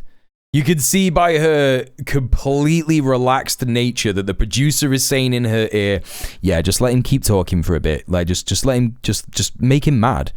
You know, just remain really calm. You know? The point that only 1.5% of Gaza's agricultural land remains undamaged. The IPC confirms famine in Gaza. There's reams of evidence of infant formula and medical evacuations being blocked. Do you accept that Israel is deliberately inflicting the conditions of life to destroy the grouping Palestinians? Sarah, I was at the Kerem Shalom inside Gaza just a few weeks ago and saw the piles of baby formula rotting in the sun because the United Nations had not come to pick it up. The fact is that Israel has conducted the biggest operation in military history to deliver aid into enemy territory. We're talking over 2 The UN didn't come to pick it up? What are you talking about? That's not even the Israeli line. Tons of aid. That's 1 ton for every man. He's just making his own stuff. Now, what we are having now is a war. It is a war that Israel... But it makes sense, right? It makes sense that he would be so dumb as to do this. Because... what could you expect? Like, if you are, I mean, you know, to be fair, you don't have to hand it to Elon Levy, but to be fair to him, when you study Israel and when you study Zionism and when you study the Hasbara line and you go, oh yeah, they just make stuff up all the time. So, you know, the natural reaction would be to be like, yeah, well, I could just make stuff up all the time. He's doing a Hasbara freestyle. Exactly, Krill. Exactly. Against a genuinely genocidal terrorist organization that on October 7th sought to trigger a regional war of annihilation. It's just not they were spending the same lies at the ICJ. Oh, I thought that this was like made up. To the extent thought he just made that up. You put a blockade on aid, and you said that you put a blockade on aid because you wanted to starve Hamas. You ended up starving 2 million people in the process. There is a famine according to the IPC. No, I'm sorry, Sarah. I do not accept that allegation. It's not an allegation. It's on the basis of reports done by the IPC. These are unfounded allegations based on cherry picking and twisting data. If there were famine in Gaza, you would be seeing 400 people dying every... She's going, okay, all right, okay. All right. Every single day of hunger, and that is not happening. Well, of and course, it's not happening because Israel has been conducting the biggest campaign in military history to get aid to civilians in need, even as it fights. He's blinking so much. Well, Elon, we don't know. It's a stated aim of destroying We don't know what's Israel. happening. We don't know what's happening in Gaza because you won't let international journalists in, and the ones that are there you have been killing. Under the category of measures to prevent births conducted genocide, this report points to the destruction of a fertility clinic. Why would Israel need to destroy a fertility clinic? Hamas has militarized almost every inch of Gaza. That includes... Oh, no, it's great. He thought that this was a dub. He thought that this was a dub. This is crazy, dude. This is psychotic, insane shit. If you think that this is good.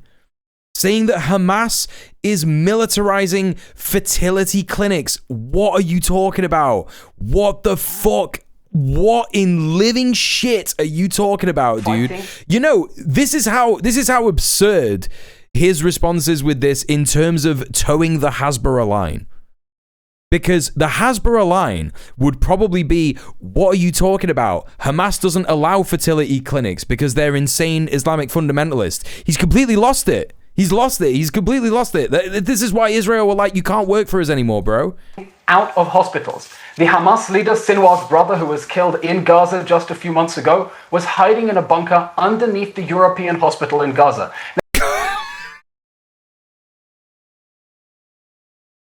If you are Yahya Sinwar's brother and you know that Israel is out to get you, and you know that one of the most targeted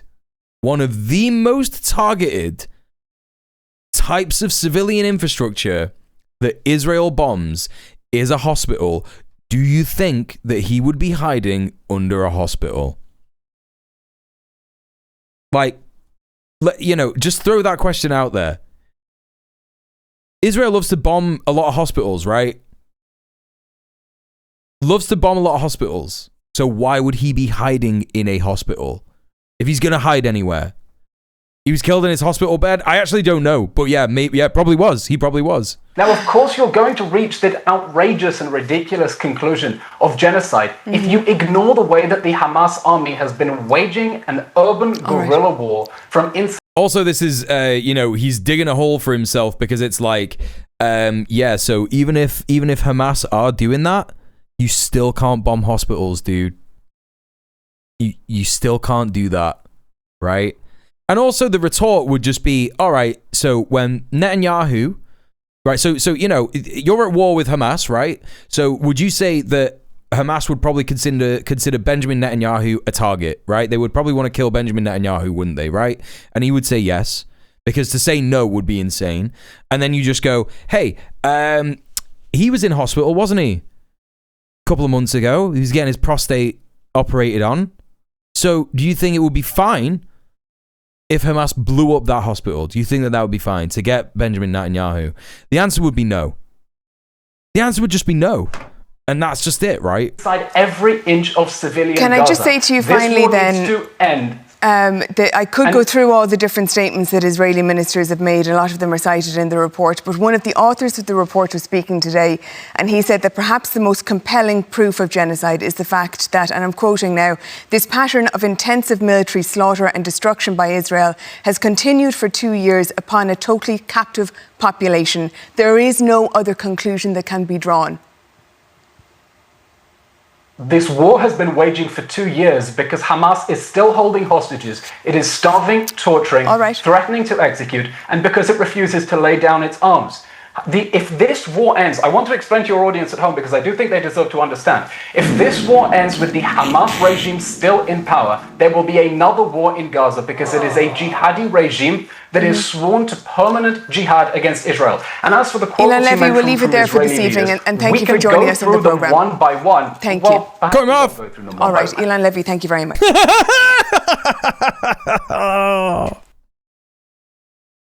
Oh, he really thought that this was a dub. Oh, that's so funny, dude. What the fuck?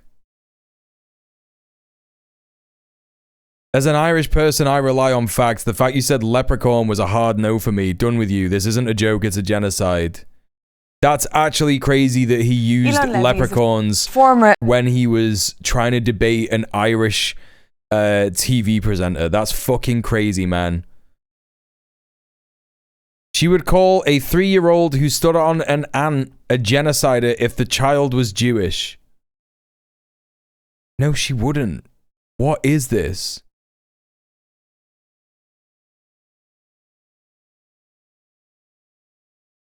What was that host's name? I don't know. Not a clue. Look at this shit. I wish I was the monster you think I am.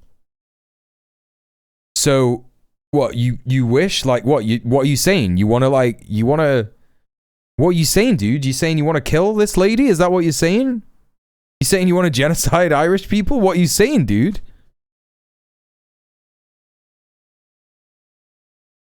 Okay. Alright. You got it, man, I guess. Be that way, if you like.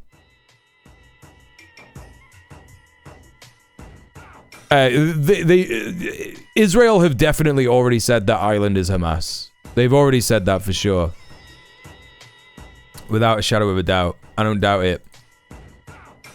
Chat, thank you so much for being here today. It's been real fun. Another 5-hour stream. I'm probably going to do the same again tomorrow. We're going to have some landlord brain rot as per usual on Wednesdays. I'm also going to be covering the news. If any news comes out tomorrow, I imagine that it probably will, because it is a day in 2025, right?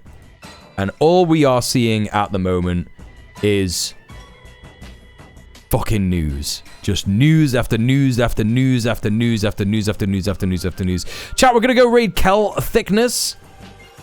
Speaking of Irish, let's go and show an Irish person some love. A pattern of homophobia. Kel Thickness is reacting to Sean's new video. Looks to be about halfway through. I think I've spelt that right. Love Kel, he's a good lad. I've watched a few of his streams. Definitely a bit of a legend. So join me as we go and show the first love ever that I have ever shown to Kel Thickness. Thank you so much for being here, chat. I really appreciate all the support today. Thank you for all the subs. Thank you for the bits. Thank you, Rob, for the raid. Thank you for the follows. Really, really, really appreciate that. Yeah, thank you for the resubs, and thank you just for being here in the chat, and thank you for supporting me, even if you are a lurker. And if you've been here on TikTok, thank you so much for supporting me on TikTok. Hopefully the streams will get a bit better on TikTok soon.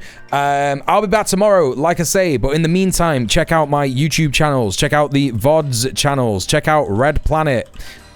Support me on the Patreon, support me on my Patreon as well. Support me through all my socials. I've got a bunch of socials. I'll be posting stuff on there, yada yada yada. I'll see you in the next stream. Thank you so much for all the support. Stay excellent to each other. Mwah. Peace, peace, peace.